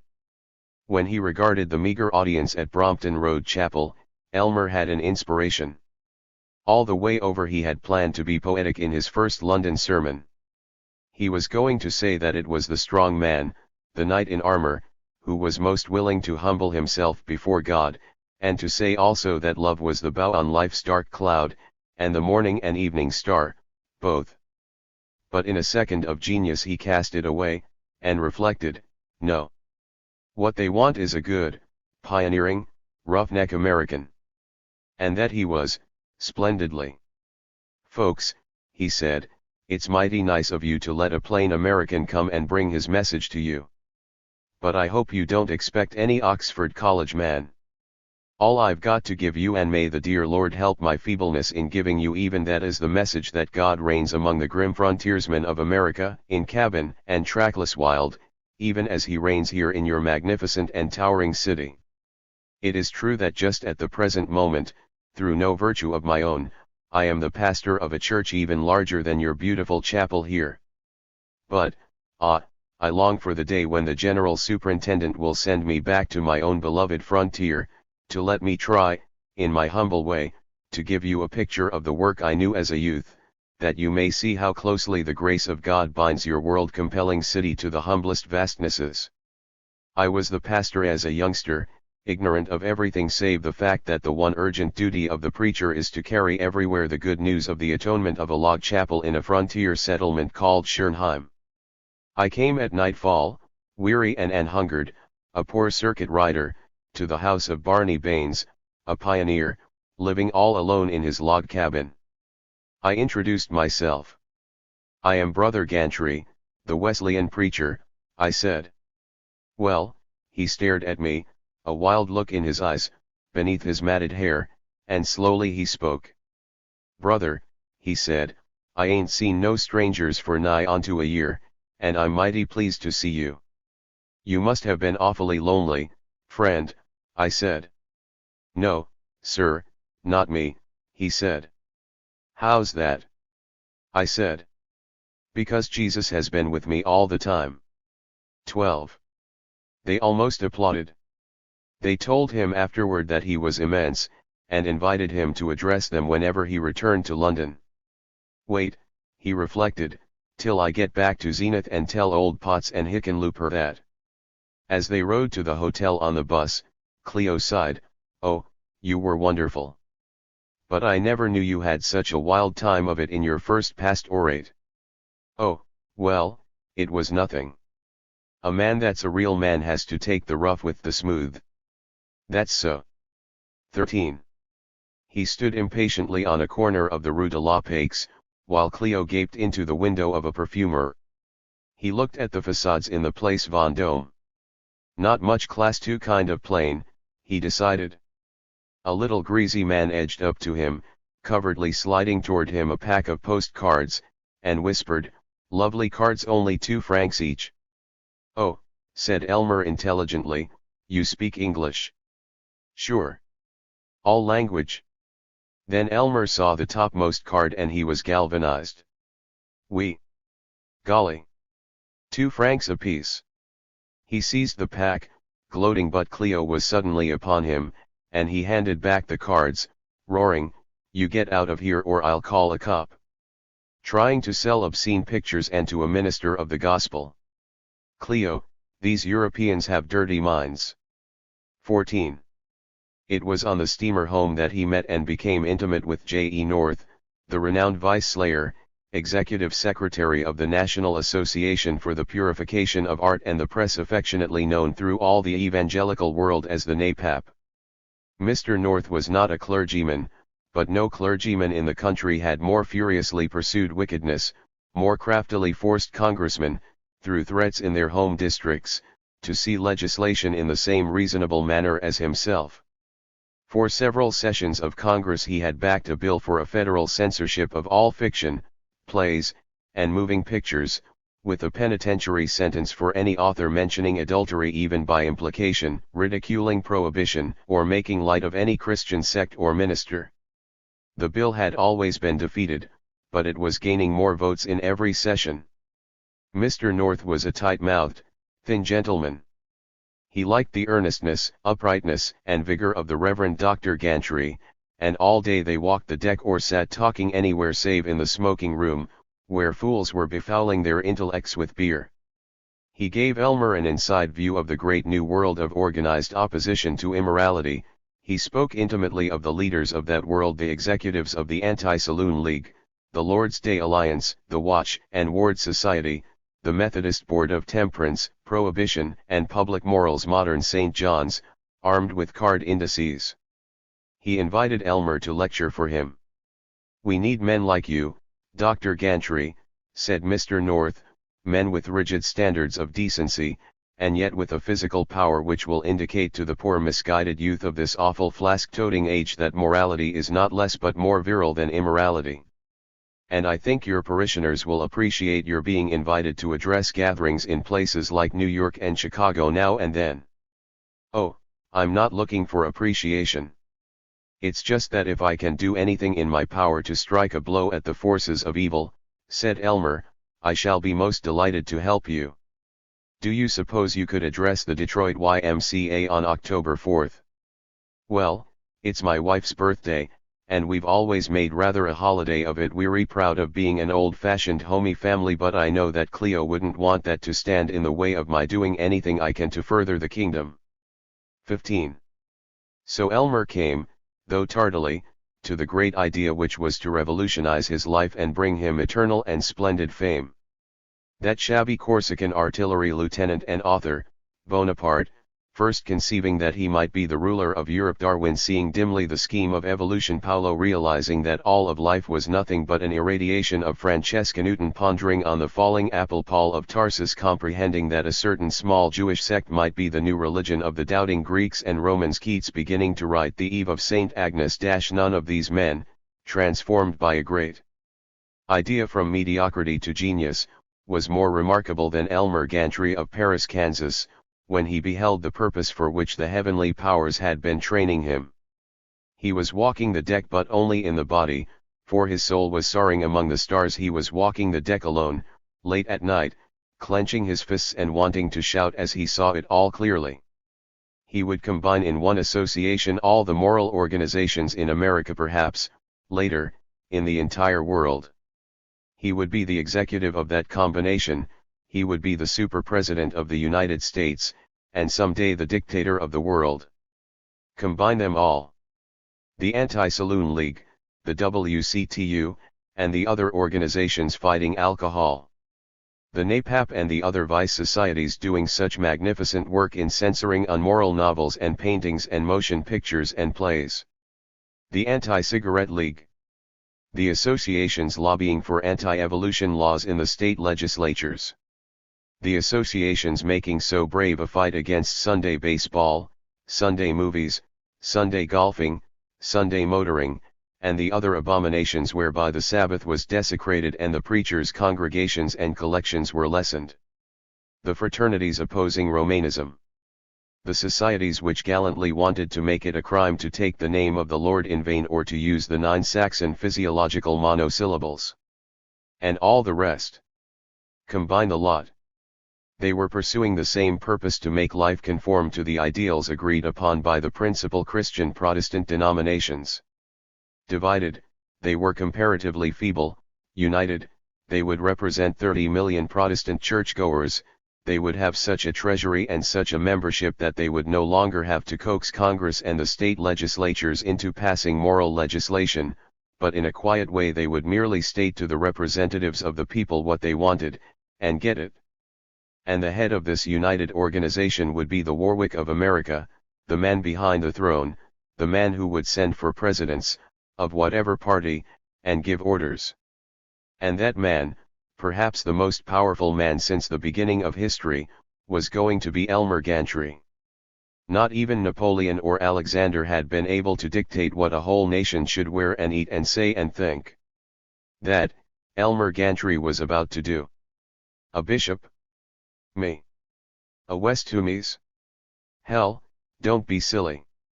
I'm going to be the Emperor of America, maybe of the world. I'm glad I've got this idea so early, when I'm only 43. I'll do it. I'll do it. Elmer exulted. Now let's see, the first step is to kid this J.S. North along, and do whatever he wants me to until it comes time to kick him out and get a church in New York, so they'll know I'm A1. My God, and Jim Lefferts tried to keep me from becoming a preacher. 16. And I stood, Elmer was explaining, in the pulpit of Wellspring Church, there on the Rue de la Paix in Paris, filled almost to an intolerable historical appreciation of those aged and historical structures, when suddenly up to me comes a man obviously a Frenchman. Now to me, of course, any man who is a countryman of Joan of Arc and of Marshal Foch is a friend. So when this man said to me, "Brother, would you like to have a good time tonight?"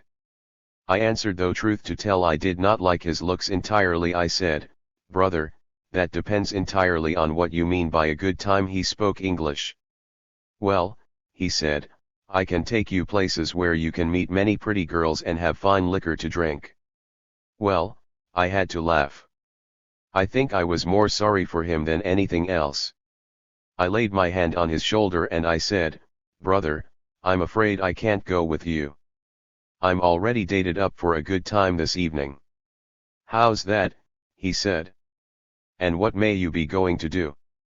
"I'm going," I said, "back to my hotel to have dinner with my dear wife, and after that," I said, "I'm going to do something that you may not regard as interesting but which is my idea of a dandy time.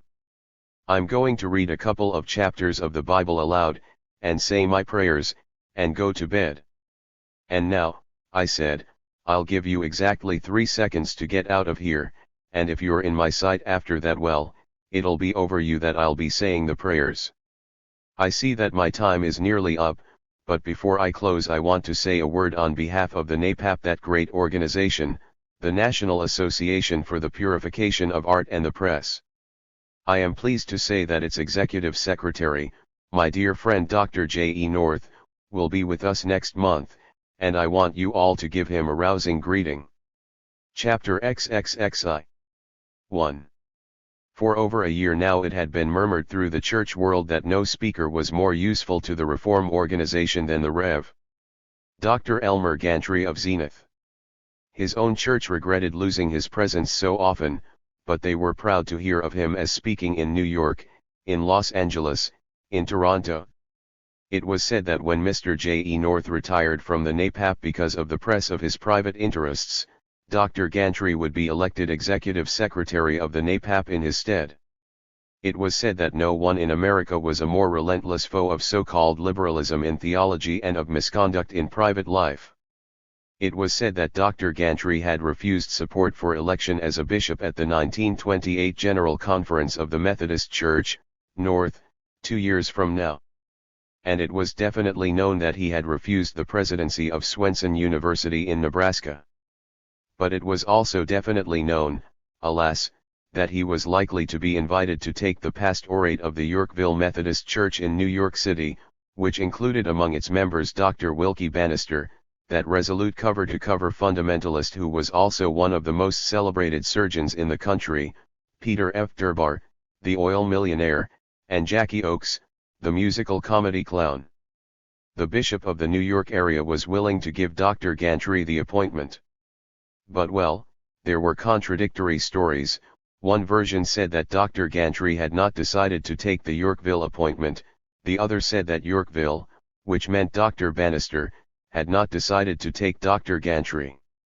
Anyway, the Wellspring flock hoped that their pastor, their spiritual guardian, their friend and brother, would not leave them. 2. After he had discharged Miss Bundle, the church secretary, and that was a pleasant moment, she cried so ludicrously Elmer had to depend on a series of incapable girls, good Methodists but rotten stenographers. It almost made him laugh to think that while everybody supposed he was having such a splendid time with his new fame, he was actually running into horrible luck. This confounded J. E. North, with all his pretenses of friendship, kept delaying his resignation from the NAPAP. Dr. Wilkie Bannister, the conceited chumpy fellow who thought he knew more about theology than a preacher, delayed in advising the official board of the Yorkville Church to call Elmer. And his secretaries infuriated him. One of them was shocked when he said just the least little small damn. Nobody appreciated the troubles of a man destined to be the ruler of America, no one knew what he was sacrificing in his campaign for morality. And how tired he was of the rustic and unimaginative devotion of Lulu Baines. If she lisped, "Oh, Elmer, you are so strong," just once more, he'd have to clout her. 3.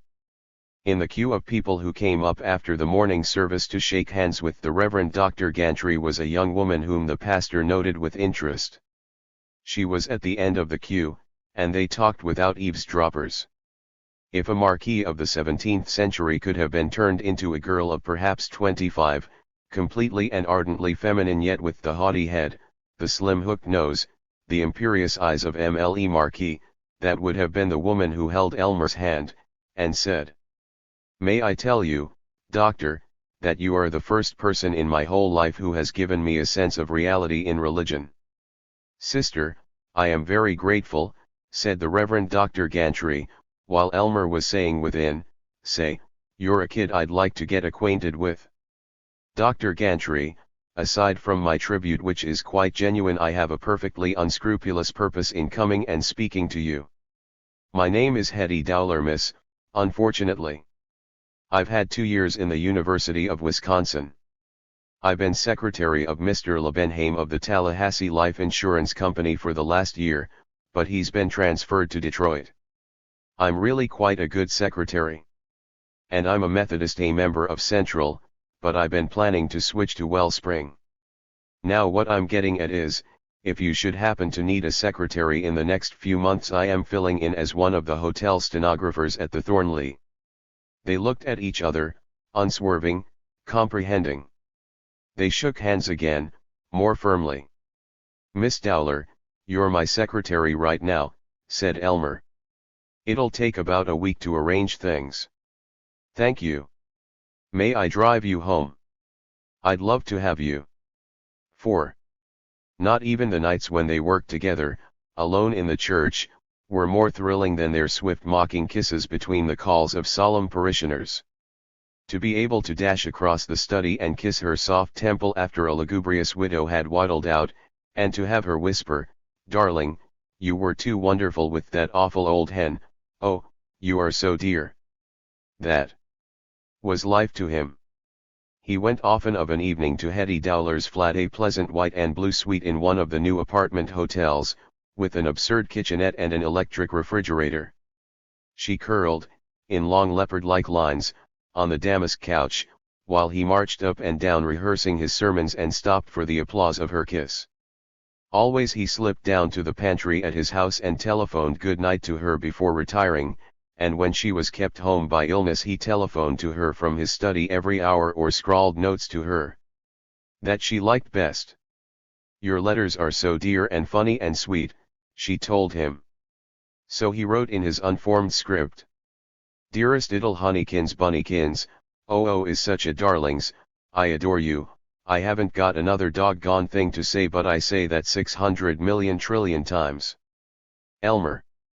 And he would never have let himself love her otherwise, for his ambition to become the chief moral director of the country was greater even than his delight in her. Hetty Dowler was all this time a superb secretary.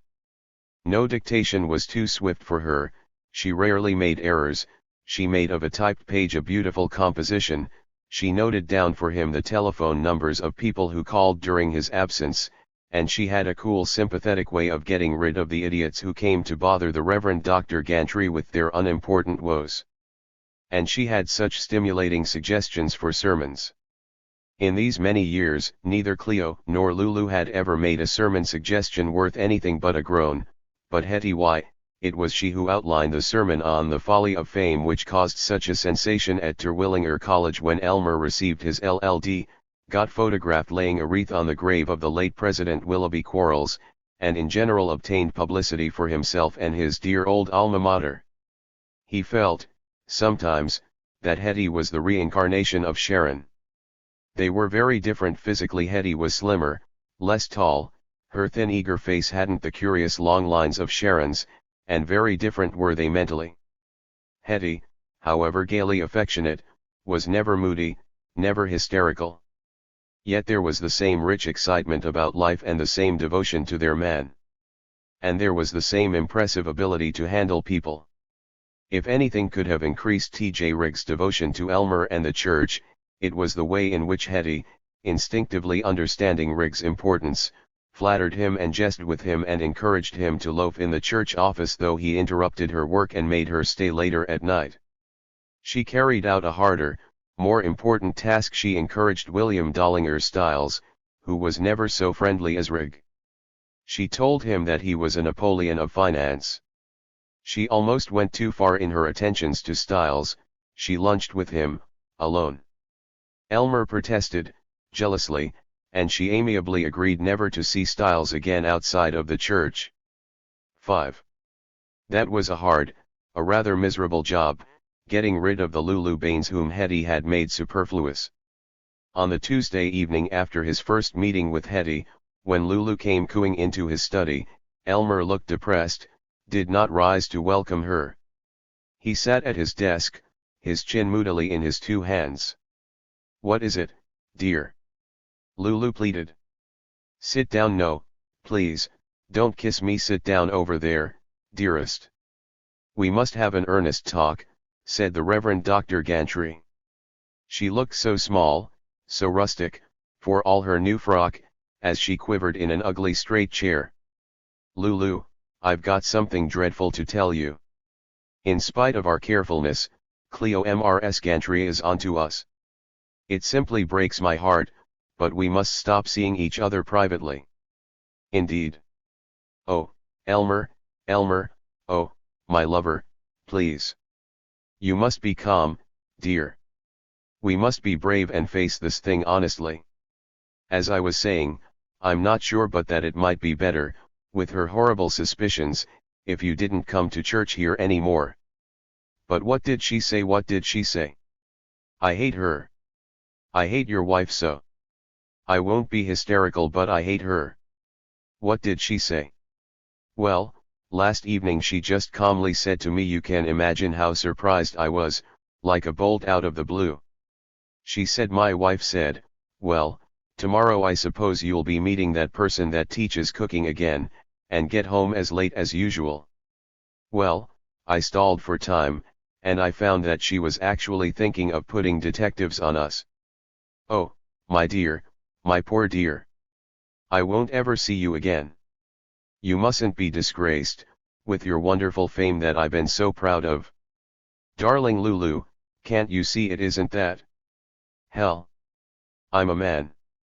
I can face the whole kit and boodle of M, and tell M just where they get off. But it's you. Honestly, I'm afraid Floyd will kill you if he knows. Yes, I guess he would. I don't know I care much. It would be easier than killing myself. Now you look here, young woman.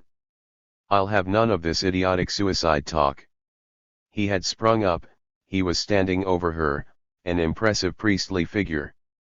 It's absolutely against every injunction of God, who gave us our lives to use for his service and glory, to even think of self-slaughter. Why, I could never have imagined that you could say such a wicked, wicked, wicked thing. She crawled out after a time, a little figure in a shabby topcoat over her proud new dress. She stood waiting for a trolley car, alone under an arc light, fingering her new beaded purse, which she loved because in his generosity he had given it to her.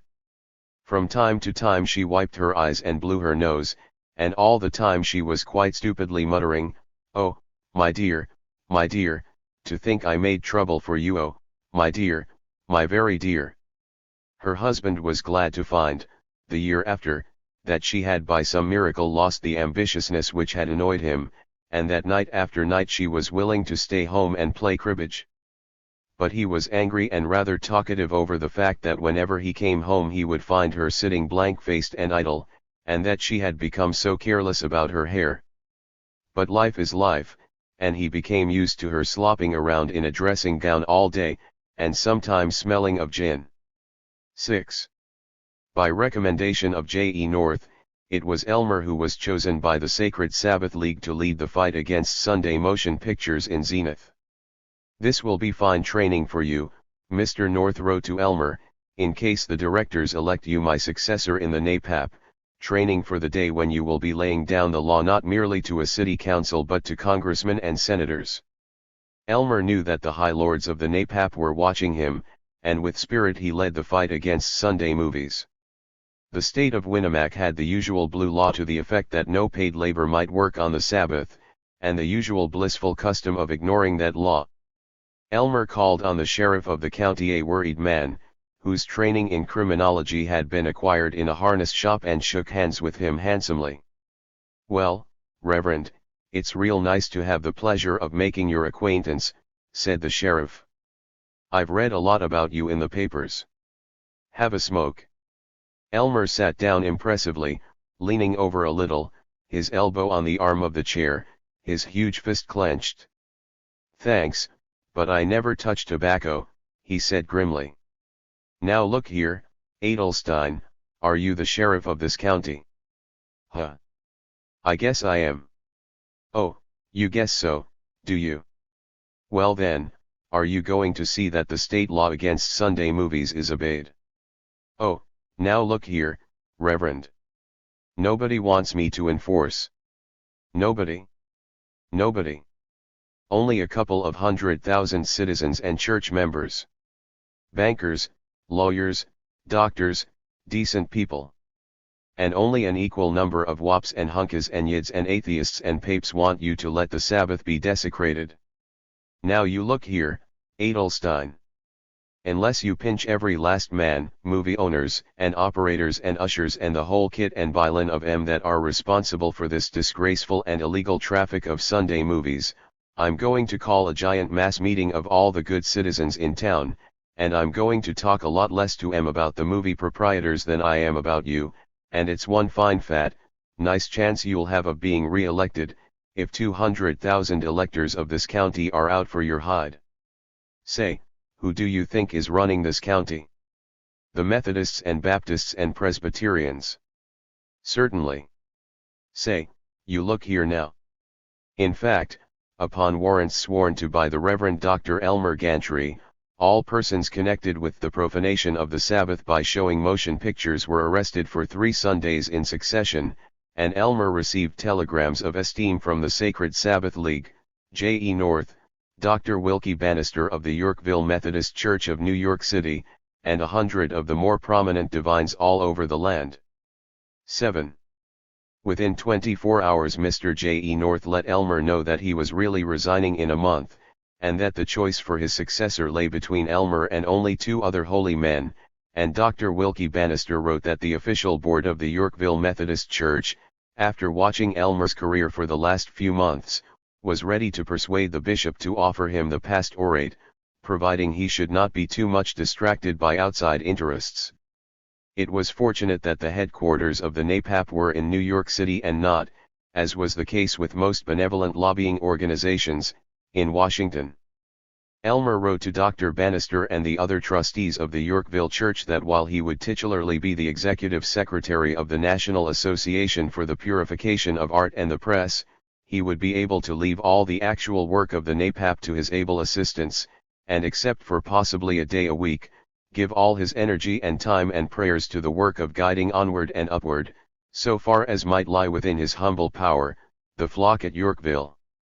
Elmer wrote to Mr. J.E. North and the trustees of the NAPAP that while he would titularly be the pastor of the Yorkville Methodist, yet he would be able to leave all the actual work to his able assistants, and except possibly for Sabbaths and an occasional wedding or funeral, give all his energy and time to the work of guiding, so far as might lie within his humble power, the epical work of the National Association for the Purification of Art and the Press. From both of these pious assemblies he had answers that they were pleased by his explanation, and that it would be a matter now of only a few days. It was Hetty Dowler who composed these letters, but Elmer made several changes in commas, and helped by kissing her while she was typing. 8. It was too vexatious that at this climax of his life Elmer's mother should have invited herself to come and stay with them. He was happy when he met her at the station. However pleasant it might be to impress the great of the world Bishop Toomeys or J.E. North or Dr. Wilkie Bannister, it had been from his first memory the object of life to gain the commendation of his mother and of Paris, Kansas, the foundation of his existence. To be able to drive her in a new Willis Knight sedan, to show her his new church, his extraordinarily genteel home, Cleo in a new frock, was rapture. But when she had been with them for only 2 days, his mother got him aside and said stoutly, "Will you sit down and try not to run about the room, my son? I want to talk to you." "That's splendid. But I'm awfully afraid I've got to make it short, because—" "Elmer Gantry. Will you hold your tongue and stop being such a wonderful success? Elmer, my dear boy, I'm sure you don't mean to do wrong, but I don't like the way you're treating Cleo.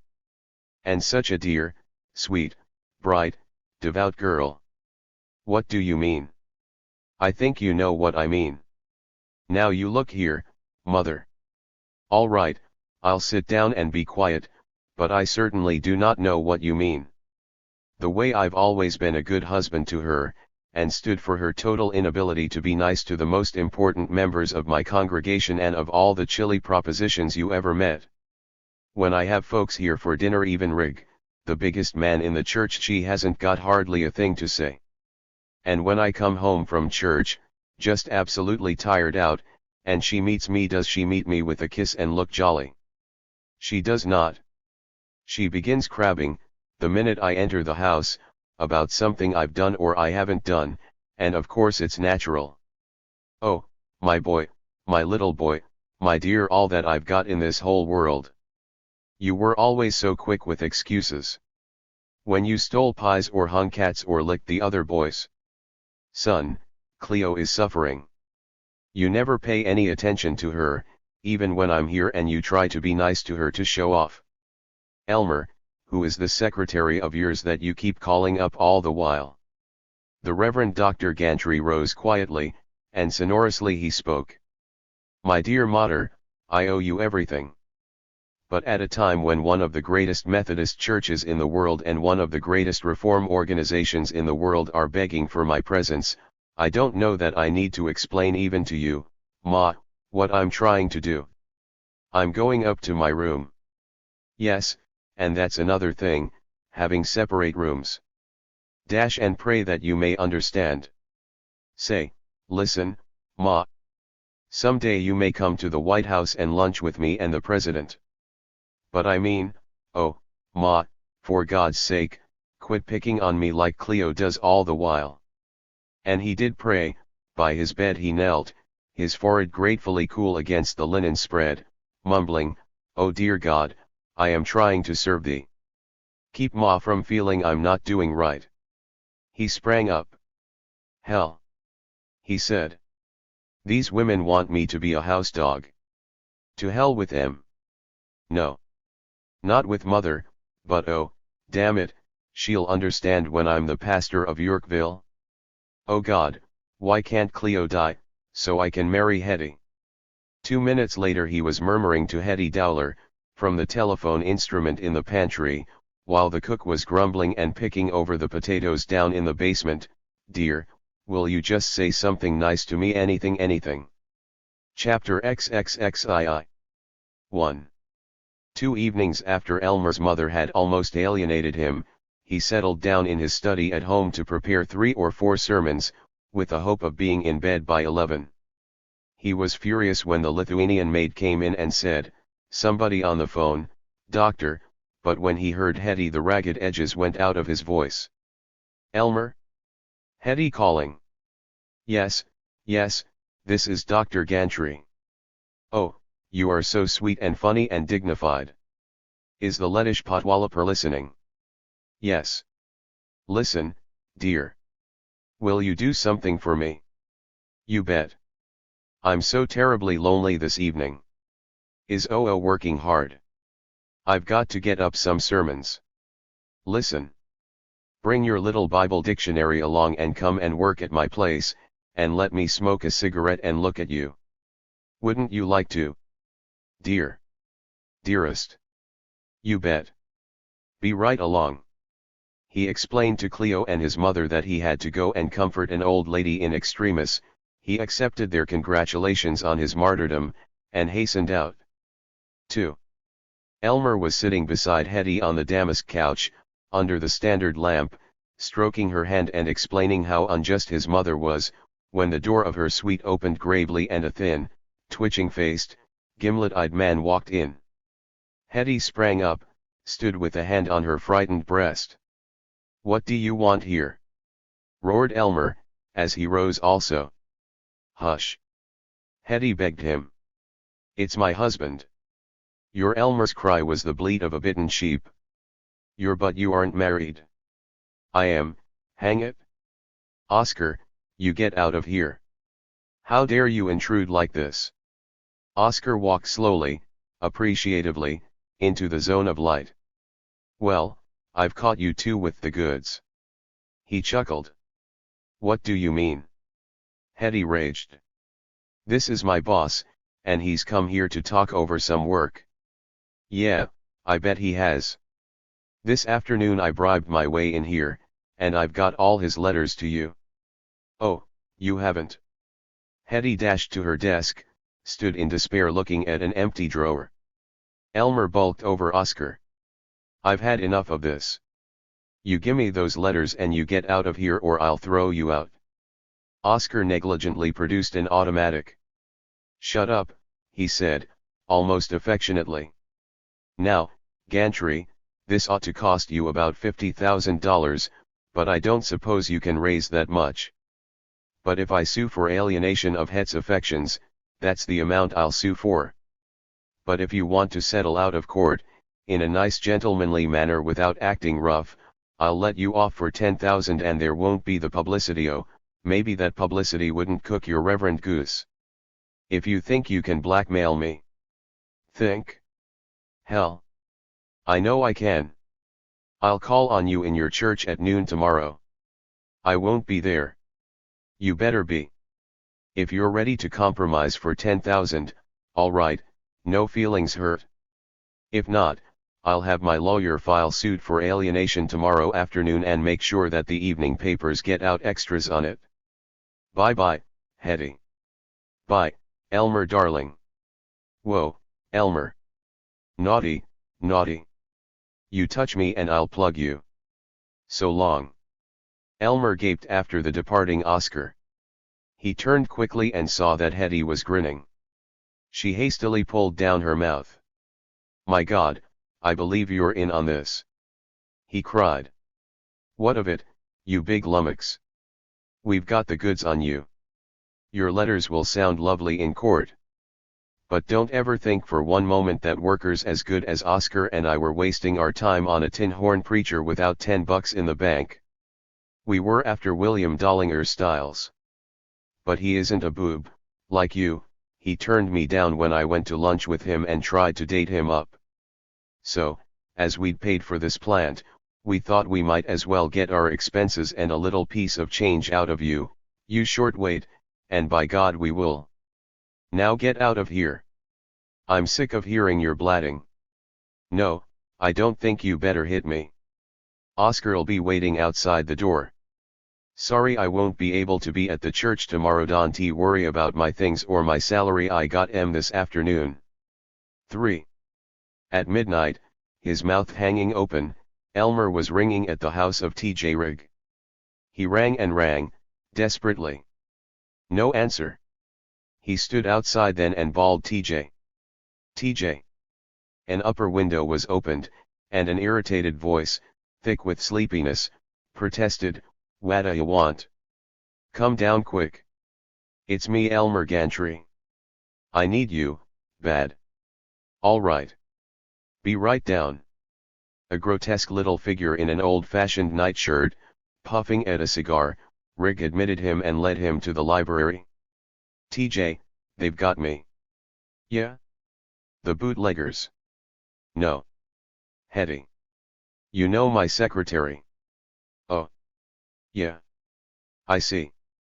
Been pretty friendly with her. Elmer told everything. All right, said Rigg. I'll be there at 12 to meet Oscar with you. We'll stall for time, and I'll do something. Don't worry, Elmer. And look here. Elmer, don't you think that even a preacher ought to try to go straight? I've learned my lesson, TJ. I swear this is the last time I'll ever step out, even look at a girl. God, you've been a good friend to me, old man. Well, I like anything I'm connected with to go straight. Pure egotism. You better have a drink. You need it? No. I'm going to hold on to that vow, anyway. I guess it's all I've got. Oh, my God. And just this evening I thought I was such a big important guy, that nobody could touch. You might make a sermon out of it and you probably will. 4. The chastened and positively for the last time reformed Elmer lasted for days. He was silent at the conference with Oscar Dowler, Oscar's lawyer, Manny Silverhorn, and T.J. Rigg in the church study next noon. Rigg and Silverhorn did the talking. Yeah, you've got the goods on the doctor, said Rigg. We admit it. And I agree that it's worth 10,000. But you've got to give us a week to raise the money. All right, TJ. See you here a week from today, said Manny Silverhorn. No, better make it in your office. Too many snooping sisters around. All right. Everybody shook hands profusely except that Elmer did not shake hands with Oscar Dowler, who snickered, why, Elmer, and us so closely related, as it were. When they were gone, the broken Elmer whimpered, but, TJ, I never in the world could raise 10,000. Why, I haven't saved 1,000. Hell's big bells, Elmer. You don't suppose we're going to pay any 10,000, do you? It may cost you 1,500 which I'll lend you 500 to sweeten Hetty, and maybe 1,000 for detectives. At 1:45 this morning I was talking to Pete Reese of the Reese Detective Agency, telling him to get busy. We'll know a lot about the Dowlers in a few days. So don't worry. 5. Elmer was sufficiently consoled not to agonize that week, yet not so consoled but that he became a humble and tender Christian. To the embarrassed astonishment of his children, he played with them every evening. To Cleo he was almost uxorious. "Dearest," he said, "I realize that it isn't entirely my fault, I've been so absorbed in the work, but the fact remains that I haven't given you enough attention, and tomorrow evening I want you to go to a concert with me." "Oh, Elmer!" she rejoiced. And he sent her flowers, once. "You see," his mother exulted. "I knew you and Cleo would be happier if I just pointed out a few things to you. After all, your old mother may be stupid and Main Street, but there's nobody like a mother to understand her own boy, and I knew that if I just spoke to you, even if you are a doctor of divinity, you'd see things different. Yes, and it was your training that made me a Christian and a preacher."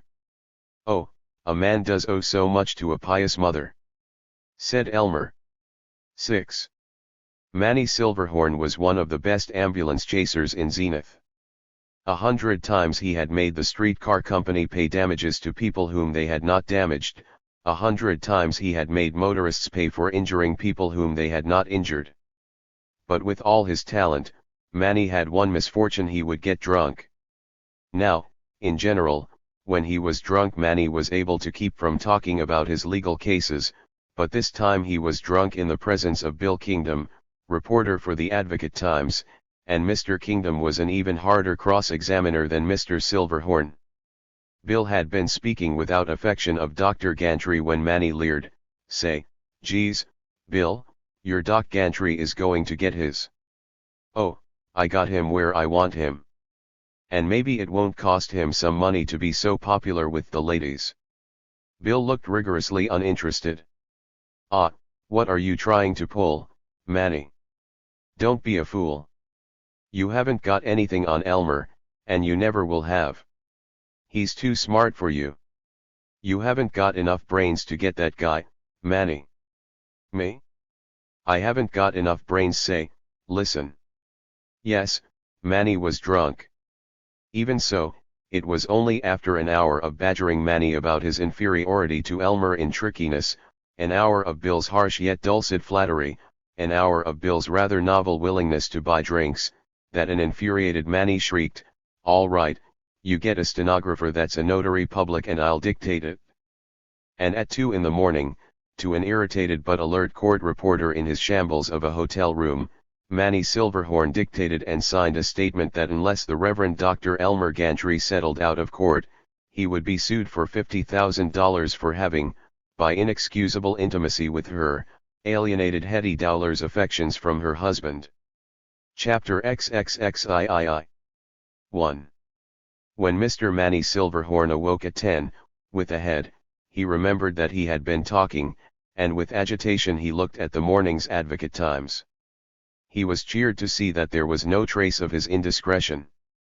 But the next morning Mr. Silverhorn and the Reverend Dr. Gantry at about the same moment noted on the front page of the Advocate-Times the photostat of a document in which Emmanuel Silverhorn, attorney, asserted that unless Dr. Gantry settled out of court, he would be sued for alienation of affections by Mr. Oscar Dowler, of whose wife, Dowler maintained, Dr. Gantry had taken criminal advantage. 2.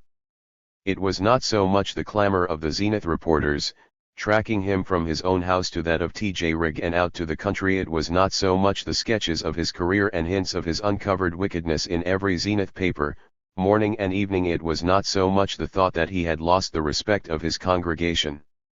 What appalled him was the fact that the Associated Press spread the story through the country, and that he had telegrams from Dr. Wilkie Bannister of the Yorkville Methodist Church and from the directors of the NAPAP to the effect, "Is this story true?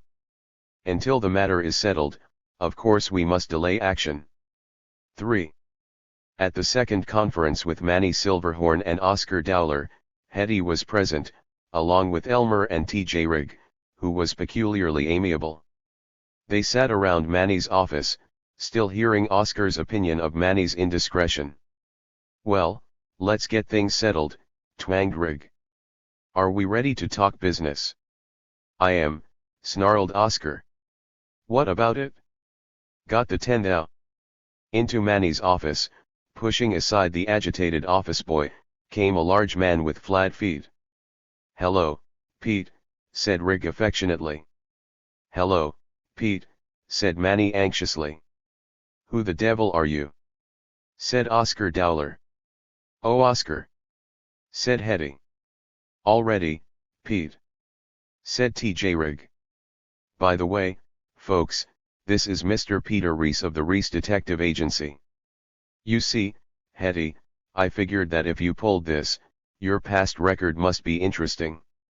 Is it, Pete? Oh, not especially, about average, said Mr. Peter Reese. Now, Hetty, why did you leave Seattle at midnight on January 12, 1920? None of your business, shrieked Hetty. Ain't it? Well, it's some of the business of Arthur L. F. Morrissey there. He'd like to hear from you, said Mr. Reese, and know your present address and present name. Now, Hetty, what about the time you did time in New York for shoplifting? You go. Oh, Hetty, don't use bad language. Remember there's a preacher present, tittered Mr. Rig. Got enough? Oh, I suppose so, Hetty said wearily. Let's bat it, Oscar. No, you don't not till you sign this, said Mr. Rig. If you do sign, you get $200 to get out of town on, which will be before tomorrow, or God help you. If you don't sign, you go back to Seattle to stand trial. All right, Hetty said, and Mr. Rig read his statement. I hereby voluntarily swear that all charges against the Reverend Dr. Elmer Gantry made directly or by implication by myself and husband are false, wicked, and absolutely unfounded. I was employed by Dr. Gantry as his secretary. His relations to me were always those of a gentleman and a Christian pastor. I wickedly concealed from him the fact that I was married to a man with a criminal record. The liquor interests, particularly certain distillers who wished to injure Dr. Gantry as one of the greatest foes of the booze traffic, came to me and paid me to attack the character of Dr. Gantry, and in a moment which I shall never cease to regret, I assented and got my husband to help me by forging letters purporting to come from Dr. Gantry. The reason why I am making this confession is this: I went to Dr. Gantry, told him what I was going to do, and demanded money, planning to double-cross my employers, the booze interests. Dr. Gantry said, "Sister, I am sorry you are going to do this wrong thing, not on my behalf, because it is a part of the Christian life to bear any crosses, but on behalf of your own soul. Do as seems best to you, sister, but before you go further, will you kneel and pray with me?" When I heard Dr. Gantry praying, I suddenly repented and went home and with my own hands typed the statement which I swear to be the absolute truth. When Hetty had signed, and her husband had signed a corroboration, Manny Silverhorn observed, "I think you've overdone it a little, TJ, too good to be true. Still, I suppose your idea was that Hetty's such a fool that she'd slop over in her confession." "That's the idea, Manny." "Well, maybe you're right. Now if you'll give me the $200, I'll see these birds are out of town tonight, and maybe I'll give em some of the 200. "Maybe," said Mr. Rig. "Maybe," said Mr. Silverhorn. "God!" cried Elmer Gantry, and suddenly he was disgracing himself with tears. That was Saturday morning. 4.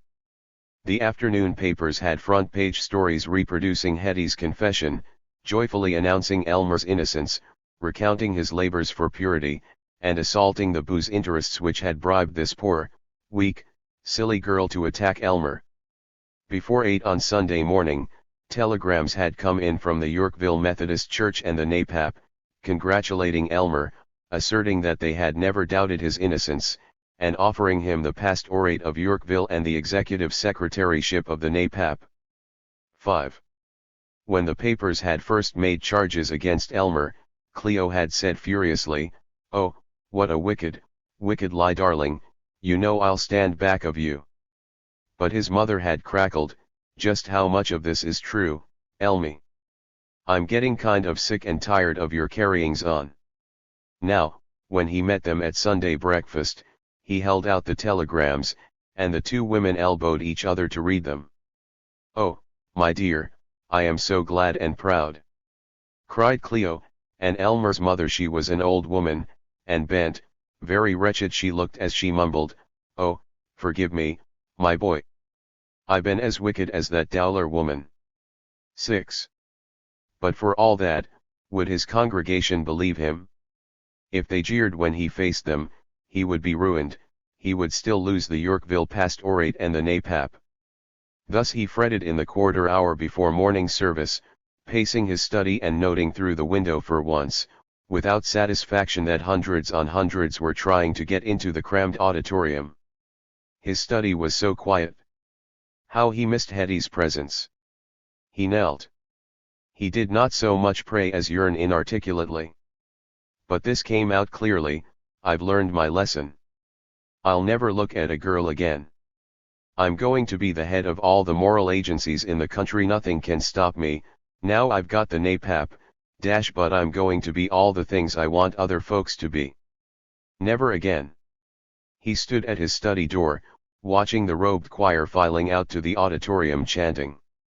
He realized how he had come to love the details of his church, how, if his people betrayed him now, he would miss it: the choir, the pulpit, the singing, the adoring faces. It had come. He could not put it off. He had to face them.